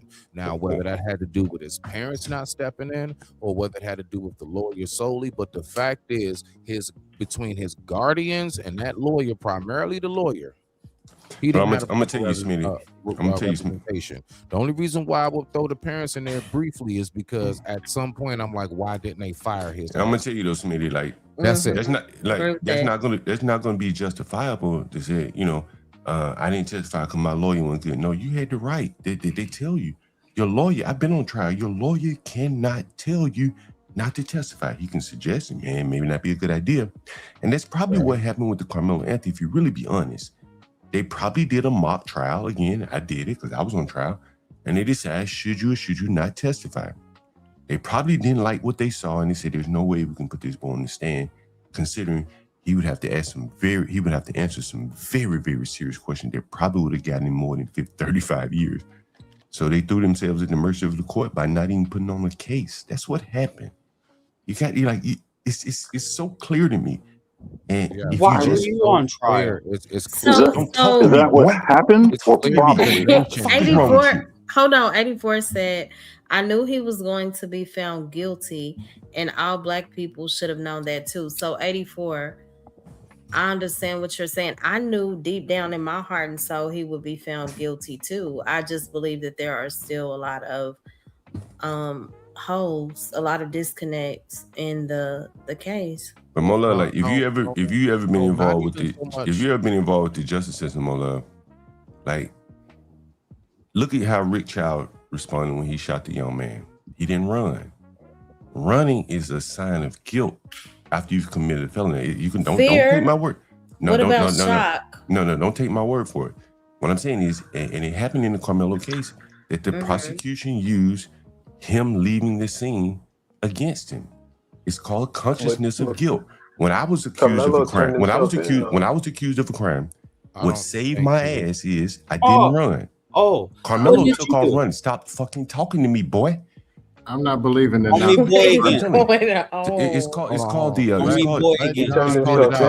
It's called consciousness of guilt. You can Google it. Man, why are you talking to me, man? I don't want to talk to you. What are you, some kind of woman seeking my attention, man? Stop talking to me. Right? Anyway, I'm not talking. I'm talking to the boy Reason. I know. Right? Don't talk to me, Reason, man. Don't even address me, bro. I don't want to talk to you. You're not a woman. I don't want to talk to you. Bringing my name up. Right? So A-Team said me, we man. were taught to walk away. We were taught to walk away from trouble, and my paternal grandfather taught us reason. I'm trying to. All right, ma'am. I'm sorry. Why don't you put your hands off the panel? I might. If you, Like, you yeah, know. sorry, ma'am. I'm disruptive, sorry, bro. ma'am. You being real disruptive. Shit was real cool, dog. So A-Team, shout out to you, sis. Love you. She said exactly. We were taught to walk away from trouble, and my paternal grandfather taught us that we can't do what they do. I mean, I don't see nothing wrong with that comment. You know, Mola, I got a clip from the I pastor. wasn't taught to. It's the truth. Just being honest. Oh, go ahead. I got a clip from but the Bishop Eli. He's been making the circles on the internet. And I got a clip from him when he said if Carmelo was smart, he should have took off running instead of stabbing the boy. That's what his own bishop said, right? This is why Carmelo did not have Why any. take off running? Well, but you know, you live to fight another day. And I know it sounds ugly, but like the other option is to stab someone, you know, and look where he is now. You live another day. I get in my business. I get challenged by young black men all the time. I can't fight them all, and I know that they're willing to go a whole hell of a lot further than I am. So you have to let some things go. And if it's running or walking away, you just have to. You know what I'm saying? This is a young man that presumably has some kind of future. To throw it away that quickly over that small of a provocation. That should tell you something. Hey, John Galt, I'm not gonna sit and bash and say, well, he shoulda. At the end of the day, it's a 17-year-old. Fight a day in his damn life.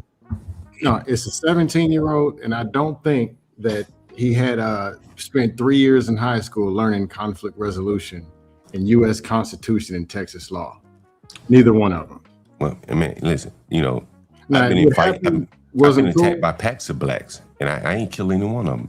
And I mean, I probably had the right to kill them. If 5 or 6 blacks attack somebody, or people in general, 5 or 6 people attack you. But it happens a lot in America. There are videos all over. There are videos all over the internet where people are getting beat up, and they're not jumping up shooting anybody. No, I'm saying if it was an off-duty officer who was 38, or an attorney, somebody who was knowing and willingly, but I'm not going to trash a 17-year-old. Man, you know, that's basically a grown man. And he's already doing 35. So I'm not just going to keep kicking him and. Well, I mean, I'm not kicking him. I'm just not going to do that. But that's what I'm saying. It's for him. It's dead. I'm not going to. For him, it's over, right? For him, it's over. Max worst penalty. Right, but for him, it's over, right? For Carmelo, it's over. But there's going to be another Carmelo and another Carmelo, and we have to teach our young men how to have some kind of conflict resolution, because you can't keep going on fighting. He wasn't a child. This is a grown man that can go out and make children at this point. He had girlfriend. He was driving. He had cars. We can't keep like making this boy out to be some kind of baby straight out the womb. John, that's the very thing right before you jumped on the panel that I was saying, is that people who have 18, 22-year-old, whatever, tell them that they can't say fear for my life, or throw race, or throw stand your ground. You can't throw those in the sky and expect to go home at night when you get in these situations. That was the very thing I said. I wouldn't be surprised. One of the reasons why I'm guessing he didn't testify, nowhere really talks about this.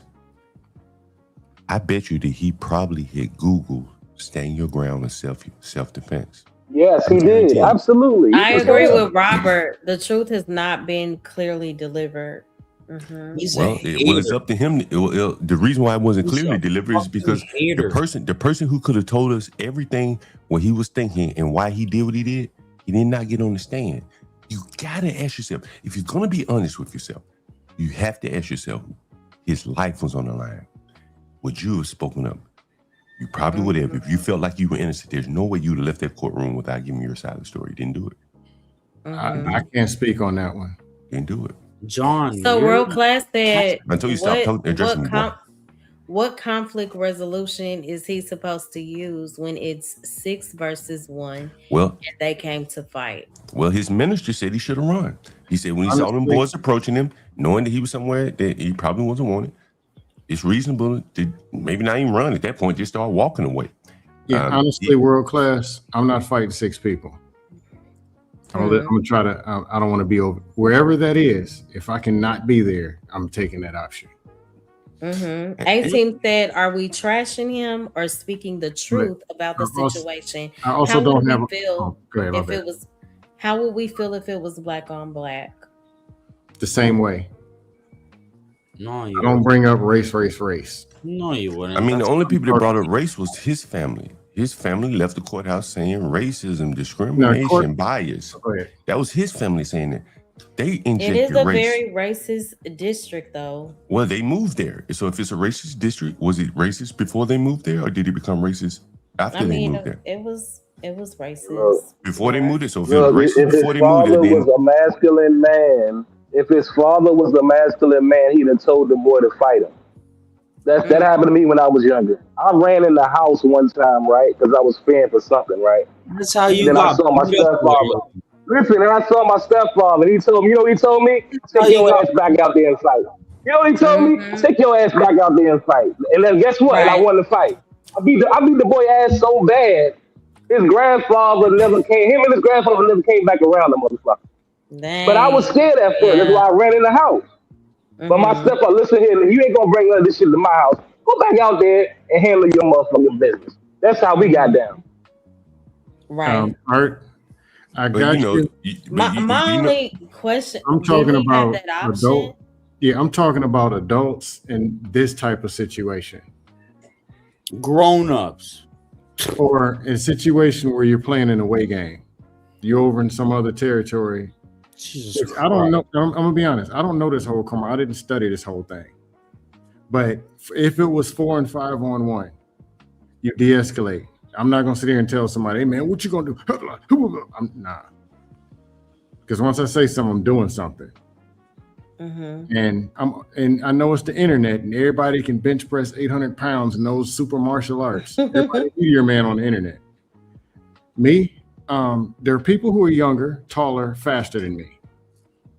And if it's 2 or 3 of them, I'm living to see another day. Hey man, y'all got it. I'm out.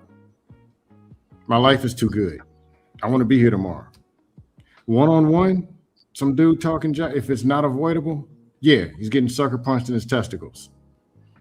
But you gotta make the best decision possible. You're soft. Now, 2 kids is different. Crazy that we're listening to you. That's crazy. So 80 nuts. You can't even handle a microphone, bro, on the internet. Really? You can't handle jokes. Literally, you can't even cam up. When'd you get this retard out of here, man? This boy is fucking crazy. So 84 said, Oh, did you want to scare people? That's you. Yo, all right, yo, gentlemen, listen. All right, here's what needs to happen. Right, you ready? We need to take emotion out of this, have a decent, logical conversation, analyze the facts of the case if that's what y'all want to do, pontificate over what we should do to teach our youth some conflict resolution, and stop with the bullshit back and forth, 4th grader jokes and whatever that shit is. What is it when you attack somebody and not add whatever the fuck? I'll be ad hominem. Ad hominem. Thank you very much. Damn, I got a vocabulary out this world, and y'all got me plugged. Let's leave that shit in the toilet where it belongs. Okay, it's a lady on the panel and all this happy horse shit. Let's be gentlemen. We can do that. Appreciate it. No promises. So 84 said, 84 said we gotta stop telling our children to fight if outnumbered. This isn't a movie. Plus, most people don't know how to defend themselves. We need to teach people. That goes back to your upbringing. Hold on, Scam, because you've been getting the mic. Hold up, Scam. Hold up, Scam. Go ahead. Blame Aaron. I thought you was a school teacher. Scam. You have the mic. All right. So for me, see, that made me forget my answer. He made me forget it. Go ahead. You focus on Robert him being a said school they grabbed him. World Class said, so basically nobody black should move anywhere because the USA is racist. Okay, well, if the USA is racist, then you're gonna have to deal with it. And that's the case. If the whole damn country is racist, then you can't even complain about it anymore. Everywhere is racist. It's just gonna be. But in reality, there are probably some places that you can move that aren't as racist as others. In the DFW, they could have chosen to move to Dallas County. They probably would have had some blacks on the jury. Irving probably would have had blacks on the jury. But the blacks, as I keep saying, they want the trappings of the white man, the nice, safe neighborhoods, the beautiful homes, the good schools. I put that in quotes. And it comes with consequences. If you commit crime in a conservative district, you're going to do some serious time. The judges, go look up the judges in Collins County. I did it on my stream. Even the black woman who freed Carmelo's, lowered his bail, she was out here telling how MAGA she is. What the hell did you think you were going to get by moving into that county? Like, it shouldn't even be a surprise to anybody. This is where it goes past. And I made a statement earlier, too. The judge had a lot more control over that case, man. They gave the judge and the prosecutors too much power because he never defended himself. And my statement was earlier is like, it goes back to how you was raised. Like, your parents need to teach you how to defend yourself correctly. That's just the bottom line. But again, if they miss that opportunity in your life, you're going to have a challenge growing up trying to defend yourself. This was not even a case. You're going to always play victim. This was not a case about defending yourself. Oh, of course, John, he did it. Of course. But the penalty, because normally they give out 25 for manslaughter. Let's be real. In America, they normally give out 25 years. Why did he get that extra 10? Because he didn't have a good defense. He had a terrible defense. I think the reason why he didn't get that extra 10 is because he didn't speak up for himself. He didn't give the jury any reason to say, okay, I can kind of, but that's not defense. That's probably he didn't have a good case. Usually in a self-defense case, either you're going to testify or someone's going to testify on your behalf as an eyewitness. That's going to say, yeah, I saw him getting his ass whooped, and that's why he pulled out his gun and shot him. That was the case of Joyce Zimmerman. The case of Rick Chow. Rick Chow's son was an eyewitness, testified. All the eyewitnesses testified against Carmelo. You got to accept that fact. That's never going to change. He gets a retrial or not. Listen, we're not going to act like, listen, Stan, we're not going to act like there's brothers that's not in the penitentiary right now that's locked up for no reason. So if you're going to give that man grace, you should give all the brothers that's locked up right now that's really locked up for no reason grace. That's all I'm saying. You know what I'm saying? Yeah, I don't know. I can't tell you who's locked up, who's supposed to be in there and who's not. But also, I don't know. Oh, they'll tell you, there's plenty of people that's locked up on phony charges, bro. There's plenty of people. You can go down the line with that. You see people in the chat saying it's not Carmelo's fault where he lived. Okay, well, it's his mom and daddy's fault. They delivered him to a conservative jurisdiction to live, knowing that if he got in some trouble, they probably knew what kind of boy they had. Stop talking to me, man. They probably knew what kind of boy they had, and they put him in a conservative district to be judged. There are plenty black neighborhoods where if he had committed this crime, he wouldn't have gotten 35 years. Hell, they may have let him go if he had committed this crime in Dallas. They said, well, it sounds like self-defense to me. He would have got maybe one of you blacks on the jury. They would have let him go. Definitely wouldn't have given him 35 years. But he went to Whiteville, a non-black county, got mad that he didn't have black jurors, got mad at the time. You got to start asking and say, why the hell did you move there? All these black-ass places you could live in America. He chose to go live around Whitey. Why? Why do blacks want to live around Whitey so bad? Why do you? Stop talking to me, man. Why you want to talk to me so bad? What the hell is your problem, boy? Stop talking to me. Stop talking to me. Talk to somebody else, boy. Don't talk to me. Don't even address. Don't fucking address me anymore. So reason, did you have anything to say pertaining to the topic, or? Oh yes, I do have something to pertain to the topic. Yeah, it's just. I mean, as far as Carmelo right now, what we're discussing in the moment. Yeah, I believe. Yeah, no, I believe that he should not have done what he did. Yeah, facts are facts. Yeah, simple. Oh my goodness, you up here trolling, bro? You up here with nothing to say, but you out here fucking trolling people that got a real opinion. That's what I swear. This shit crazy, man. All right, speak up one more time. Yeah, reason gets to have an opinion too, even if we don't agree with it. Yeah, I'm literally sharing my opinion the same way as everybody else. Mo, what did he just say, Mo? He barely said anything. He thinks right. I'm not trying to laugh, but yeah. Art. How did we get on this topic though? Oh my God. I think Scam brought it up. I was refraining to something else, and then we got Carmelo, but it was my fault. I plead guilty. No, I actually like the topic because I mean, like Aaron said, we need to get down. We need to come to the truth. And Scam, you joke a lot, so it's hard to get to the truth with you. You know what I'm saying? The thing So with Carmelo is I didn't get all to the watching the case and what his parents said and what the dog. I missed a lot. Yeah. I didn't.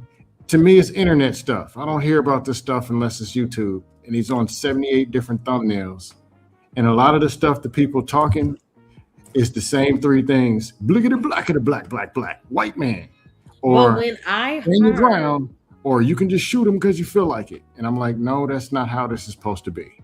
Fear for my life. When I heard 35 years, I mean, honestly, my heart dropped. I don't agree with 35 years. I felt so sad. He killed a person.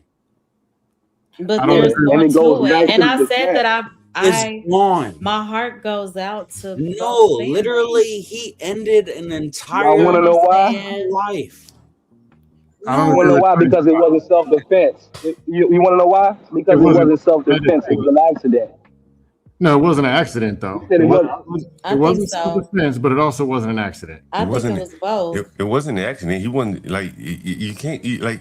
It wasn't. How was that? How was it an accident? If I get out of my car, if I get in my car, if I get in a car, to kill him. It doesn't matter. It doesn't matter. Like, but like here's what I'm saying. If I get in my car, if I get in my car and I'm driving and let's say I'm drunk, right, and I kill someone, I didn't intend to kill him, but my behavior was reckless, right? I'm engaged in illegal activity, driving, although I'm driving drunk. You can't say I intended to kill someone, but you can see the difference. Like there was no intent there. But if you bring a weapon, and we're gonna say for the intent of this argument that he provoked it because he was found guilty. Listen. Then you think about all the steps from he went there, put his hand on the knife. At some point, he would have had to unfold it. At some point, he would have had to choose to stab someone. At some point, he chose to run away. He had to testify to that. And that would have been devastating on the stand. John, it wasn't premeditated. How do we know? He didn't tell you. It wasn't. Like this man at all. It does not look like no premeditated. Well, but again, how do you know? Watch the villainizer so bad. But I agree with him. If it was premeditated, what did they need to talk about? Gentlemen, ladies, premeditated can happen I'm getting ready to bid y'all I'm going to bid y'all adieu. I gotta be in New York City in 3 hours. I'm gonna catch y'all later. Great conversation. Mo love, always a pleasure. You too, Aaron. Thank you so much. I appreciate Yeah, it. no worries. Aaron Of course. And gents, man, keep a tuxedo up here. You know what I mean? Aaron, is What's up? this is your fault. I'm blaming it on you. Yeah, look, I'll take the blame. Fuck it. What's what it is. All right, man. I'll be cool. Peace All out. right, you too. But like, you Well, know, look, fellas, listen. premeditation can be. Hold on, John. It can happen 5 seconds. Go ahead. John, Go ahead. that ain't no 5-second premeditation. It can. Yes, No. it can. It can No. be premeditation. It can be Really? 5 seconds. No. You don't have to think up some long, You really planned out think that murder. was the case? though? John, the answer is no. That's not no. Okay. Okay. So how long does it take to have a premeditated murder? So Premeditated you was think like it that. was you honestly, Come on. genuinely believe that was premeditated? I think that right up at the point where, at some point, yeah, I truly believe this. He made a choice that I'm willing to do this. No. Premeditated means I plan to do it. Means Well, okay, but Six how o'clock, he long do said, you have "Man, to when I plan? see him, I'm cutting How you." long? Okay, how long you have to plan? 5 minutes, 20 minutes, an hour? Hold on, y'all. Some murders are If it premeditated. was self-defense, if it was self-defense, then it could possibly be premeditation. What are we talking about here? Well, but he didn't prove If it was self-defense. He got self-defense, convicted, but he got Taylor, convicted. in the Correct. moment, Taylor said when Carmelo said, "Try me and see what happens," means he thought That's not about it. premeditated. Right. No, that's You not know, like, enough. because again, like, think about it. No. Let me give you an example. Let me give you an example. Let me give you an example. Let me give you an example of what the prosecution would have asked Carmelo had he didn't understand. At what point did you put your hand on the knife? At what point did you decide to unfold John- the knife? Hey, At John, what point did you decide to pull the knife out of your bag? At what point did you decide to stab the man? And at any point in those times, they'd be asking, could you have walked away? Could you have left? Were you in serious harm, risk? Were there any injuries to Was you? he? Were He there may any have injuries to him? been. Like, see, one of the things he didn't do is he probably should have gone to the hospital. Hey, my head ringing. They kicked me in the head or something. Talk about it, But he John. didn't. But he didn't go to the hospital. He had no injuries. He could have said, "Oh my God, I'm having a seizure. Somebody hit me in the head, and I'm having a seizure." Maybe he could have had something there, but he The had bigger nothing. picture y'all missing is he was a minor at the time, right? And normally, who get leniency when it comes to cases like this? Minors and women. Not with He didn't homicide. get no damn leniency. He ain't get no leniency in this goddamn case. They don't get At leniency. He could have got all. 99 If years. he was a grown man like me, oh yeah, they throwing a book at my A lot black of ass. states You know try what as I'm an saying? adult, which isn't cool either. But John, I can't rock with the fishing. Just he could have thought. I think he was. No, those are questions that the prosecution would have asked him. Like you got to really think about this. He wasn't going to be able to just get up there and answer a question from the defense. I'm He was referring going to to have one to thing. answer. He was going to have to answer very, very serious questions No, from what the I'm talking prosecution. about is the premeditation. This wasn't premeditation. It Well, wasn't. okay, you can argue with Premeditation, it. he'd You have can got have him your in own. a lot. Okay, you can have your own Okay, opinion. so about what that. was it, Scam? Scam, what was it, Scam? So World Class said nowhere in whatever. law do you have to wait until you're hurt to defend yourself. Yeah, that's true. That's true, World Class. But Scam, what was what should he have claimed Whatever. when he went to So it wasn't self-defense to you. So what was it? I didn't say self. I wasn't talking about self-defense. That was a check. I But was I'm saying. it was saying, not so if it wasn't premeditation, so you really think it was self-defense? Self-defense taken to the extreme. If he can claim self-defense. Well, but he did claim See what I'm saying, Mo Love? He's not going to be a definitive man? No, hold on. Force and deadly force. You're not understanding the different law. things. There is no self-defense taken to the extreme. If you are in the right to practice to execute self-defense, it doesn't matter if you dropped a bomb on his head, right? Did you have the right to do what you did at the time you did it? It doesn't matter the weapon. This You could that run they're him over doing with a now. car. This that they're doing now. This is what's getting 18-year-olds locked. When you say it doesn't matter, so somebody says, "Man, I should come over there and kick you in your throat," and they're way on the other across the mall, and you go over there and shoot them. And you say, "I was defending myself," and oh yeah, race and stand your ground, and then they're expecting to get off. Where you're saying self-defense, you can go all the way. That's not true. Force, and there's force on deadly force. You can't do that.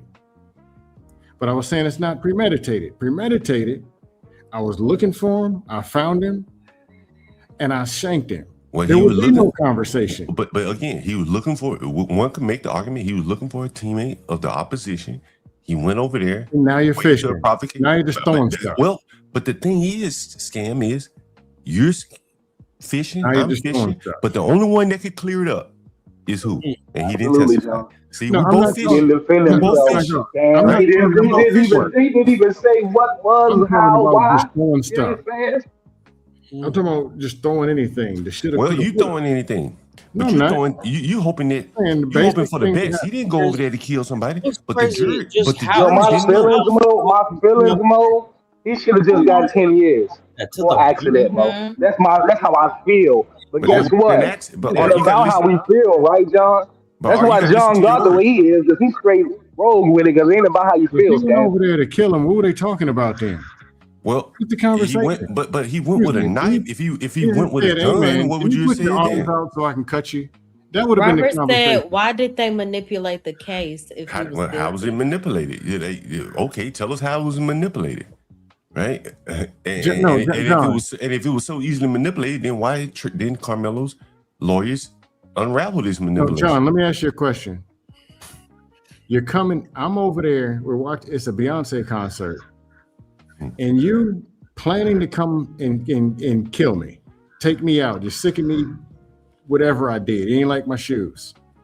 Would you come up and wait till it's raining, get under the tent, dap up your homeboys, and do all this stuff, then get in an argument, Listen, fella. or just go ahead and take me out and call it a You day? talking to a man named Stan who won't flick a fly. All right. So how the hell we gonna know what you'll do?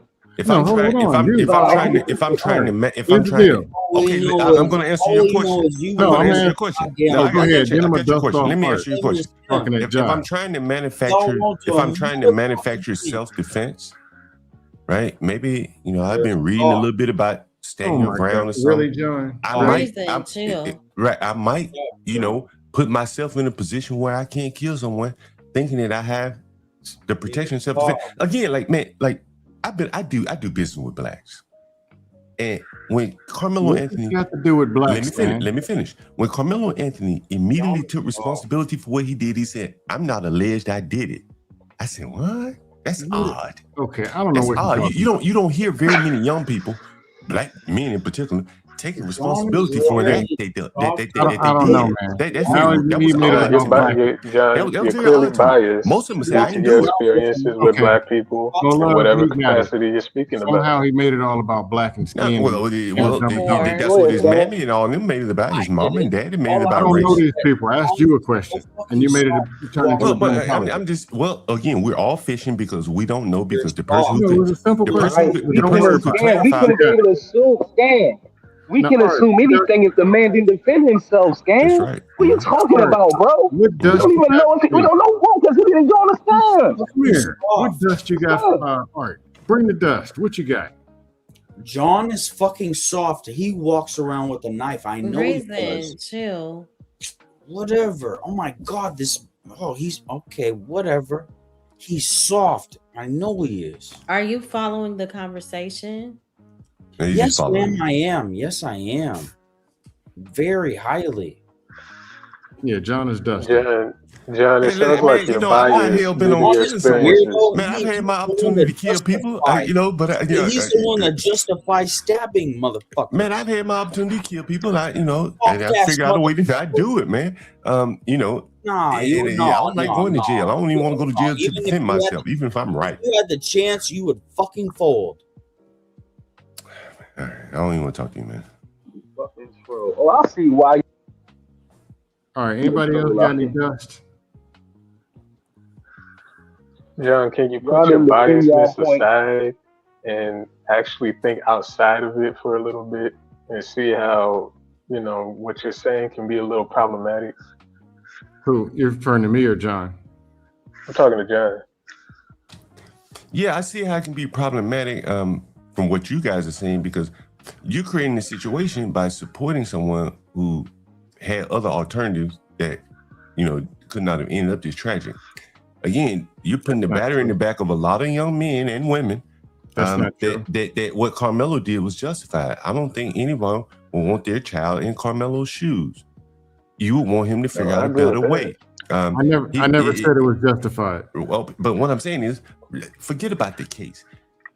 The better point that we need to take from this is, if we don't want our children behaving like this, we need to start teaching our children how to, fight with their words, their mouth, and not with their hands as much, because you can't beat everybody and you can't stab them all. If you want to teach them how to, why won't you talk to me then? If you want to teach them how to do words, why won't you talk to me, John? You sound scary. Slim, John ain't on. John got backup, Slim. I don't know why you attacking this. Well, why you attacking the older guy? Come attack me. What the fuck is you talking about, man? Teach him how to. Ain't none of y'all came up with a point. You got an emotion. I slapped the dog shit out of you. But anyway, emotional. Back, because y'all didn't bring up no points.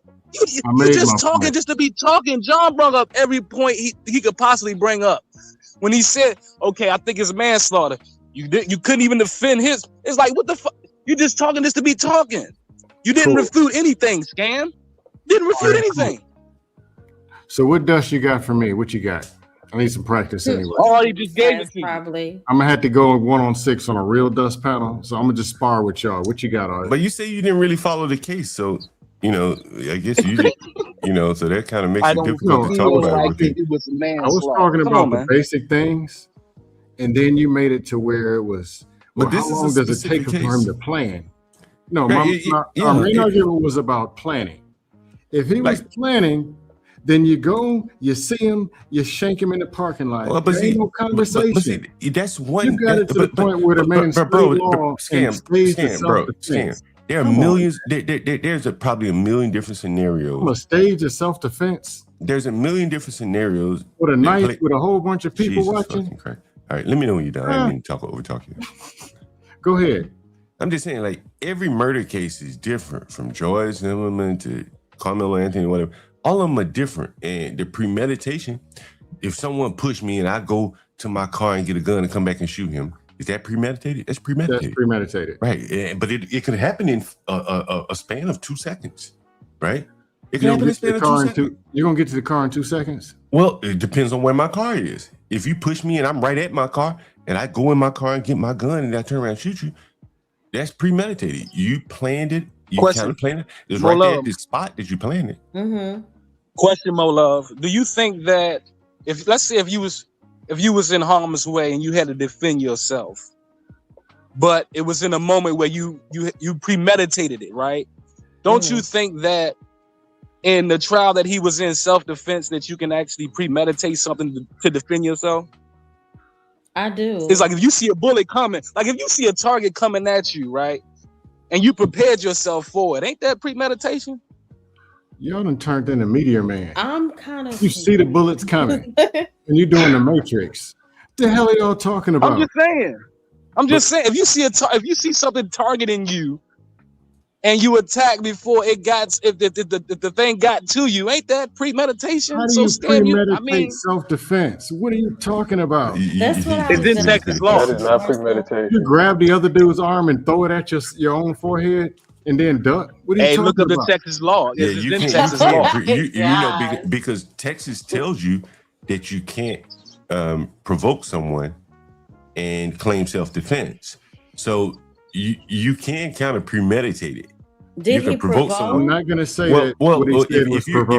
If you ask 15 times to leave, and you're telling them, "Touch me and see what happened," that could be seen as a provocation. Now, again, I keep coming back to the point. Well, okay, I keep coming back to the point. The only person that knows is Carmelo. And you guys got to keep asking yourself, all these unanswered questions we have, and he could answer them.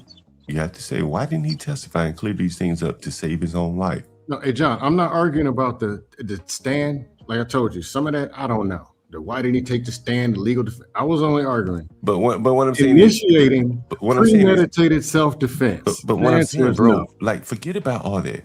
In a self-defense case, this is just law, man. You just I didn't say so. Hold on. What I'm saying is that's what he was claiming, self-defense. That's Okay, the only I way he didn't was agree gonna. with self-defense. Okay, but Go that's ahead, go all. ahead. But his only defense was, I killed him because I felt like I had to. Self-defense. So if you ain't With claiming all of that, the man, witnesses, what the hell? look, with all of the witnesses going No, I'm against saying him, I don't agree with self-defense. what I'm saying So, is, of course, on but deadly force. that's what he's saying. That's the only way he's gonna go home is if the jury bought that he had to stab the boy to save his Okay, life. right. Well, And okay, he's now let me gonna finish. lose. Now, if you got all of the witnesses testifying against you, then that means what? You have They're to gonna lose. testify. You got to lose unless you get up there with some compelling testimony that even if it fails for you, maybe you save your life and you don't get 35, you get 25 or you get 20. But they went into it knowing that he was guilty, bro. You really have to be honest with yourself. John, hold on. Here's You my have to answer. be honest with yourself. I don't know. It's hard. I'm not saying- I know because you didn't watch the case. that, See, you I should didn't watch the you should case. stop coming. You I should stop really coming because you didn't watch it. You didn't. No, my cover the only case. argument was against the staging or premeditated. That was too much. That's my only fair argument. enough. But if you watch That's the too case, you read the Texas statutes, you know it wasn't an accident. Correct? It wasn't an accident. He wasn't driving on the highway. He wasn't driving on the highway and took his eye off the road and killed someone. Right? It wasn't an Right, that would be accident. third. I see it as second degree. But I don't know what Texas is a little different. They have, man. But so it wasn't an accident. So you have to kind of take manslaughter out of it, right? You have to take manslaughter out of it because it wasn't an accident. He intended to inflict harm. Second. And this harm that he intended to inflict caused the death of someone. In Texas, that's murder. That's murder. No, if I you said- intended to No, harm I said- someone that causes murder, Wait. that's murder. That's murder one. That's all they have, I think, down there. It's like murder one. Yeah. That's Wow, John figured out a law. like you Google the statute. I mean, I've covered it so much on my channel. Y'all killing it. It's and I wasn't aware of this. I had lawyers on my channel. Come on, talk about it. That it wasn't manslaughter. You can't legally attach manslaughter to this, in my opinion. Oh wow. Oh wow. But the funny thing is, they gave him that option, John. Right at the end, didn't they? I don't They know. put that I don't know if they manslaughter did or thing not. right up in there. I They don't know if did at the I can't end. You remember. remember Okay, they? they did. I can't Yeah, remember. right at the end though. Hey, Art, what Right dust at the you end, got they for put the me? manslaughter in there. Art, Go what's ahead. your dust? What you got? You ever What are you talking about? I'm saying it. When I'm speaking, that's the dust. What are you talking about? No, you was arguing about me about something. can I bring up something funny? Go ahead, Reason. Phil? Go ahead, Reason. It was a Dave Chappelle show, and he was like, when something super fucking crazy happens and they just want to call a celebrity, where's Ja? Where's John? Where's John Cole right now? I really need to know his opinion. Where is John? I really need to know right now. I need his opinion, John. That's literally what you sound like, dude. You literally Listen, as a black man, yo, I think all of us can sympathize with Carmelo, yo. literally As where far is as Ja? I don't And then sympathize with it's Carmelo, literally man. Honestly, you know what I'm saying? I live in well, I the mean, ghetto. not literally, John, but what I'm saying is from No. the sentiments that you always get around you, from how the blacks act around you, you kind of understand how he's thinking, right? No, I'm not going for that black. Literally. I mean, Well, I I can mean, see I'm how I can see how his mama probably influenced his behavior. You see I how can't- he kind of. my Single mom mom- up again. The single My mom moms and women up thing, I can't My run mom with up that. again. But I mean, Damn full of shit. Damn full of shit, bro. You better square up on that camera before So- no, here's the thing. There's a white because I male know and a you look 17-year-old. They make it about ass women. motherfucker. Yeah. Look Okay, up. Reason. If you continue, like brought it's up- gonna he be a brought up problem. my You're doing mother. too much. He brought up my mother. Who did? Everywhere other word is foul. Who brought Everybody- up your mother? He brought up my mother. Who is he? John Galt. Oh, okay. I thought you were talking about me. No, that bitch ass motherfucker knows what he said. That's why he's Okay, giggling. I can't.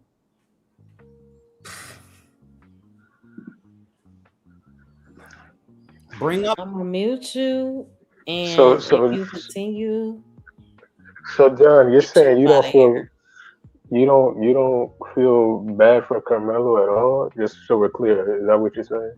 Yeah, I mean, you know what I'm saying? Like in the black community, man, there's so many black people running from people like Carmelo. They're taking their children out. See, I don't like how they're painting him as like a cold-blooded killer. He's Let me finish what I'm saying. No. Is if you look all across America, hell, Carmelo's parents likely put him in a school district running away from Carmelo's. They just happen to have a Carmelo under their roof. Wow. And so in the black community, the Carmelos, the ones that don't have enough money to get into white neighborhoods, they're doing this same kind of stuff around John, me. Right? John. So I have no sympathy for criminals, people so prone to violence that they'll kill you over a trivial reason. I had a young man attack an old black man in my house for no damn reason. Like, I grew up in a black dangerous. John. The person here you see talking about conflict resolution and avoid it. I grew up in a black community. Black fathers, black mothers, grandparents. These people were black. They're still black. Whatever you dealt with and what you hate black and became a dermatologist, that's on you. Now what I'm saying, most of the people on the panel are also black. That same Carmelo in the ghetto would kill a black person. And why if are he you killed a still black person, then we wouldn't have any sympathy for him. How are you still alive? So I'm saying, dead, look, right? look, Carmelo was going to walk to Morehouse. Maybe he would have killed somebody more. John, you're not accounting for there are a lot of other blacks people all that the are time. dead. Why are you Right? still They living? don't kill everybody, but Oh, there are a that's lot of other unlikely. people Can I that's just dead. say this real quick? So how are you still here? John, go. Oh, go ahead, Ricardo. Thank you. John, what I think you're not accounting for, I think what you're ignoring due to your bias is the fact that he was remorseful, number one. He cried. He went and turned himself in. This wasn't Michael Myers, the way you're framing it. This wasn't Jason Voorhees. He was remorseful. He turned himself in. And not only that, but this was also his first criminal anything. He didn't have a rap sheet and all that stuff. So what do you say to that? Sounds like he should have testified. You making a good case for him to testify. There must have been a reason why he didn't. Like you got all these good things to say about him, right? He saved somebody from drowning, right? Why? That sounds like a perfect person to put on the stand. Why didn't they put him on the stand? See, you got to keep asking yourself that question. That's the thing that you can't get away from. Hey, John, I had a question. You keep looking away from it. John, I had a question for you. You think that people, when they fear for their life or when they're in situations, they should walk away. They should avoid conflict and resolve conflicts and walk away, right? In his situation, yeah. Okay. Let's just focus on his situation. No, I'm talking about in reality. Well, that was reality. Okay, let's go to reality. Yeah, You let's deal with focus on these his aggressive situation. black people all the time. I'm sorry, say that Right? again? Don't you deal with all these aggressive? Because you said there's a bunch I of deal with Carmelos. aggressive black people all the time. Yeah. Yeah, they Okay. can't pay their rent and shit, and they're in my houses and shit. Right. They don't want to leave. Yeah. So wherever you live, did you go knock on doors and make sure every black person can pay their rent? Say that one more time. So wherever you live, did you go find every black person under 18 and go make sure that they can pay their rent? What kind of question is that? No, because I'm talking about life or death. It's a simple one. Because you're Right. saying that these Carmelos that are out killing people, we got to stop it. So are you knocking on that's doors, so making sure everybody who's black paid their rent? I think Hold you up, missed half some. of them gonna be scared of John. Did you pay Hold your up, John. rent? Half of them gonna be Did your scared kids pay your to rent? approach the grown man. Are there Scared people in because your of own half of them gonna family be who didn't scared pay and their half of rent? them going. Are you hiding under the bed from those very people? He has a knife with him every time. When he knocks on that door, he has a knife. They with wear a him. knife-proof vest. Yeah, you need to be able to protect himself. What are you talking about? They're gonna cut you. Black ones particularly, 17-year-olds. I'm not sure what I'm not sure about the question you're talking about. I bet you're not. You're a pussy. If you can That's what simplify we're it for me, saying. maybe You're a I'm I a can little bit more- simplify it. Yeah. You're a pussy and you don't know how to get money from your tenants. You're soft. You're pussy. We smell it.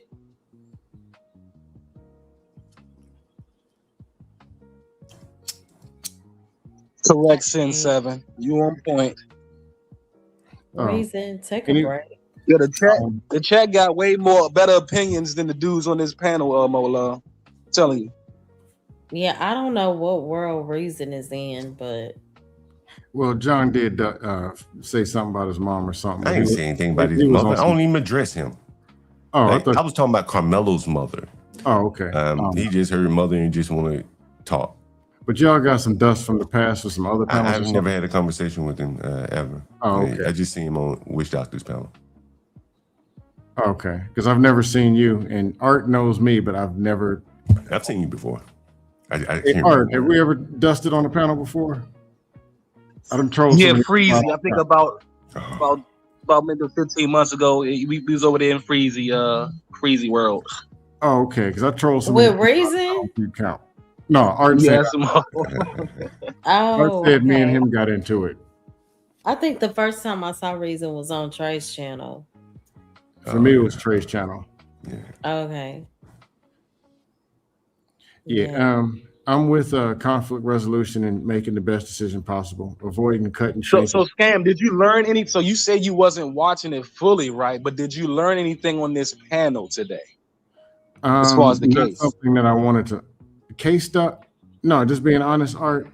Like I said before, just because I like arguing, I somewhat get into it. I get you. Yeah, I'll plead guilty. But I'm just not one of those who's, man, well, the attorney was left-handed. And if they would have said, and it's just they doing too much. Well, he was racist 17 years ago. His uncle. I get you. It's too much. We ain't attorneys. No, but you know, when you rogue, you rogue. I mean, you got to deal with there's rogue white men out here in the world, and there's rogue black men out here. Does anybody know them type Josh? of men? Anybody know? Someone named Josh is trying to hit the link. Josh, is he white? Yeah, he probably a white Josh. But you know, the thing I know who Josh is. Do you know him? Yeah, I've seen him. He's kind of like a racist. Josh is fine. You can let Josh up. Yeah. You know who he's talking about? I know him. Do y'all know Josh, him? speak. Josh, say something. Yeah, they know me. You know me too, Mo Love. It's just been a long time. Yeah, that's Josh. I know him. Oh, Josh. Oh, yeah, that's Josh. Hey, Josh. Salute, Josh. Hey, Josh. Girl, how you doing? What's up, Josh? Good. How are you? Cindy, I I'm think you're good. on I'm good. Trey's. Yeah, I pop in Trey's every once in a while. I'm still over at TMBR every once in a while. I'm here and there. Oh, okay. I'm thoroughly impressed that John is actually having this conversation. What are you impressed by? I've been saying the same thing over and over and over and over. You have, same except shit. for no, you threw some dust you're in there. notoriously known for not having a conversation. You threw some dust in there, John. It's the same thing I've been saying over and over and over. I probably go a little bit deeper. I don't really care as much You're about right, the world verdict. class. But principle comes from origin. So, like, the older people get, the more the preference is going to be chosen over principle a lot of times. The older you get, that's just my opinion. I'm principle over preference. No, he's actually streaming my live. Yeah, but he went to sleep. So yeah, I'm not just gonna say let Carmelo off because of black or the other do everything because I'm not really I'm like argument. Two people got into it. Can you use the knife or can you not? Then it's okay. This is how it happened. What should have happened? How should it have been charged? Max 10 years. That's just me. 35 is ridiculous. Charged as an adult is ridiculous. You know, I think that mindset. But I also. Go ahead. I think that mindset among the blacks is real eye-opening because. What mindset? What mindset amongst the blacks? You know, like you want to give someone 10 years for killing someone at a school. That's not going to fly. What does that have to do with black? Let me finish.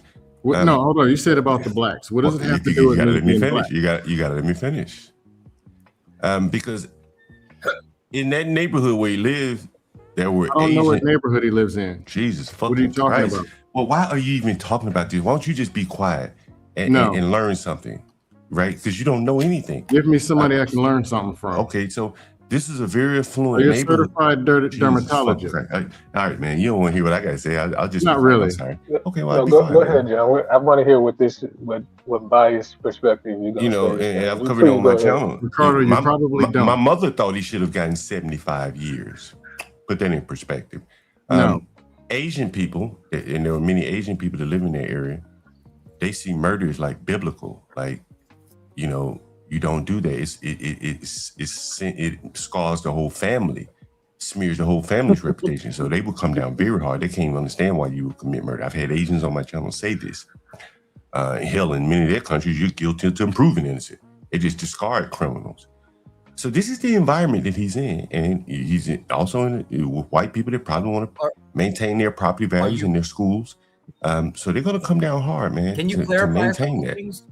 Because they don't want to have their children going to school in metal detectors and clear plastic backpacks like they do in the ghetto. Okay, now so now they got something to protect. They got a lot to protect, and that's what I think the blacks don't understand. Let's play common sense. If they don't want the metal detectors and everything, why are they going to taking their kids to the schools with the metal detectors? Well, they don't have metal detectors at their school. See, that was the thing. They don't want metal detectors. They don't want metal detectors. So they try to create. What does that got to do with any of this? If you can't get it, I probably won't be able to explain it to you. And on your channel, you went and found some Asians. You went on racist.com and went and found the stupidest people you could because it's the internet. It don't come to some of us who actually have, well, some of us have common sense and expect us to nod, yup, black. You know, it's interesting how you black. just looked and saw that I was black. And the very points that you made about conflict resolution, thinking you were smart, are the same ones I've been preaching and living and de-escalating stuff in real life for years.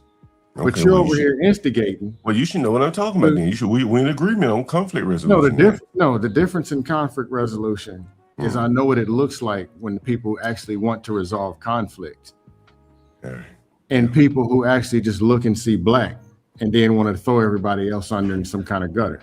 Sure. But you don't want to go there yourself. I mean, well, his family brought up race. Just like chaotic brought up race. Some of them others, you just found out. Man, you gotta look past the semantics, yeah. You gotta look past that scam. I think you just never mind. I gotta look past what? Black? He keeps bringing up black. Problem with you blacks. I'm preaching conflict resolution for blacks, whites, Asians, the damn dog. I don't think you can teach. I don't think you can teach anything. I don't think you can teach anything to white people or Asian. I think if you tried to go talk to white people or Asian, they probably look at you like some pet black. Yeah, that's why you don't want to hear a damn thing from you, man. Conflicts in the army with white your community is raising up killers and thieves and dumbass people. Why in the hell they want to listen to you? You got to be honest with yourself. You got to be honest with yourself. Why in the hell would an Asian want to listen to a black talk about anything? The community I grew up in, 75% of my graduating class was enrolled in college or in the military prior to graduation. The community I grew up in. What does that do? Why are you going back to high school, man? I'm talking about today. Do you think Asians? My old lady's Vietnamese Asian loves watching the show. Quite literally loves watching these YouTube channels. This is a black neighborhood. But she want to live next to them. That don't mean she want her children bringing them home.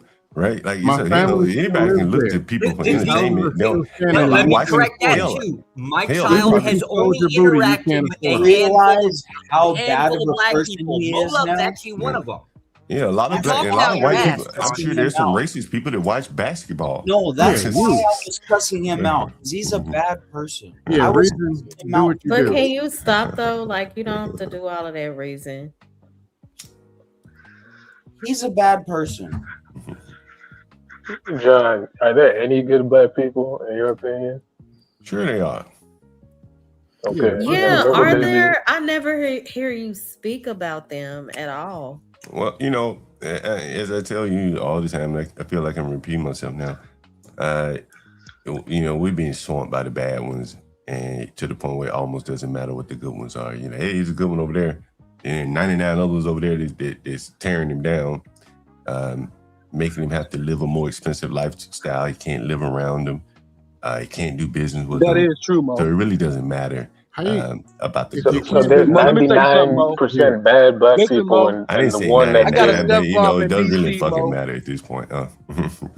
They don't believe in hardworking men. I'm just being real with you, Mo. Especially in my area, I gotta it's a lot of times young men like me gotta approach older men like John to make sure that he gets his respect, because a lot of them older cats don't get it. Like I didn't even see. I'm just being the truth. I'm telling the truth. I haven't seen. Listen, Mo. I haven't seen my stepfather in years, right? But most men don't. They don't need that acknowledgement. But it's good that you acknowledge him, because it's like it puts things in perspective. Because a lot of them dudes work hard, and a lot of them ain't looking for recognition, right? But to show respect and gratitude to your forefathers or people that came before you is it's one of the best things you can do, because it trickles back down to you. But a lot of these young cats don't know that. And listen, I ain't here to teach, I ain't here to preach, right? But it's just the truth, man. Older cats that put in this, especially blue collar workers, they get that shit. Listen, bro, they don't get respect, bro. And I'm one of them. I've been in the industry of blue collar work. We don't get respect. All right, John Galt doesn't respect hardworking black men. If you haven't been listening to what he's saying, are you serious? He doesn't respect. I rent to him every day. Pay him his rent. That don't even make any sense. He doesn't respect. Right. I wish more of them were hard listen, workers. he puts. It's crazy. Right. If you've been listening to what he was saying, it's more disrespectful to the right black people, the ones who are actually doing the things they're supposed to be doing. He's disrespecting them. Listen, I understand that, but as men, I look at it a little differently, bro. I think you coming from a feminine perspective, to be quite honest with you, brother. Make it feminine, about feminine. And so right, here's the deal. You and John Gold can what date did each John other say? and have a fisting It contest. is what it is, man. You got a feminine Guess y'all like each perspective, other? bro. I don't knock it. You know what I'm I saying? guess you're We all attracted gotta to older eat. men. I don't knock your So you hustle, and baby. John go do what y'all do. But as far as black community, I grew up in somewhere where there are the very thing that y'all keep crying on the internet talking about doesn't exist. I grew up in it, stand by it, and it's producing. And for y'all to go in and No, understood. I grew take it down. No, Okay, I that's grew the up thing. around black excellence as well, Scam. My parents were personified. You get what I'm saying? They were If from you where grew I'm up around from. black My parents excellence, was at the top, so I understand what black excellence looked Then like. why I'm would actually you- an historian. I if know that's the exactly case, what black why excellence would look you like. give any respect And to John Galt? rappers are not black excellence. Hold up, If he Sam. wouldn't smoke so much, he'd Rappers be are a not slave black catcher. excellence. Okay, I all didn't say content anything about creators are rappers. not black excellence, Scam. I wasn't Okay, talking about them. so A lot of them are dusty. Go ahead. You're correct. I wasn't talking about rappers. Why is it when I just said black and now we got these gangsters and rappers? You did that. I didn't. I'm just talking about regular black people. Why did you go to the worst of them when you should be standing and saying, hey, we got some great people doing great things? Why did you refer to that? because I use it as an example. Why can I use it as an example? A lot of our young kids look at rappers like they the shit, and they not. They don't. They broke it in the average person out here. To be quite honest with you. Why didn't you? So I use, mean, like, what Mo point are you Love? pushing? Okay, there's Mo Love sitting right, the one running the panel. Why do we go to rappers? Why do we go to the worst and Because throw that's the main influence, the music, okay, and the arts. The visual is the social That is not media is the the main main influence. influence of Most these youngers. people They don't don't listen to men like John because they scared of men like John. And No, so we don't all listen John to is men doing like is just John being because- himself. No, we This don't is the listen bottom to him line, like bro. John because it's bad for black. Because he's more disrespectful towards black people who do something positive. I don't believe that shit. It's capitalism. John make more of his money with blacks than he does with whites. So that that's a damn lie. No, I heard what he's been saying for the last 20 minutes. All right, I'm not understanding what you think John said that was so groundbreaking. He's been basically saying what half the country's been saying. Okay, I think y'all. I think it's the way he puts all black people The down. worst half. That's my And if issue that's with the John. case, then why don't y'all go ahead and kill each other and be that? But don't start talking black excellence if you're gonna sit and talk about the black people and the rappers. It's you're either positive, you're for something good, or you're not. Listen, ho. No, me personally, on my Twitter, I post positive shit about black people all the time, bro. But to be honest Why with did you refer to that rappers? don't Come sell, on. Scam. Listen here, we've been talking about this topic for how long, Scam? About an hour. The reason you why we put talking about this rappers in topic is because it's a hot topic and it's getting everybody to talk about it. Things that's hot, things that's toxic, that's what sells. And Mo Love know this, and you know this. Okay, John right. quite understands it. He understands that toxicity sells, bro. And I Right, don't understand what point is you. All right, my question was What? this. We were having a conversation even before Aaron left. We're talking about the Carmelo thing. We're talking about, and I was listening as he was talking about case stuff. And I just admitted, hey, I don't know all of that. We're talking about premeditated and whatever, living in a good neighborhood, and you threw some rappers. First John talking about you got to watch these bad Carmelo people. Like we got to hide under the bushes for suburban teenagers. Yes. When one man fucks it up, Scan, it goes. Listen, I remember my buddy was telling me he used to work for this company, right? They used to give out loans, right? So to help dumb. you, right? If you wasn't doing hard, listen, if you was doing hard, So bad. this is back in the days, right? In the early 2000s, they used to give plan their is very workers pleased with loans you. to help The you plan is pleased. get in position. If you needed to get a car, if you needed to help get an apartment, they'll actually give you a loan. The company that you work for, right? Guess what? Oh, it took one or two people not to pay the motherfucking company back the loan. Guess what? They ain't giving out the loans no more. Do you have a loan? Art? All it takes is one bad apple, Art, do Stan. you have a loan or a credit One. card? Do you have a loan or a credit card? Yes or no? I got both. Why? Why? So what the hell are you talking about? I'm just saying, one bad apple spoils it all, bro. Right, but if you got somebody a loan robs and a me, credit listen, card. if somebody What's breaks not into my house, bro, listen, if somebody breaks into my house and he was black and young, that's one bad apple, bro. I'm gonna have a negative outlook on shit right quick. Right. I That's how am. stupid this is. I'm not gonna just get up and Majority- forget, oh, it's just the a normal dumbest thing year, is you the know, majority of we people all get breaking our in house houses broken are into. black. The But we majority of all get people- shot, right? Come Right. on now. The majority Come of on. people breaking into houses are not black, and you just had to bring up and throw black people in your house breaking into it. Well, the majority of them that's living around me are black. So it is what it is. And your dumb ass went and moved into the neighborhood and complaining about the black people that are there. But then you also got a white team that got they giving out time to the white boys too. He got the white boy that stole cars for years, right? They just gave him 8 Yeah, I think years. you- so I think you need to I move see this equal under a balance of bridge. judgment. I see equal balance of the law over here. It's just You're that doing the very my thing that you people complain about. tend to do that shit the most, and they don't stick in their own community. They don't do the crimes where they from. They go out of their community and commit the fucking crimes. How about we actually try to apply a metric to it, right? So out of all No, of we the don't. Go no, ahead, because John. this is this They whole might listen to you. exception. You're white. The exception is the generalization, and I've got a problem with this. Let's try this. Agree or disagree? 80% of the black population are not convicted felons. True or false? Probably true. According to John, no, they all bad. They're gonna I said get it's probably true. I didn't say black. they don't. You can be bad and not be a felon. So we're not when we're using the metric of good or bad, right? We're not talking about legality. Okay, fine. In accordance to, like, let's just say economics, right? The 80% of black Americans are doing the average, whatever you would consider the middle class within our economic system. True or false? I don't know that number. I missed the question. So middle class, the average black American is middle class. I mean, obviously, you got to take off the kids from that because you know they don't make income, stuff like that, right?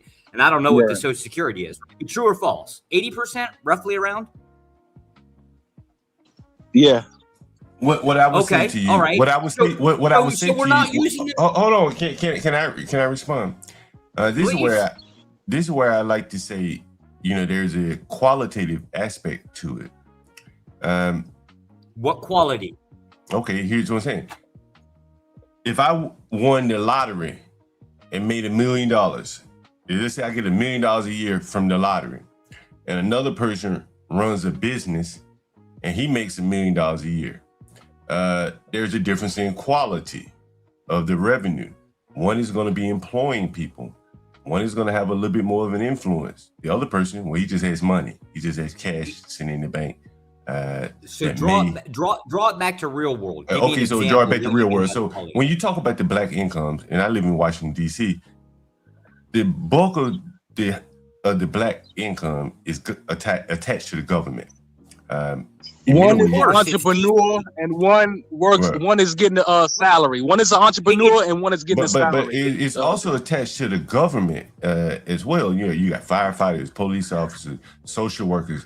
Like, there's a large classes, the Because black. it's Hold on, let me finish. There's a large DC. population The of the. entire But I'm thing is saying that, based on okay, the federal government. no, but not large parts of Northern Virginia is not based upon. There's private businesses. True, out but you there. were talking about what- DC, not Virginia. Right, but Northern Virginia is attached to DC, whereas the black people in DC, for instance, they make a lot of their money from the government attached nonprofits that are funded by the I government. make my money from the government. Yeah, I'm a federal that's employee, fine. I'm not right? talking about any individual, but I'm saying as a representative group, there's a largely disproportionate share of their revenue coming from the government. So in other words, they don't own businesses in their community to the extent that other groups do. And, it's a government. It's stable, but it doesn't allow you to make real high incomes. What is wrong? What is wrong with government employment?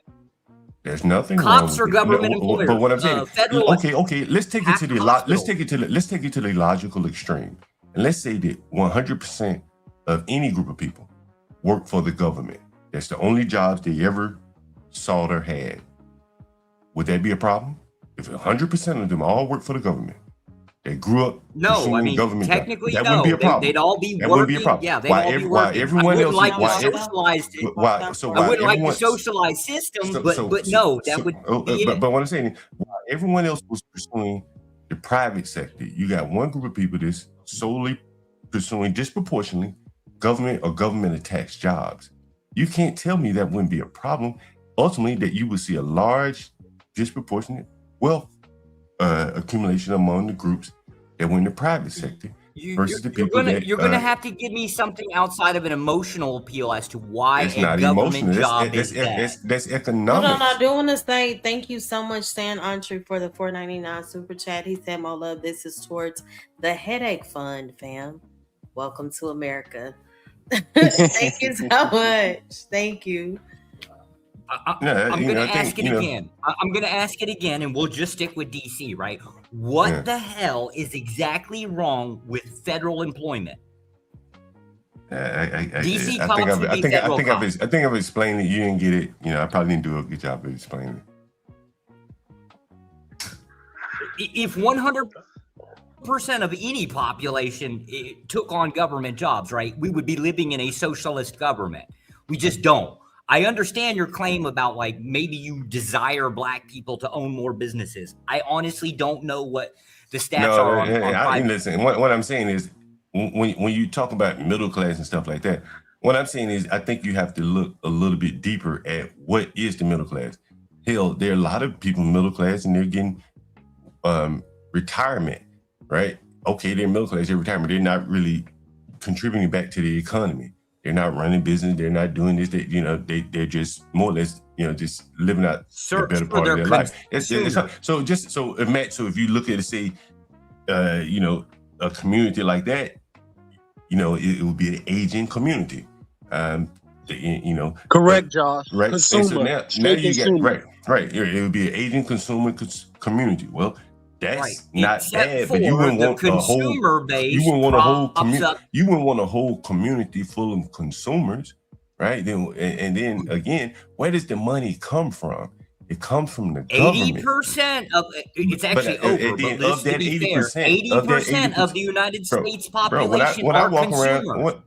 But when I'm walking around my neighborhood, and many of these inner city neighborhoods, you can't help but notice it's a lot of make work jobs. Hell, in DC, they have 3 layers of police just for the trains. It's nothing but make work jobs. This long explanation still doesn't if you don't come get it, I'm outside sorry. of it.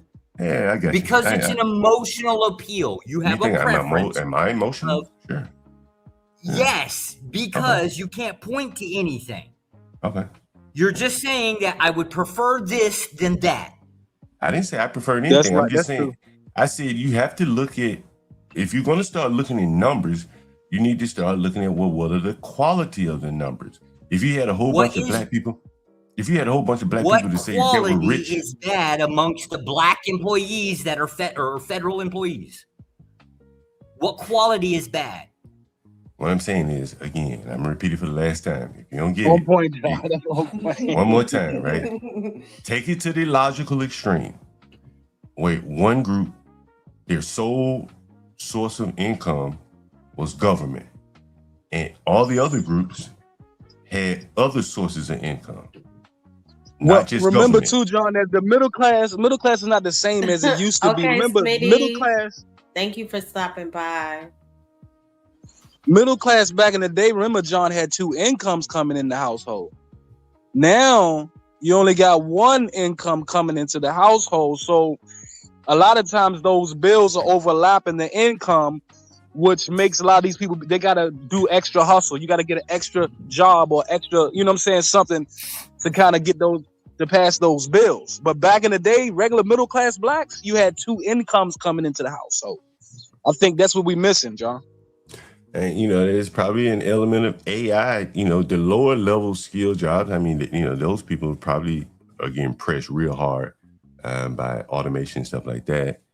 There's plenty of articles all over the web about Black women having a hard time finding work.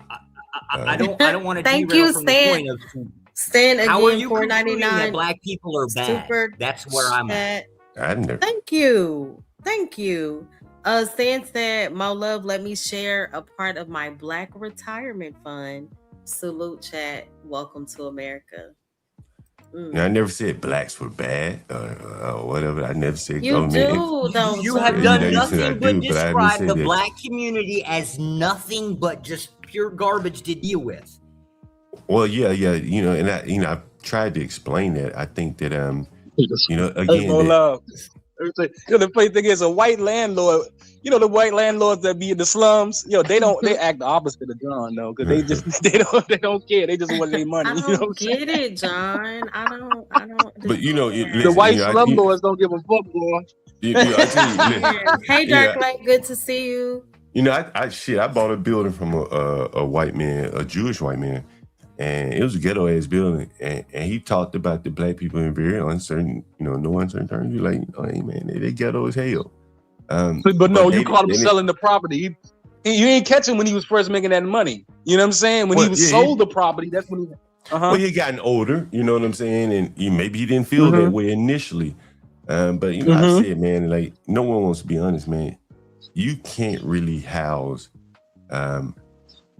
large numbers of Black people without it just going straight to the slums. Wow. If you listen to what you guys are saying up here, and if you were to extrapolate it, there are a lot of Black men, and I know you guys don't want to hear this, that 10 years in prison ain't shit.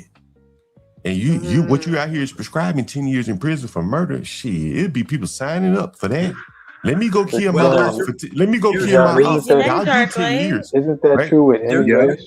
But I'm saying I know a lot of people that have done. I know a lot of people that have done 10 years. Hell, I just had a tenant that did 36. For that prescription. I don't care about the reason, but what I'm saying is that if you're willing to create a community, but if you don't care about the reason, right? Then why the hell are you making a judgment call about them saying, "Oh, he should have got 10 years as opposed to 35"? I think. Well, I'm just saying, hey, it doesn't matter what the reason is. If you're willing to let people that are going to murder someone out of prison only serving 10 years. In the Black community, I'm here to tell you that there are a lot of Blacks that are willing to do 10 years because that's only going to be like 5 with good time, and in the parole. next county a person killed 4 people and only got 10 years. Okay, good. Okay, well, I don't know what that means. Right. So there's a reason why people are saying 10 years might have been fair, right? You might want to actually ask them why. Okay. Yeah, Why did was that a car accident? It probably was a Instead different of judging case. them and saying, "Well, the It Black probably was a people different don't case. like a 10%." What the Was hell? it the same? Was it the same case, same scenario as this one? Then okay, I could. No, side it with was you. absolutely okay, not. So it's a but it totally was different. So it's a 4 totally bodies different case. versus 1. Okay, so it's a totally different case. So why the hell are you bringing that up in relation to this case? Because these people that are saying 10 years would be more fair, that's the word they're using, is because there's reasons. You have to ask them the metric that they're using. Your metric, sir, your metric, sir, is popularity, which is the worst thing to deal with. What I want them to do is overlay a case for me that exactly lines up with the Carmelo Anthony case. Exactly. There is no exact. There's no two exact same cases. That's right. And so you can't really say what's just or unjust in terms of his punishment because there is no exactly. So then how can you oppose their 10-year preposition? So if, Well, by your okay, own okay, admission, you know you're what, saying you okay, can't okay, well, judge against their tenure okay, position. let's play it out then, right? Let's play it all the way out. And you say, well, 10 years for murdering someone, like what happened there? Okay, then as I just told you, there are a lot of people out here ain't got a problem doing 5 years with good time. It's a lot of people that ain't got a problem doing 5 years. They'll go lay down 5 years and it'd be like nothing, right? And so now what you got? You're gonna have a lot of people really ready to commit murder over the slightest provocation. On panel that agree with the 10 okay, years, this is what I'm asking. So I'm painting a scenario, and I'm asking a woman like Mo Love, would you want to live in a community where someone could walk up and stab you for the minor provocation and do 5 years in prison? Because that's what a 10-year sentence is, about 5. If you have children, put your son in that situation. Would you want someone getting out of prison after 5 years for taking your son's life? There's no right or wrong answer. Of course not. Okay, so 5 years is not enough for her. Well, that's what a 10-year sentence is in Texas, because you stand a chance of getting out after 5, right? After you do half your time, right? So this guy, in theory, could be back out on the streets in 5 years. Is that what you want? Of course I wouldn't. Okay, so you don't want that. So you want him to get more than 10 years. We will sacrifice our own people Well, just to fight racist narratives. Right. So you said 10 is not enough, because that means really 5. Most people don't serve their whole time. So how about 10 years? If the guy could get out of prison after 10 years for murdering your child, would that be okay with you? It would not. Okay, so that means we need to go up to 20 years, right? Because 20 divided by 2, do half of it. That's 10 years. So 10 years is not enough. How about 15 years? No, I mean, nothing would appear. Okay, nothing would be enough. So now, child. okay, so now you get the point where we're going here. So 17 and a half, I think that's a fair trade-off. If he gets out in 17 and doing half the time, I think it's a fair trade-off. It is preventative. Most people don't want to do 17 years in prison. You might have prevented another Carmelo. But 5 years, you may have created some Carmelos. And these are the breaks. Wow. Since everybody's kind of quiet. Hey, Dark Lake. How you doing, Mo? Thank you so much for having me again. Can you hear me? Yeah, I can hear you. All right, great. Hey, John Galt, how you doing? I'm Dark Lake. I don't think I've ever spoken to you. No. I don't think so. But basically, I wanted to speak with you, man. Just real quick. It's no disrespect or anything like that. You said some things I thought was interesting, right? Yeah. Because you were talking, you made some comments like, oh, you can't live around black folks and da-da-da-da-da, right? So, are you familiar with intra-group elitism? I can kind of deduce what it means, but people can tell me. So, like, for example, right? Intragroup elitism can exist within the same nationality, right? So, for example, like the Chinese Americans may face regional divides with, for example, urban mainlanders or the Taiwanese or people from Hong Kong. And a lot of times it stems from viewing each other differently due to shifting political climates and cultural differences, right? And in juxtaposition to that, what I just said, when you were talking about like poor black folks and you can't live around them, a black person has to live a more expensive lifestyle or whatever to, be safe or get away from that group of people, right? That's what you're essentially talking about, intragroup elitism. Or I guess the more simple way to put it is just a higher understanding of classism, right? So I'm here to tell you that even though a lot of what you said may be off-putting to a lot of people, you're most certainly not crazy for feeling the way that you do by after you make the observations you have with the experiences you have as a black man living in certain areas, right? That's not the issue. Like the things you said is not the issue. The issue is this, right? And I want to see if you kind of understand where I'm coming from.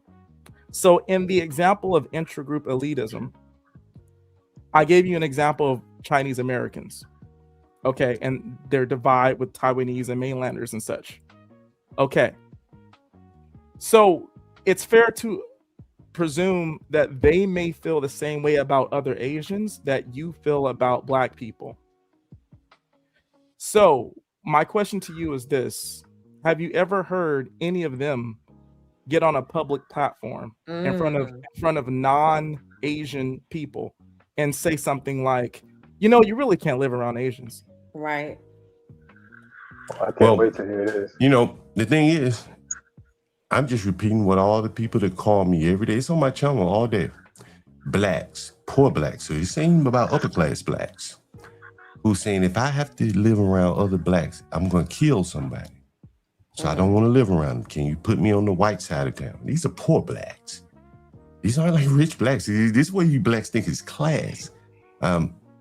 It's really about race and behavior. Because again, I take calls after call. Most blacks do not want to live around other blacks if they can afford to get away from them.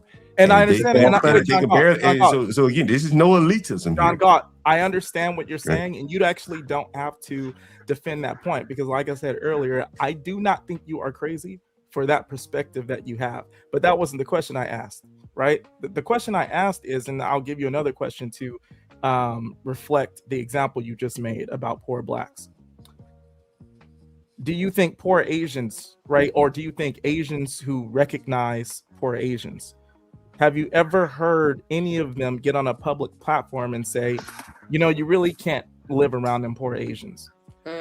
No, I've never heard them, but I would imagine they're probably speaking in their native tongue. If they Right. do. Oh, no, that's realistic. Right. No, So, because it's not.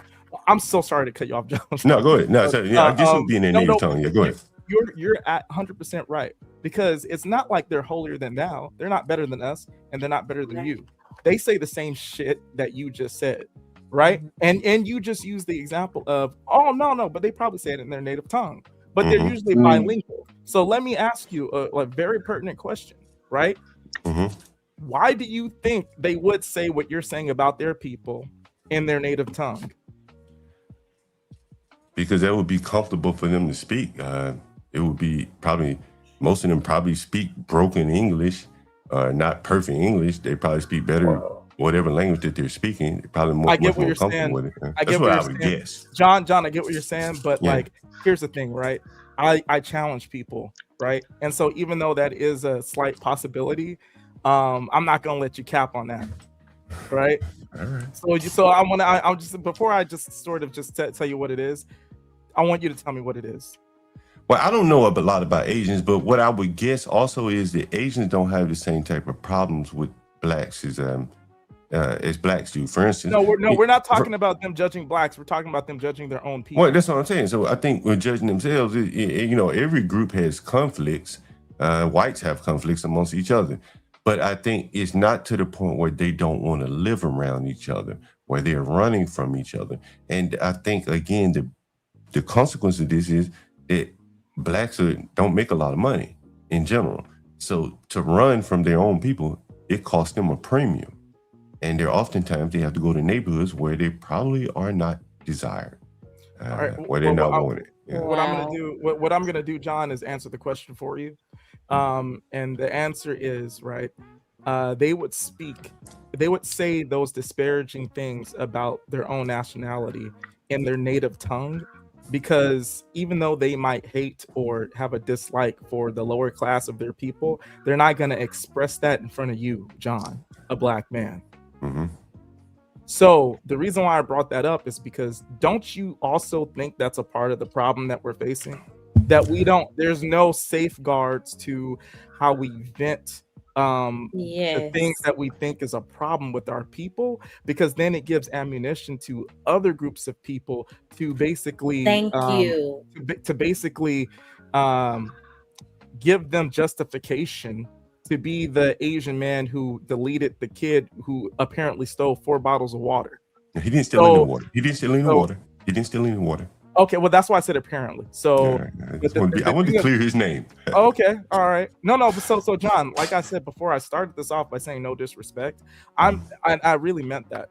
I'm just trying to get you to maybe you didn't realize, or I don't know, but do you have that opinion that I have, that that's also an issue what you were doing? Because this is a public Now, I think the bigger black issue. I got your question.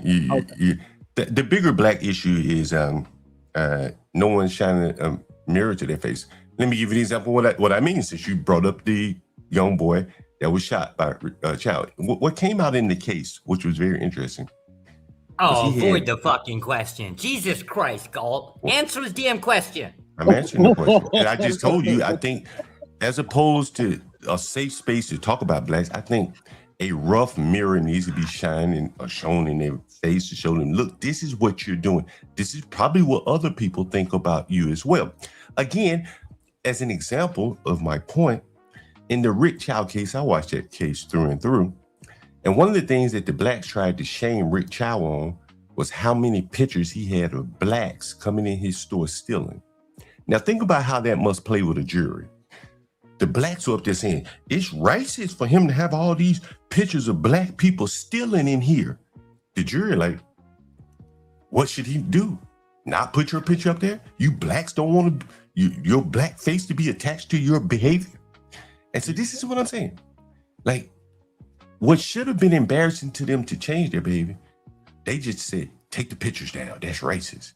And that has been that has been the life experience that I've lived the last 40 years. The difference though between you and the other types, right, is that they don't want balance on both sides. That's just my opinion, right? And I'm learning, right? You a smart brother, the guy who asked this question. I appreciate your comment. Smart brother. That's deep psychology right there. For me, yes, you. Dark Lake. Yeah, smart brother right there. I appreciate you because you brought a lot of brought a lot of clarity. I appreciate that, but I just want to say John God is smart too. You know, we might not like what he's saying, but that don't mean he's smart. But I appreciate the compliment. But that's a question that's been asked before. Honestly, it's not original, to be honest with you. I've heard that question many times, and I could have responded back. As a black person, bro, like we shouldn't even talk about it. We shouldn't even mention any other race of people. We're down at the bottom. Nobody even wants to hear your damn opinion anyway. Really? Right, seriously, I do believe that. What absolute bullshit. I believe it. Why am I here? I'm a white guy, not a fucking black guy. Why do you think I'm here, You just won, but you believe that blacks are low IQ and shit like that. You do believe that. Who you want me to bring up tell these blacks that you don't believe that they're your equal, that they're low IQ and shit like that. And again, there are a lot of white people that probably are secretly saying this, doing, looking at black people this way. And I think you need to improve. We need to improve ourselves before we go out and try to critique or point the finger, talk about somebody else. It's like a fat girl telling a skinny girl what she needs to do to look better. What part of your answer answered his fucking question? Start there. I think you answered it. The blacks need a mirror shining in their face. Instead of this safe space, this soft talk, blacks need a rough mirror shown in their face, as opposed to someone tap dancing around. These are very serious problems. 13, 14-year-olds. The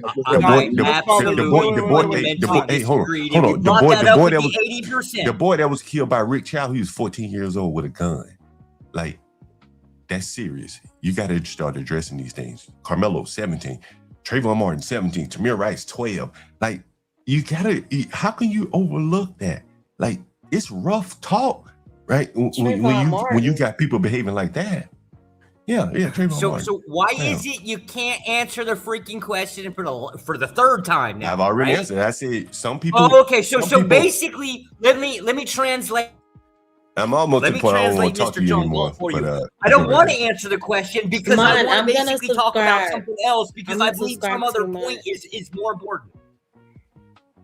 All right. And I do want to. The man asked a damn fair question. And I told you, and I answered. I said, listen, instead of talking weak to these blacks, like I ain't trying to mollify them, make friends with their ass by overlooking their bad behavior, because. But that's the only thing you point out. Well, but because it's so devastating. It's so devastating. And that's the unfortunate but it's so devastating that you can't talk about the good things when you got 40% of the people tearing up everything. You can't talk about it. Like honestly, I'm That's telling you, what you're exposed to on a daily basis, if though. you're no, but I'm telling you, if you're okay, if you think the black reputation, and I'm here in Washington D.C., where there's plenty of federal money flowing, and if the blacks can't figure it out here, where there's plenty of government help, I can only imagine what it's like in Birmingham, Right, but what I'm saying Atlanta, is you've right? expressed And- that that's and- what you're exposed to majority of the time. Right, no, but what I'm saying is, like, I had to go hire some people to do a real dirty job, and a Latino man came on my panel, and I couldn't hire any blacks. I went to the ghetto, tried where they all hang out. They don't want to work. I went and hired some Latinos, and the Latino man came on my panel. He said, "My people work hard." I knew it was going to be my people. He was like exuberant. Like, See, he that's knew. what I'm saying. And so I what I'm don't saying, know, black people but that's work hold on, hard. Did you pay him, John? that's their reputation of hard work. A What is the reputation what is the isn't reputation fact. of black men? What's the A reputation of black men? reputation isn't fact. A reputation isn't fact. And the other Okay, thing you said, okay, wait, okay, stop, cool, stop, cool. stop, John, stop. did you Stop. pay him? Stop. No. This is where you got to stop now. Okay, listen. The other thing you said about us not having a right because we're at the bottom to critique other groups, fuck Yeah, I that. believe Because that. first of all, the only reason why the other groups are here is because of the civil rights movement. Because of the sacrifices we made in the civil rights movement. But it That was sounds given like you to fucked up. Hey, hold on. Let me address that. It sounds like you fucked up on that one. It sounds like you messed up on that one. It sounds like the blacks messed up on real bad on that one. I'm sorry about that, Mo. It sounds like the blacks really messed up on the civil rights by bringing in their We were overlords. just taking it. We were just taking advantage Go ahead, I'm of sorry. that's what was happened, right? That doesn't mean that you're lower IQ or you don't deserve to have a right to critique another group for mistreating you, because the only reason why they're here is because of our sacrifices in the civil rights movement. So that's number one. We can say shit about whatever we want to say shit about, right? The words that come out of our mouths are American, all right, even if it's urban or whatever. The thing about it is, what was the last point you said? I forgot. About how blacks don't want to work. Yeah, okay, that. I proved it out. First of all, right? We have the unique experience of coming from people who are slaves. So no other group in this country pertaining to what they descend from were doing shit for free. The only close example of that was the Irish, but that was indentured servitude, which is not exactly slavery. So the thing about it is, just because black people, right, don't want to be taken advantage of, and we have the history of it, we don't want to do stuff for low wages like maybe Hispanic Americans want to do. No offense to them, right? That doesn't mean that we don't work hard. And the fact that you said you went to the ghetto, the fact that you said that wait, the fact that you said that you went to the ghetto to see if some black people's gonna work, that's bullshit. I don't fucking believe that. You don't believe it? I got. No, I don't believe you. But what if I showed you video? Would you think it was edited? So you went to black people in the ghetto and said, I did. Since okay. How much you say you was gonna pay him? $5 a bag. And you As said many that bags as they can pick up. Yeah, all you and gotta you know do is what? fill up the bags and take them out back. $5 a bag. $5 a bag. You gotta show proof. Send me the video. Go on my channel and you'll see it for yourself. Go on my channel and you see it for yourself. Just Google urine or piss or something like that. What I said still If you applies. don't believe me, bro, and I'm telling you, just go look at the channel, man. Don't argue with me. What Just did go you give look the it up. Mexican man $2? You gave the I Mexican paid man them. $2? I think it probably paid them less than $5 a bag. That's my point. But it's a true story. But I offered them. But I made them the same offer as I made the other guy. I think I paid them $20, $50 or something. But the point is, I paid them. They did it while the blacks who had nothing to do turned it down. It's on my channel. Like, this was work right there in the neighborhood. It's nasty I'm gonna work. go It's to your hard channel work. and I'm gonna look at it, and it's gonna be some bullshit. I'm gonna see. Okay, And sure, this is, sure. Again, there's no disrespect. All to you, right, sure. But you need to put more respect on black people's names. That's all I gotta say. They need to put respect on their own name. I do agree with that part. Like, bro, I do like, agree with that, bro, Mike. bro. Look, why you You think? going to Let me ask you this question. They don't even speak Why you English, think? John. Let me ask you this. God Let me ask You you. guys have a good day. I gotta bounce. I'm so You ain't sorry. gotta show them no love if they don't speak no English, man. Yeah. Then Why you ain't you- gotta respect no man if they don't speak no goddamn English around here, John. You know what I'm saying? If I'm over there, I'm getting respect and I'm giving respect. That's the point that I be trying to make. See, when you go around low IQs, people, whether they black, white, listen, you're gonna get low IQ results. You get what I'm saying? That's just the bottom line. Up here, drunk, smoking a blunt. Man, Mo, like, I've had Hispanics call me. He said he just walk through the ghetto to pick up any black woman he want. $500. And they go. It's on my channel. I said, man, he said, man, and it was a Spanish man, didn't even speak English, making $60, $70 an hour in the ghetto as a foreman, right here in Southeast DC, while the blacks are sitting around watching them make money. And then he's picking up the women in the ghetto right up under their nose. That has to be very disheartening for the black men to see people from other John, groups. That you could argue that the blacks advocated to bring these groups of people in here, right? The John, blacks, that's diversity. And then they brought in diversity, and diversity swamped their ass. John. I have it every day on my channel, from the Uber riders, the Africans and the Hispanics that ride the bikes, delivering food, making more money than blacks who work in the office.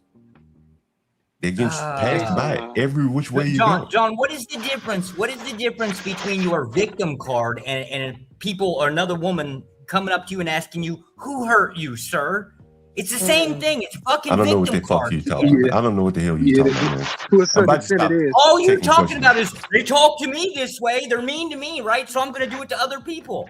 Who's mean to me? That's Who's your. mean That's to me? your. That's Who the have I said is mean grounding to for me? your excuse. Who have I said is mean to me? Bro, I put the whip You on just their said it a ass. minute ago. Bro, ain't Oh, the nobody fucking- Mexicans talk this way against me. Oh, the other blacks talk this way. You said it 10 minutes ago too.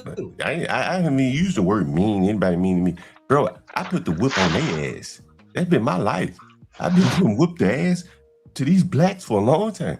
The hell John, you mean? I you're ain't too mad much at of a anything. victim. You're too much of a victim to be who? whooping on Who anything. am I a I victim know. to? I know bullshit when I hear it. Okay. Well, listen though. Like John, the high class blacks and the low class blacks can't be feeling privileged at the same time. Now, you get what I'm saying? Like, if all of us are feeling privileged, then who gonna get the job done? You get what I'm saying? Like, if the people up top, they feel like they don't want to do nothing, and the people at the bottom feel like they want reparations, who gonna work for who? Who gonna put the work in for who? You get what I'm saying? So we all feel privileged to a certain extent, but when it's time to get the job done, who really put the work in? That's what you need to be focused on. And if you're looking at people that just they can't read, John. I mean, why you expecting them to comprehend 2 + 2 now, John? Who you talking That's about? the point. You talking about some of the blacks? Yeah. Okay, I had an illiterate black man in my house today. I was on the stream with him. And there is something even for the lowest black man. It doesn't take much IQ to be able to clean up, cut grass, rake leaves, cut down bushes. I think your mic went out. Your mic going out. Oh, did it? I do want to say thank you, Stan. My mic ain't going out. Shout out to you for the I remember $1.99 you. super chat. More love towards the Headache Fund fam. Thank you so much. Hey, Miss Kim, how are you? That's all I was trying to do was jump in to speak. Let me know my mic was out. And I watched you. Yeah, I was doing good earlier, and I went to sleep, and now I'm back up, and it's a bunch of foolishness happening. Well, I you don't know what- when it started with the Carmelo case, and then it kind of went left. It kind of went, yeah. So But John y'all did Doe, is amazing your- earlier. Hold on, sir. I'm still talking. Whoever that is, I'm talking to Mo. John got liability insurance on everything. I was just saying you did. It was amazing for the first all that, and then Oh, you thank did a you. great job. Appreciate you. I enjoyed the Of show. It was very course. cool, calm, and collected. Thank you. I appreciate it. Shout out to Trey for just saying, okay, you support my show, I'm gonna stream yours. I was like, oh, okay, cool. Yeah, and I said, forget his show. I'm gonna go and stream on yours tonight. Mo, Thank Mo, you. Nidus used to have these. Nidus used to have this time frame, Mo, and Oh, Nidus he kept falling did? asleep. Yeah, Oh, Nidus okay. kept falling asleep about a Nidus. year ago, and I had to stop washing Nidus. I literally just woke up, and y'all got this. Why are we waking up to this? This is Kim, not you what wake up God like that? wants for us. Kim, you wake up angry? Do I wake up angry? Yeah, I'm tonight. angry. This normally not the direction. I'm I'm waking up at. For me, it's 5 o'clock in the morning, and I'm But hearing it's- John. It's been great dialogue It all was night. It's great. been It very was great. diverse. Now I know when the Absolutely. Carmelo Anthony and the race thing comes up, and It oh just my goes all the way gosh, left. Everybody get into it. Yeah. yeah. Why do you think black people are But I so just wanted to fascinated speak about this my. one case? I'm sitting in the back. Oh, thank you, I'm Kim. just I sitting here. appreciate you. So why do you Right. think black people are so fascinated by this one murder case when there's so many murders in the Oh black my community every day? gosh. I mean, I'm just curious. Like, why are you so fascinated? I'm just a general open question to anyone, really. There's so many murders. Why this one? I mean, I wouldn't say that I'm fascinated. I think because it's so close to home. Again, I believe it's very unfortunate for both families. But when I heard 35 years, I was like, wow. You know. But as we kind of went through the questioning, like how many years would be okay for you, you pretty much now agree with 35. Well, I mean, I believe that partial truth has been told. So, Like what partial truth? Do you, I should ask you this question. I don't know. I just think that they left a lot of evidence out. I don't think that Carmelo was a troublemaker. I do believe that it was self-defense. I try not to give my full opinion. Because these conversations can, be triggering. Well, See, I don't even know why it's there's triggering. more to it than It's because people have a hard time defending themselves. I understand it because it's culture, a lot of influence, and then like you said, somebody said it earlier. As men, we care about how women feel. A lot of us do. So what we're going to do is we're going to try to placate. It's the best of both for both people. We have to placate our feelings and how we react in a certain moment in time. We got to placate that towards the women because we understand that women and children are emotional. You know what I'm saying? Or more so emotional than the average man. Though, are understood. But if you're going to compare it to the average man, it's. But even that, forget that fact. The fact that people do not know how to defend themselves verbally, communicate wise, talking things out. That's a problem for us as a black people. We don't know how to sit there and converse, and people not getting their feelings about certain things. Because I've done it with my brothers. You know what I'm saying? Like, I agree. you can have a conversation for a whole hour, and let you say one thing that touch a nerve. A lot of men won't even say That's how me they and my felt up front. sister. But it's clear. Well, that- the it's next clear. day. I think it's clear, and Go I ahead. think the black people have to be honest. There's so many black on black murders that the Why only is it thing only black people that you well, address? well, let me finish. There's so many black on black murders that the only reason this one really matters is because he got punished for killing a black person, a white person, and the blacks on the white person's side. That's the only thing you could logically deduce. Because again, between wherever you live, Mo Love and Frisco, there's probably been a black on black murder that someone probably got quite a bit of time for doing it. Or maybe he got off where he shouldn't have got off, and maybe it was never solved. The person never arrested. All these are things that are very damaging to the community. None of these things black people really care about. There's no frenzy on the internet about that. So you could easily deduce that this is blacks taking this out of a black person that killed a white person. That's what makes sense to me. That's the only reason the blacks care. That's what his mama was saying when they came out of the courtroom. Racist, prejudice, bias. Those are the three words. She didn't say my baby was not guilty. I'm sorry, it was your grandmother. Like, you don't even hear the blacks really saying not guilty. They just said some things missing. I don't know what. I don't know. Someone, right? The lawyer one, right? They're turning their fire at everyone. I was in there, Freezy, and Freezy said that the whole jury was white. They weren't white. They weren't all white. But he said, well, hell, if you ain't black, you white to me. He's more or less, no, okay, shout out to Freezy. But what he's telling all the other races is, we are aligned against all of y'all, not just the whites. Because if you're not white, if you're not black, you're white to me. I got Freezy on clip saying it.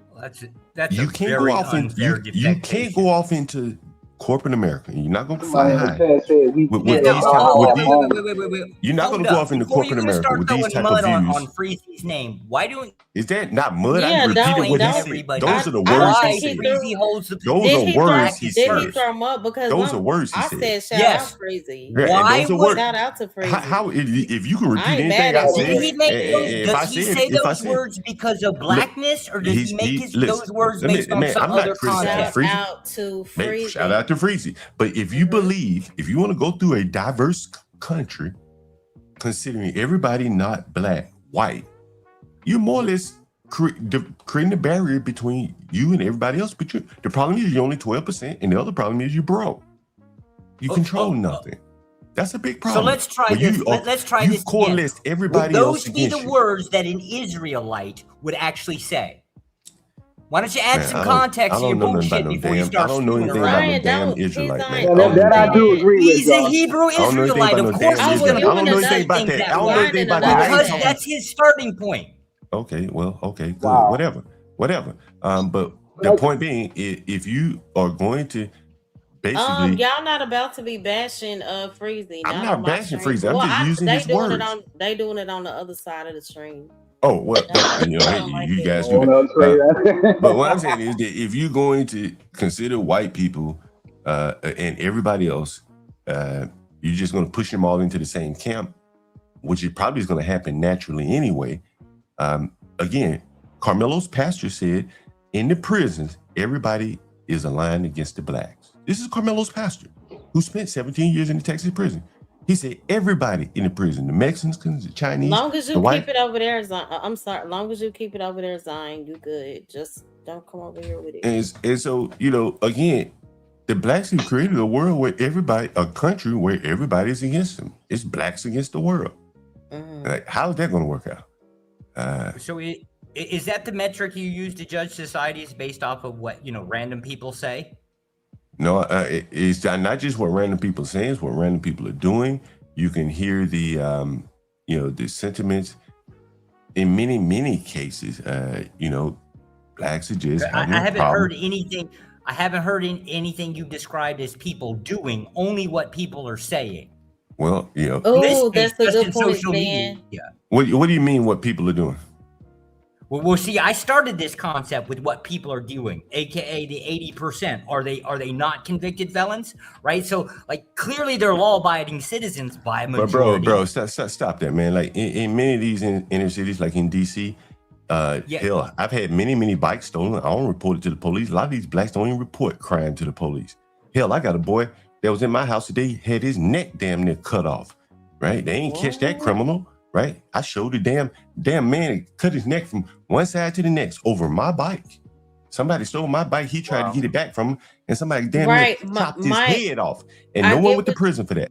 No one went to prison. I get what you're saying, Mike. So John lives and works in the black community every day. But I'm not just in the ghetto now. That's only one portion of the community. But I'm not just in the ghetto. Why he feels the way that he feels. But I'm not just in the ghetto.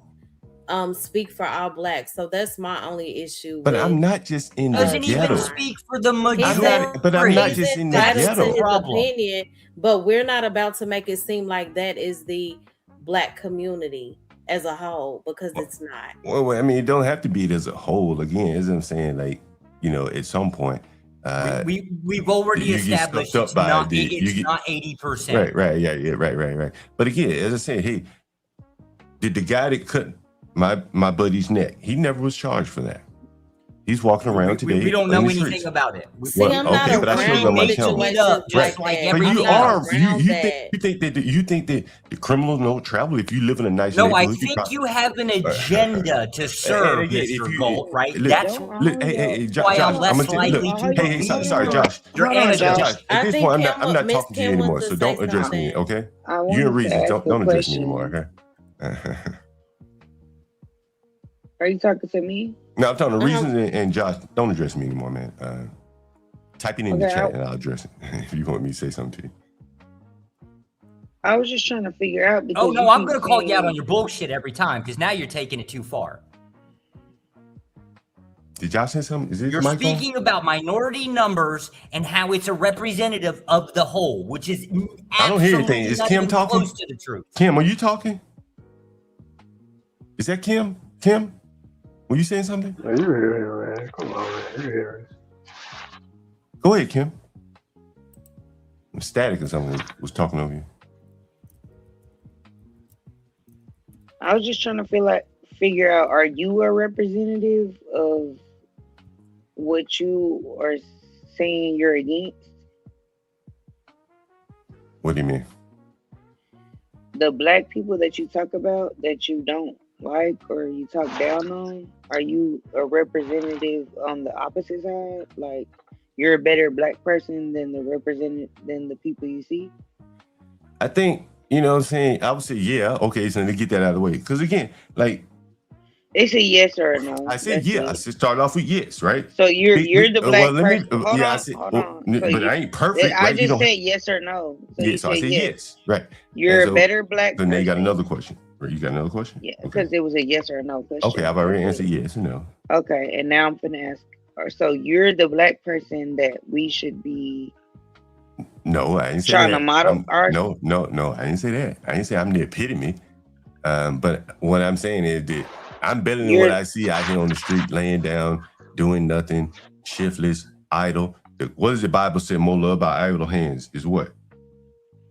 Okay, so if we The just idle what do you mean? Idle hands, The idle mind is the devil's devil's workshop. right. And what I see is a lot of idle black men that could be doing something. Hell, if you and want what if nobody somebody hiring, said you were an idle black man? well, but shit, you don't see me off camera. I'm cleaning up, selling rooms. Hell, I do that on the camera. No, we just see you smoking weed and Right. drinking Well, beers. okay, well, sure. You know, but the beer gets paid for by me renting rooms to black people, and you oftentimes get to hear. No, we're talking about you. Right. You I'm an telling idle you. mind. So I'm not idle because I rent rooms. I'm a landlord to blacks, and I highlight their stories and their struggles, and you start to see a pattern. You call it highlighting? Well, you do? okay, You I highlight? showcase it. How about that? Is that a better word? I showcase the black struggle, and after doing this for the bulk And of my you're life, a black person struggling. yeah.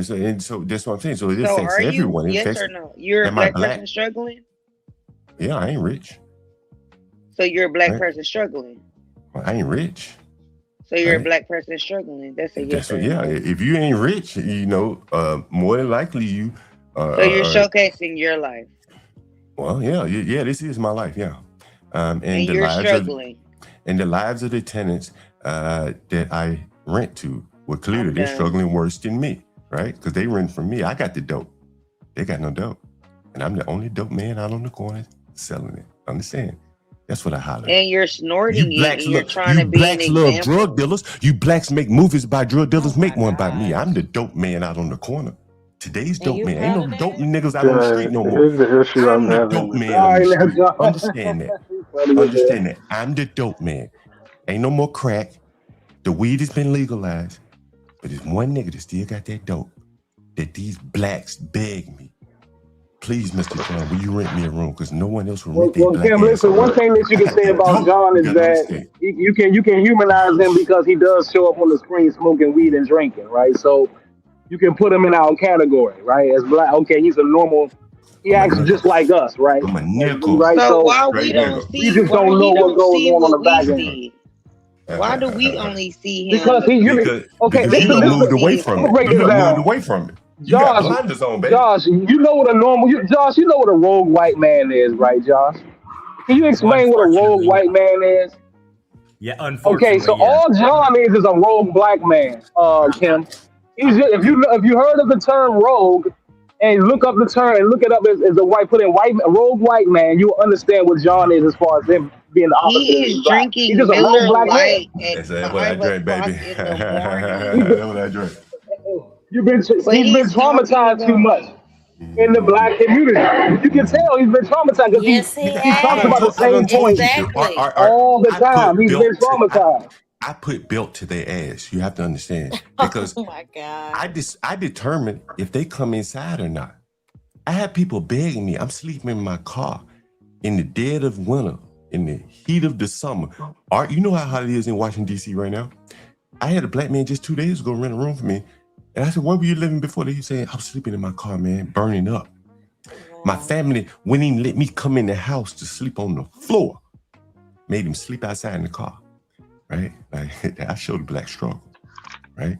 It basically, they don't even have damn families and relationship. When I hear blacks on DJ Hamilton, all these people trying to talk about relationship, I'm like, you blacks can't, like, you can't even get your own families together. And you trying to form relationships with strangers? The hell out of here, man. John, why are you framing some of these issues as if they're exclusive to black people? Because some of them are exclusive. Some of them are exclusive, man. You have to be honest with yourself. If you don't want to be honest, then go ahead and just think of it. So if some of them are exclusive, what issues do black people only go through in the world that are just so unique to them, you know?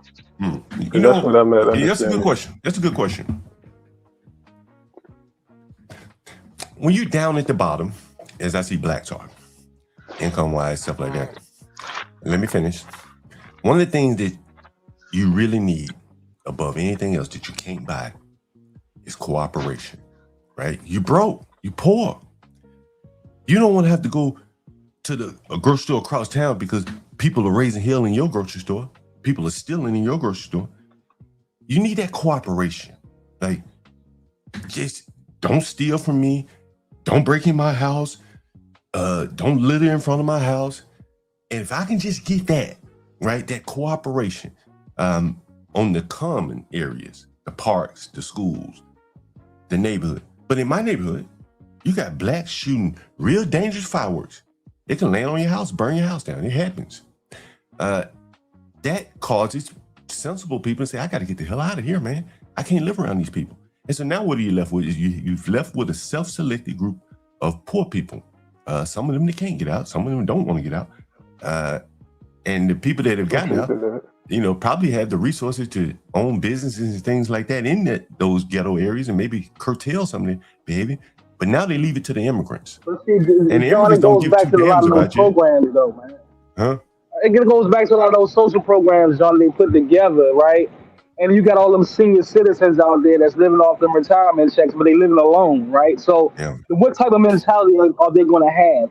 You're a senior citizen. They put you in this old group home, right? Or this old home, right? And you don't have no family and friends around you. You got users. You got people that just suck the life out of you. You don't have nobody that really cares for you, right? And that's the majority of them over there in D.C. You got some of them that do got their children, bro, that be in their lives. But a lot of them are vulnerable. Look, I took a phone call from a Hispanic man, and I knew where it was going because I know the questions to ask because I've been doing this a long time now. And the reason why I ask these questions is because I want to highlight it to the blacks. It was a Hispanic man. He called me. He did Uber Eats. He said he made about $1,000 a week just delivering food. And so I said, well, where do you live? He said, I live in a 2-bedroom apartment with 7 guys total, 6 other guys. I said, well, God damn. I said, how much money are y'all bringing in the house? He said, about $500,000 a year. But somehow 7 men are able to share a 2-bedroom in peace. And he just talked about how, like, the one man who make a lot of money, he'll bring in like $3,000 worth of food. And they just kick him some money, share on the food. I got blacks fighting over ketchup packets in my houses, while Hispanics can live 7 to a 2-bedroom and make it work. And that money go a long way when you can spread it. If you understand what they call it. Hold on, John. I'm the only one that's talking. Real quick, John.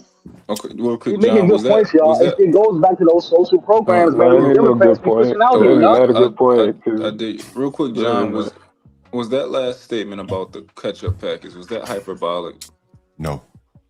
I got videos on my channel, man. These motherfuckers, I had the police calling to my house.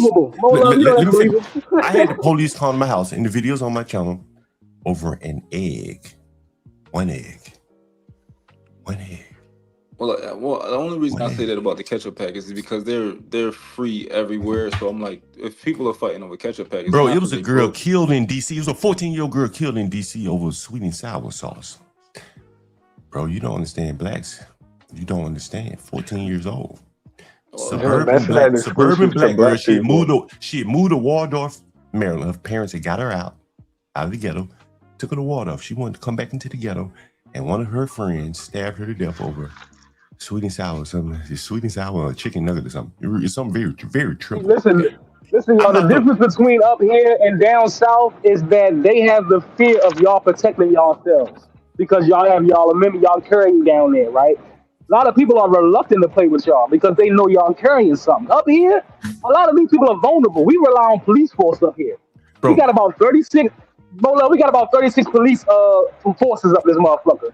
Most people don't need no gun up here. They choose to carry because either a lot of our people, prey on each other. We prey on each other, just like the prison system. If you ever heard or been to prison, you know what they do in prison. All they do is feed off of each other. You know what I'm saying? So, and I think a lot of us are just getting more degenerate as far as the bottom. And this new world order thing is real, man. There's not going to be a middle class. You can see it. The middle class is slipping away from our fingertips. Did you hear what Carmelo? All over the country. Did you hear what Carmelo? It's going to be poor and rich. That's all it's going to be. Did you hear what Carmelo Anthony's? See, I ain't even worried about money. I don't think money should be the primary concern of blacks. I think they need to focus on just trying to have civil communities amongst themselves. The money will come. Trust me. In this great country, the money will come, right? It'll damn near fall in your hands once you realize the benefits of having safe civil communities where you don't have to run. Like, I bet you most of you, like Mo Love, I think she said she doesn't live around blacks, which means your rent is probably considerably higher than it would be if you lived among the blacks and wherever the blacks are in your neighborhood, in your city. It don't matter. It don't matter. I know. But those are thousands of dollars. Thousands of dollars that you can more than. Those are thousands of dollars that you can more than. Ain't nobody else gonna say nothing. See, John, listen. Unfortunately, I'm black, Kim. Listen, I'm black just like all of y'all, right? So I get racially profiled too. But guess what? I don't mind being police. I'm not. No, it's just that I don't mind being police because I'm 9 times out of 10 I'm not doing anything wrong. I'm not right, but I do get racially profiled, just like all of us. We all get racially profiled in America. No, but the fact that why are you yelling? You don't get racially profiled? I think you're yelling. I don't know if that's your thing that's up loud or your phone or whatever, but I can't hear you because you're yelling so loud. Yeah, I might be yelling. Yeah. So you never got racially profiled? No. All right. Go ahead, John. Now, I think, I had a black man attacked in my house by another black man. Now, why did he attack the other black man? Why did he attack the old black man? John, can you hold on for a second? Because the man asked me a question and I want. Oh, somebody asked you a question. I'm so sorry. Art, why did you ask me that? Because I think a lot of the times, a lot of this stuff goes back to, I think slavery. It's probably your phone. Like it sounds very. It's my phone. I got a delay. No, you're just very loud. It's cool. Go ahead. Okay. No, go ahead. I had a black man. Shut up, John. We know you're a fucking racist piece of shit. We don't give a fuck about what you talking about. I mean, I'm sorry. Ooh, Mo, I'm so sorry. She can't help herself. Be quiet. All right. Why would you ask me if I've been racially profiled? What does that have to do with what John Galt is saying? Because it got a lot to do with how we move as black people and how we was taught to move in America. That this the land of the free. Like you done made your money in America, right? You done gained all these houses and all this stuff. You done got from the same land you call. So we supposed to be scared of other races of people? No. That's what I'm saying. You shouldn't. Well, that's what he. That's what he's doing the right thing. That's what he's saying. It do sound like John is pushing a fear factor. It do sound like John is pushing something type of fear factor on you. Well, I tell you what the blacks should be afraid of. Honestly, I apologize again. This is my opinion, but I wanted to hear what he was trying to finish and say. Oh, okay. I'm sorry. Go ahead. So, does it sound like he's saying that or not, Art? It sounds like it, but truthfully, he's coming from a place and I'm where asking he's you been if it sounds traumatized, like bro. that. Do you agree with him that we should be scared of Just other because races of something people? sounds like something doesn't mean that that's the actual truth. It may be coming from like you can feel like he's attacking you, right? As far as the individual black person, but I'm telling you, he's speaking in general. He's not talking about you individually. That's why we got to No, I separate know he's ourselves from the not, but conversation. You know what I would say, Art, though? Art, man, you know, if there's any kind of fear of anything, you know, I do have children, and if this keeps going the way it's going, a lot of people I could see not wanting to deal with black people. That would include hiring, housing, whatever else categories where there's some Oh, discretion. what's going on now? It's going on now. Right. But I also got to bring a balance to this conversation too. I've worked with my people, and I've also worked with a lot of Latinos as well. You know, they get away with a lot of stuff that we don't because they know how to unite with each other. If that makes any sense, you know what I'm saying? So basically, put it to you like this: I would get fired first before Jose because Jose is connected with the other Latino that kept, you know what I'm saying, that's going to keep his job. I'm just telling you how that's how it works. Look, I'm gonna tell you something. Because I'm by myself. I'm gonna tell you something that happened to me once. I was working at the World Bank, and I thought I did a very good job. And an Indian guy said to me, "My contract would be extended, guaranteed." I said, "How do you know this?" He says, "Because the manager is Indian, and she knows if my contract is not extended, I have to go back to India. She's not going to sentence me back to slumdog status. She's going to pick me over you, even if she don't know me. She's not. She knows where I'm going if I don't get this contract extended, right?" So it goes back to us not sticking together. So if we're not sticking together, that means you're going to have a lack of understanding for each other, right?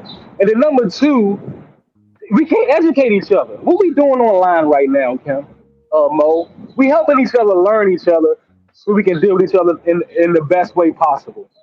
I think that's what we get out of these conversations.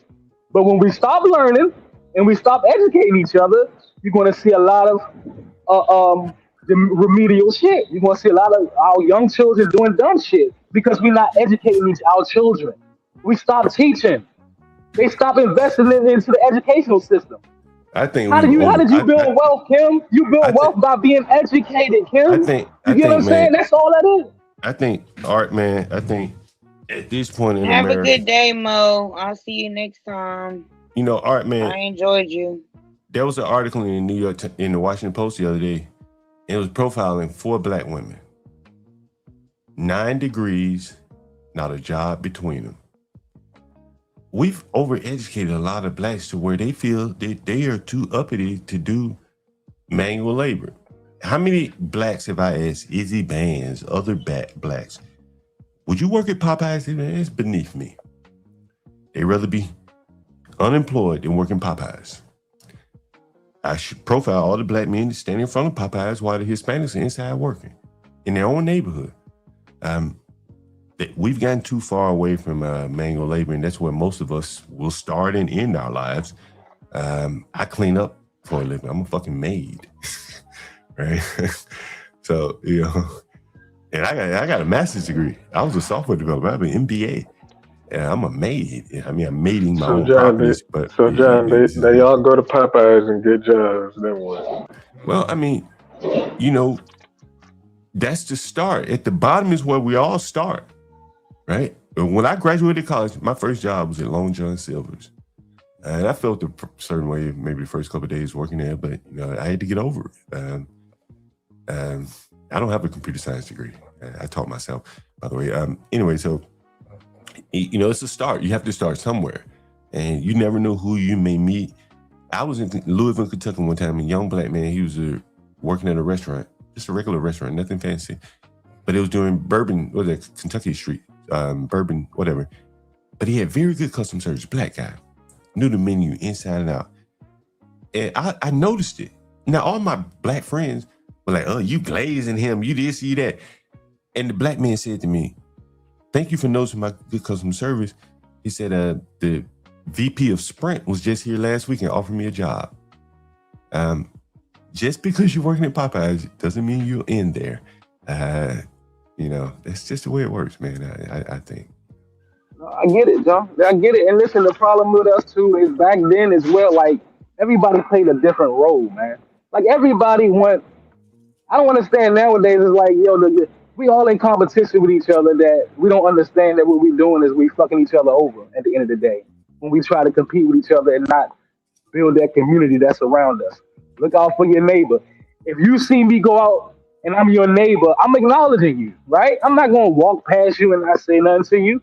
I'm not gonna ask how you doing. You know what I'm saying? Like I'm gonna be courteous enough to give you that respect, right? And it's not like you don't have to do it, but I'm giving you that courtesy, right? Because I want everything to be all right. So, but I think we done got away from that as Black people. We done got more selfish in our ways and how we deal with the earth, right? And so however you deal with the earth, it's a reflection back on you. You know what I'm saying? If you mad about shit all the time, guess what? That shit, like, you're going to start seeing people around you being mad. You know what I'm saying? Because they see your facial expression, right? So for me, it's just, and a lot of us been, I haven't been traumatized too much. I try to avoid it more, but it's hard to avoid being traumatized in the Black community. I'm just telling you, you got to watch out for it every day, right?